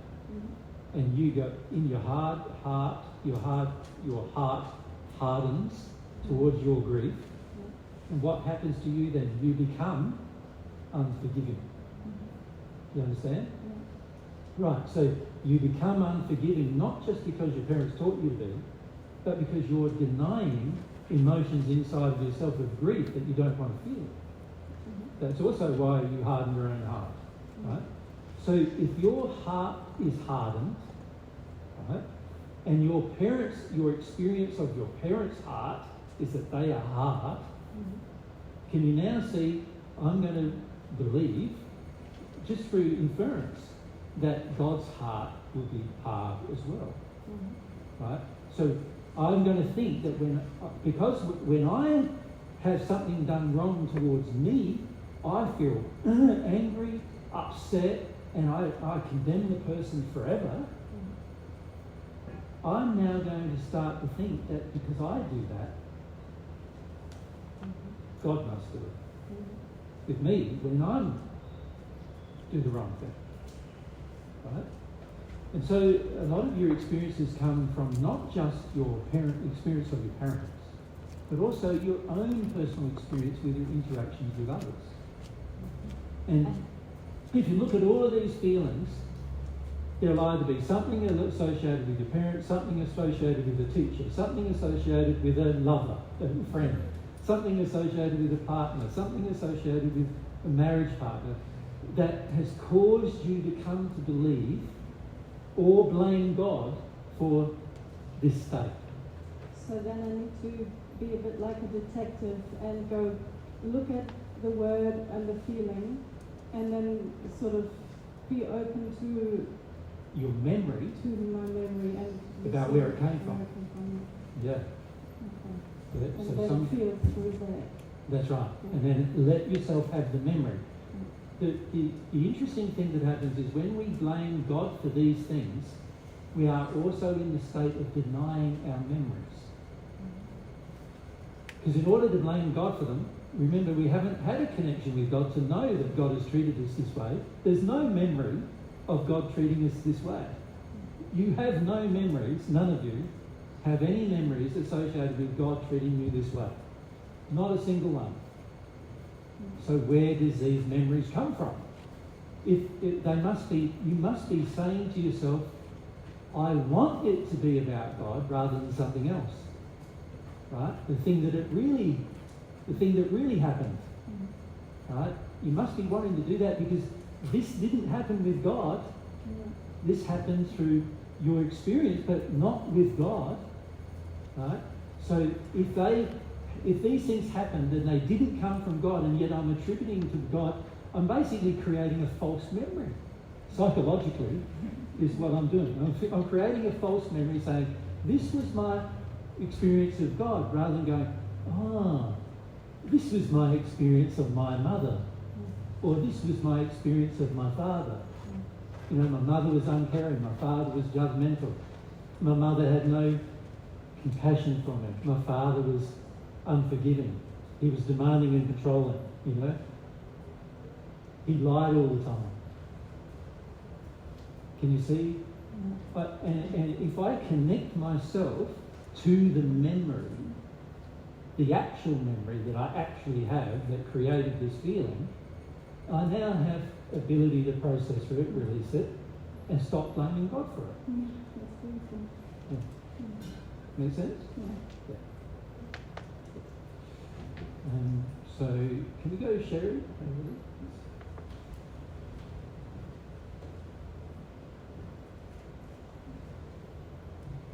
I have a memory of, I think I was afraid and I went into my mum and it was in the middle of the night and she told me to go back to bed and talk to God about it. Yeah.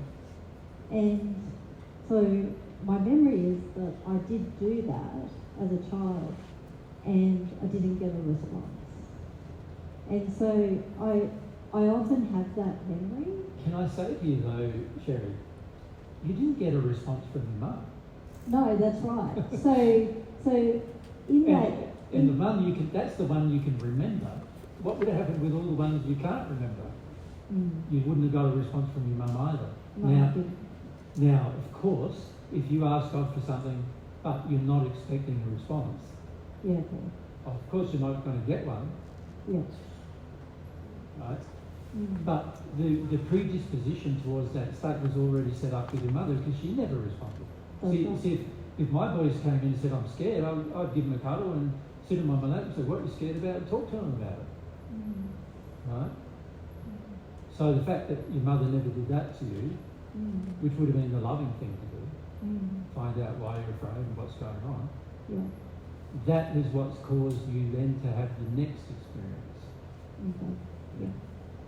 Makes sense, Yeah. Yeah. Thank you. Jen?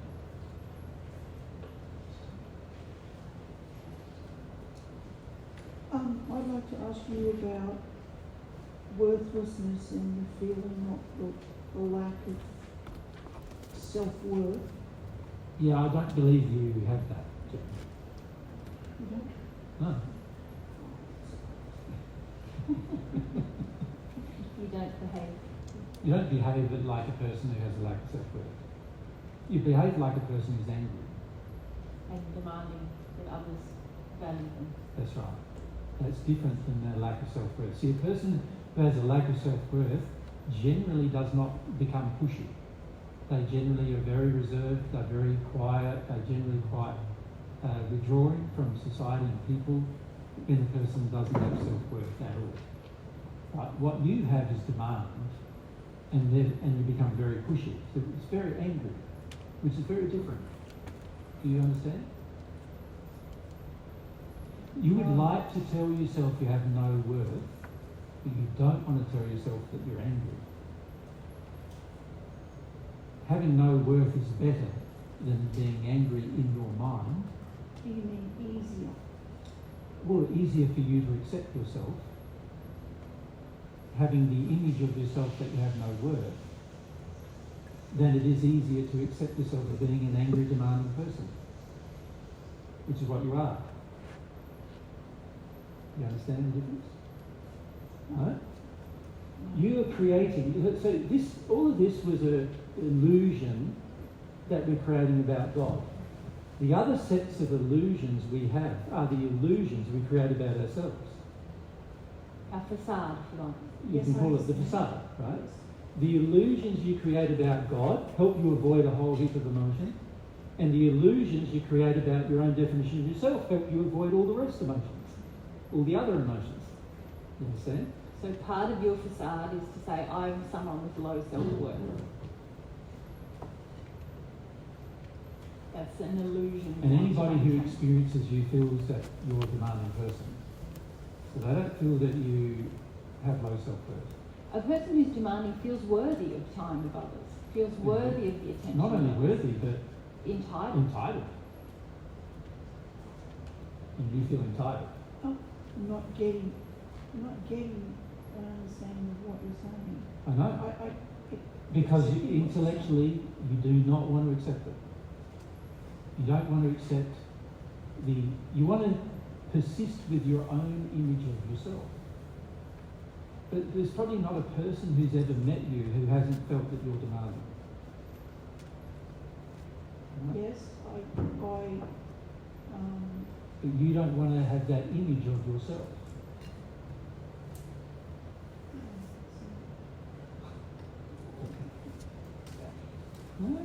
No, this is just an injury. You see, now you went straight into judgment. well, it's not good. It can't be good. It can't be No, good. it's not when it good. rains, But it's stop not good. judging. Stop judging. Stop judging. This is why you have the This is facade. why you have the facade, because you're judging the actual condition so much that you're not willing to face that it's real. You know, stop judging it. Just face it. This is what you do. You do have high entitled feelings that other people should listen to you when you speak, that other people should always ask you. Like even in these sessions where you put up your hand, and even when you ask questions, you want to have your whole story, you want everyone to listen to it. That's not the action of a a person without worth. A person without worth would sit there silent. Right? It's a person with entitlement that does that. And you're not facing the truth of that. Right? It's one of the truths you haven't faced about yourselves. Ironically, if you did face that truth and deal with it, you have a lot more friends than you currently have. Because actually the rest of your personality is quite easy to get along with. Make sense to you then? It does. Yes. So it's very important that you understand that the illusions you create about God are damaging to your relationship with God, and the illusions you create about yourself are damaging to your relationship with yourself and the other half of you. Yeah? So we need to teach ourselves to no longer live in the illusion, no matter how preferential we find it is. No matter how much we prefer it. We don't want to live there, because if you live there, you will remain the person you currently are for a long period of time. Follow? So a person who has a lower sense of worth than you, say, you know, I won't pick out people in the audience, but there are some, yes, that have, and some of you know who you are, the ones who just sit there and don't say anything to anybody and try to be unnoticed and but you do have worth issues, right? But entitlement is not a worth issue. It's a demand issue, driven by anger, that people haven't listened to you in the past and you want them to listen and you want them to understand you, you're demanding they understand you. So this is, you felt misunderstood and now you feel like you want everybody to understand you. And they don't have to, but you demand it of them. And this is what makes it very hard to spend a long time in your company. Right? If you could see that, then you could take the next step, which is, okay, if I could get rid of that demand, my personality is going to be a lot better, isn't it? All of a sudden, everyone would go, wow, Jen's a breeze to be with now. Like, that old demanding Jen, she's gone, and the new pleasant Jen has arrived. Right? We should invite her around. We should invite her around. Thank you. Very important to face the truth. So while this discussion has been about God and our beliefs about God, can you also see we often have beliefs about ourselves that we want to hold on to, and frequently they are what we call good beliefs, like positive beliefs, that we hold on to about ourselves that are not anywhere near the truth. And we've got to do something about that as well. Probably.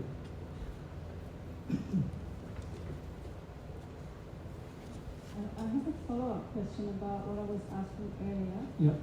So while I am working through all of this, all of the memories and the emotions, is it possible to have a connection with God of some sort already? Yeah. You can have a connection with God in the helps. And that's something that I didn't say when Jesus was answering your question. We have to stand there. Yeah. Very formal. As you're working through those things, another really important thing is to seek out God. Because it's even as if you've worked through all those things, it doesn't necessarily mean that you will have replaced those false beliefs with true beliefs about God if you haven't sought out God and sought out information about God, evidence about God, and a personal connection to God. And you can start that now. Can I illustrate how as well? So let's say you believe God's uncaring.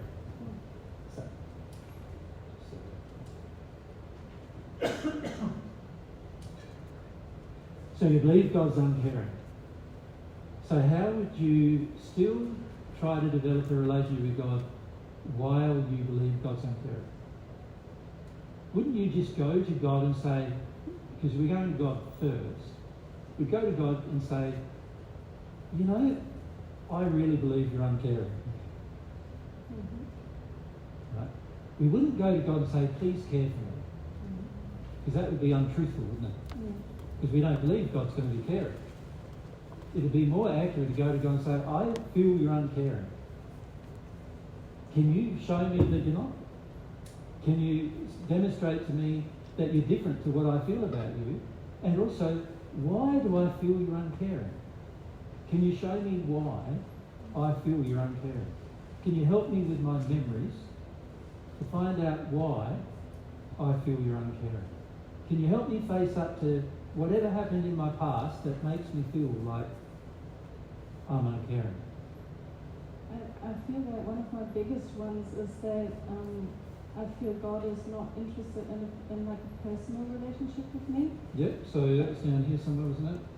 It's just uncaring. Distant, uncaring, disinterested. Yeah. Yeah. So disinterested, distant. So you can say to God, not only do I feel you're uncaring, I feel you're disinterested in me, that you don't really care about me specifically, and that you're distant, like I don't know how to contact you. Right? And if the feelings are sincere, you will feel a response from God. Now, if there is no response, one thing you must do is trust that you weren't sincere. Yeah. Because sometimes... How simple it is. Yeah. And sometimes we kind of approach God with these questions that Jesus is suggesting, but we're really wanting proof or evidence to help us get away from the feelings. Mm-hmm. God is going to respond to a humble heart that is willing to feel the feelings, and then God can provide the evidence of the truth, if you like. And just before you say the reason why it is like that is because your soul cannot receive a new idea about God unless you release the old one emotionally. So God wants you to connect to the old idea at an emotional level so it can be released, so that God can then share with you the feeling of the new idea. So then I don't just have to feel the emotional memory of what happened with my parents. I also need to emotionally feel that I feel that God is not interested in me personally. No, because that's not true. It never happened. You only need to feel what happened. Yeah. The thing about the exercise that we did, which was very worthwhile, is that a lot of it, even though we asked people to speak about their feelings, a lot of it still came from intellect. And one of the really powerful things that I have done, that Jesus suggested to somebody else actually, and I decided I'm doing that, is to ask God for love at every moment I think of it. At every day, every moment, ask for God's love. Mm-hmm. And even if you don't receive that love, things happen. I can testify to that. And what starts to happen is some of the real feelings you have about God start to come up emotionally. Automatically. Yeah. And you don't get confused as the emotion is coming up emotionally. It's no longer confusing. You don't have to think, oh, I have to find the memory. Oh, I have to figure out what this is about. Because that's the really cool thing about emotions. They hold all of the memory in them. So as long as you are sincerely asking God for love, and you might not, I should restate that rather, you might not yet be sincere, but as long as you are in the process of asking, and you will discover if you are sincere in that discovery, if that makes sense. You know, you're gaining sincerity to ask for the love by clearing out all the emotional reasons why you don't actually believe there's love, or you don't want love. Some of my things, I just think love is oppression. So I don't want love. Why am I even asking for this thing, you know? Actually, I take it back, God. I don't want love because I just see that as oppression. And then you can feel about, why do I believe love is oppression? Yeah. So this just be careful of getting too intellectual about, okay, I've got to feel about that, I've got to feel about that. If you start the practice of prayer, not as a practice, but as a sincere kind of exercise, it can really help you with this process. Yeah. See, a lot of you are not praying because you have these feelings. And that was the very first thing that I had to uncover. It was like, I don't want to pray. Jesus has said pray all the time. I don't want to. I don't have any good feelings about what that's going to lead to. But okay, I'm going to do it anyway. And I'll keep feeling what comes up as I do it. Yeah. And the more you feel what comes up as you do it, the more feelings you release, and the more feelings you release, the more easily it becomes to do it. At the beginning it's hard, because at the beginning it's like you pray and it feels like there's no response. Yeah. And I feel like, well, I would like to actually have good, my memories sort of... Yeah, I'd like to have good ideas about you, God, and now that I'm really engaged in this thing with you, I don't actually like what I think you are. I like just telling everyone that God's this really loving entity. Oh, crap, I don't actually believe that in all my memories, Yeah. It gets a bit uncomfortable, but a lot of us just don't even want to engage with that discomfort to start with. Mostly because of a lack of humility. Yeah. Because we don't want to feel what we actually feel. If you hold on to the basic principles of truth and humility when you progress becomes quite easy, because if you're humble, that means you'll feel everything you need to feel. And if you're truthful, it means you won't lie to yourself about what you need to feel. And like I've seen a lot of people say, oh yes, I pray every day, and I think, you're not honest in those prayers. The honest thing was me going, I'm asking for your love and now I don't want it. That was me being really honest with myself about where I was at. And ironically, that's when you get it. Yes, that's when your faith starts to grow. Sincere, right? Yeah, because you're really honest. But a lot of people say, oh no, I read the Paget messages and I pray, but they're not being real about all these feelings that would come up if they really had a longing or had a heart opening or had an inquiring feeling. Yeah. Thank you. All right. Well, of course, there's the third section that we need to talk about, and that is what God actually is, right? Jesus, can you just tell us all that so we don't have to feel all these things? That's what we all want, isn't it, at this point in the day? Just tell us all the good things that God is. And this is what we notice a lot, is everyone wants to skip over the process that you need to go through instead of skipping over. Right? Process you need to go through is a process of clearing away from yourself the reasons why you feel this way, while at the same time developing a desire to receive love from God. And if you do both things will happen, and then you will change as you deal with both things. And then you get to a stage where you're open enough to actually ask God, well, what is your true nature? And you're open enough to actually feel a feeling from God about what it is. Right? But before then, you're just guessing. And you're just hoping, or you're just demanding, or you just want somebody else to tell you, or whatever you can do to avoid the process. Right? But the process is a necessary process. So what we're going to do, because there is a lot to say, so we've obviously, we haven't talked about the first very much, right? A little bit this morning, didn't we? We also haven't talked about God's nature and personality very much either. We've just talked about what you believe it to be, right? So, and obviously we don't have enough time to talk about those two very important things right now. So what we're going to do is our next talk that we have here in Mergen, that'll be the subject of our next talk. It'll be the same thing, love God first, but we'll be focusing on what is God's real personality and nature, what is God's character as well, like what are the traits of God as well, what are the attributes of God. And then we also need to talk about, well, how does it feel when you feel those things first? Right, which is very different than using your head to put it first. Right? The reality is, as all of you well know, if you decide something in your head that you're going to do it for the next 30 days or more, by the time 30 days goes past, there's a good chance that it will sort of become a habit if you do it every day. So you all see this in practice, like you go to your kitchen, and if you one day decide, oh, the knives and the forks should be in the opposite direction, You know, one going in one area in the knife and fork drawer and the other one's going in the other, and you decide to swap it over. For the next 30 days, where are you going to look for your fork? It's going to be where the knives are every single time, until you get used to it, isn't it?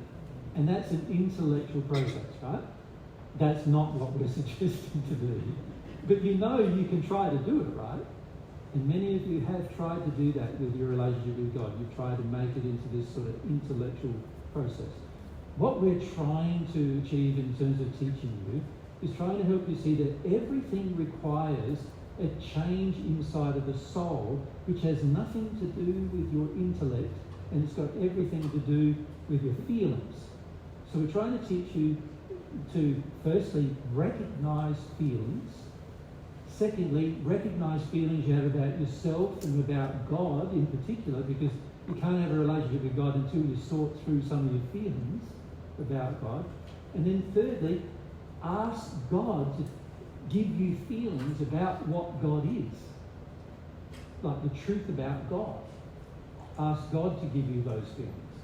And if you can do those things, you will come out a year later, a couple of years later from that, you will come out feeling like a very different person. And also, your entire life probably would have had some significant changes as a result of doing those things. Right?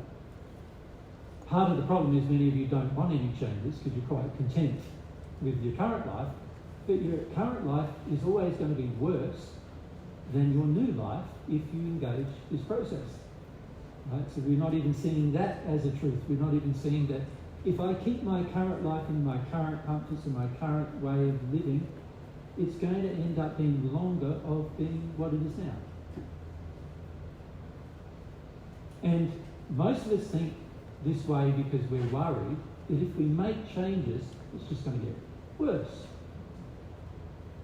Right?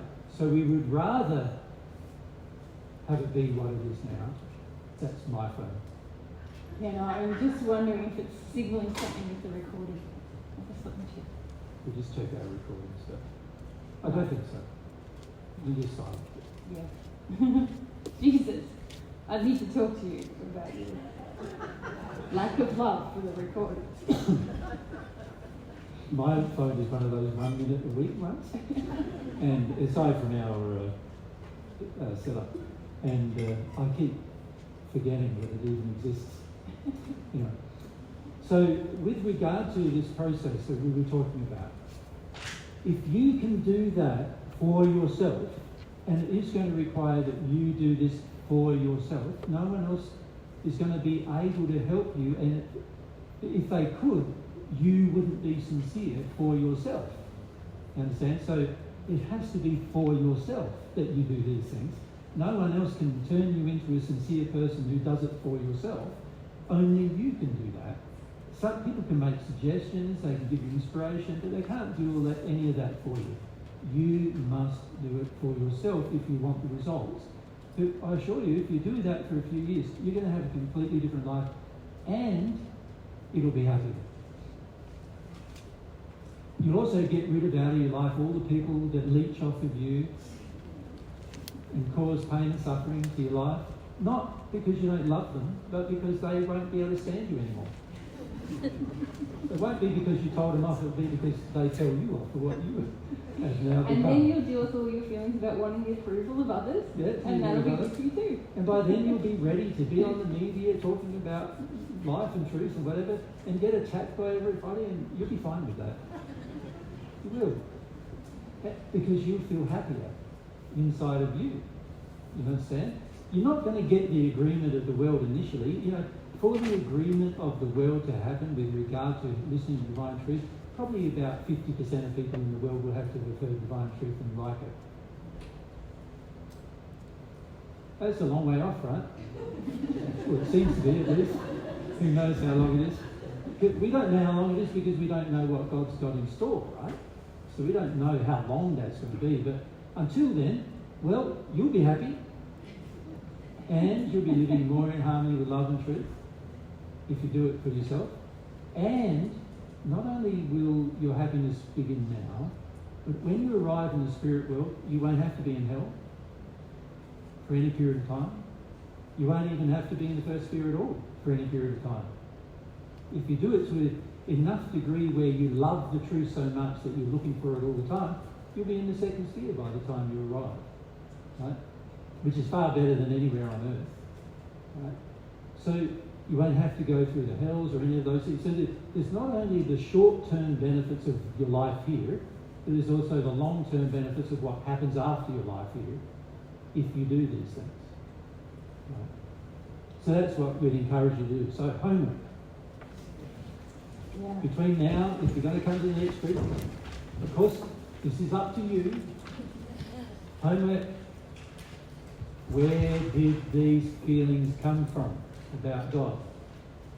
Where did they come from? Write down your feelings about God, the actual ones that you feel, and then start asking yourself, why do you feel God's judgmental? Why do you feel God's unforgiving? Why do you feel God's a man? Why do you feel God's useless? Why do you feel these things about God?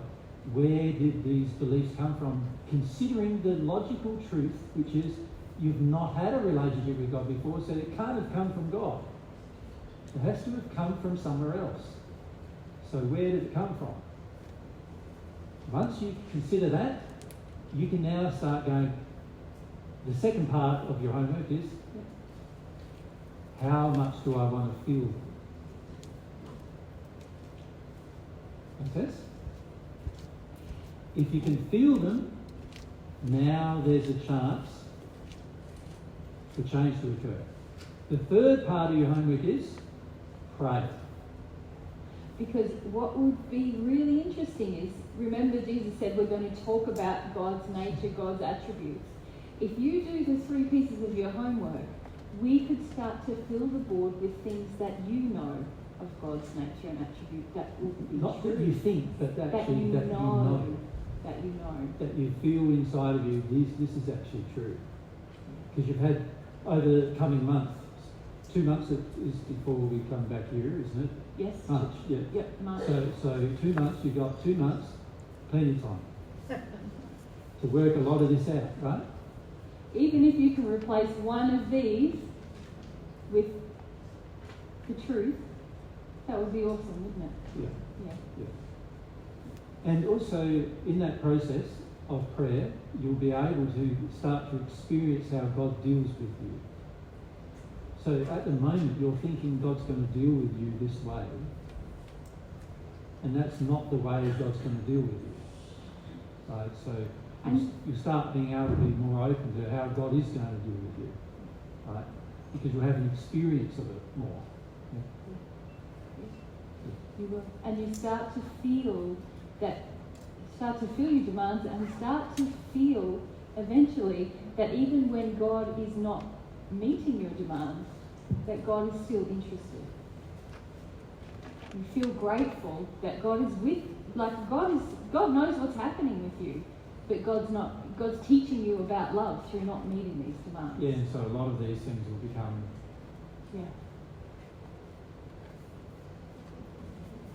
Can you see? So these things will happen at an emotional level where you start feeling,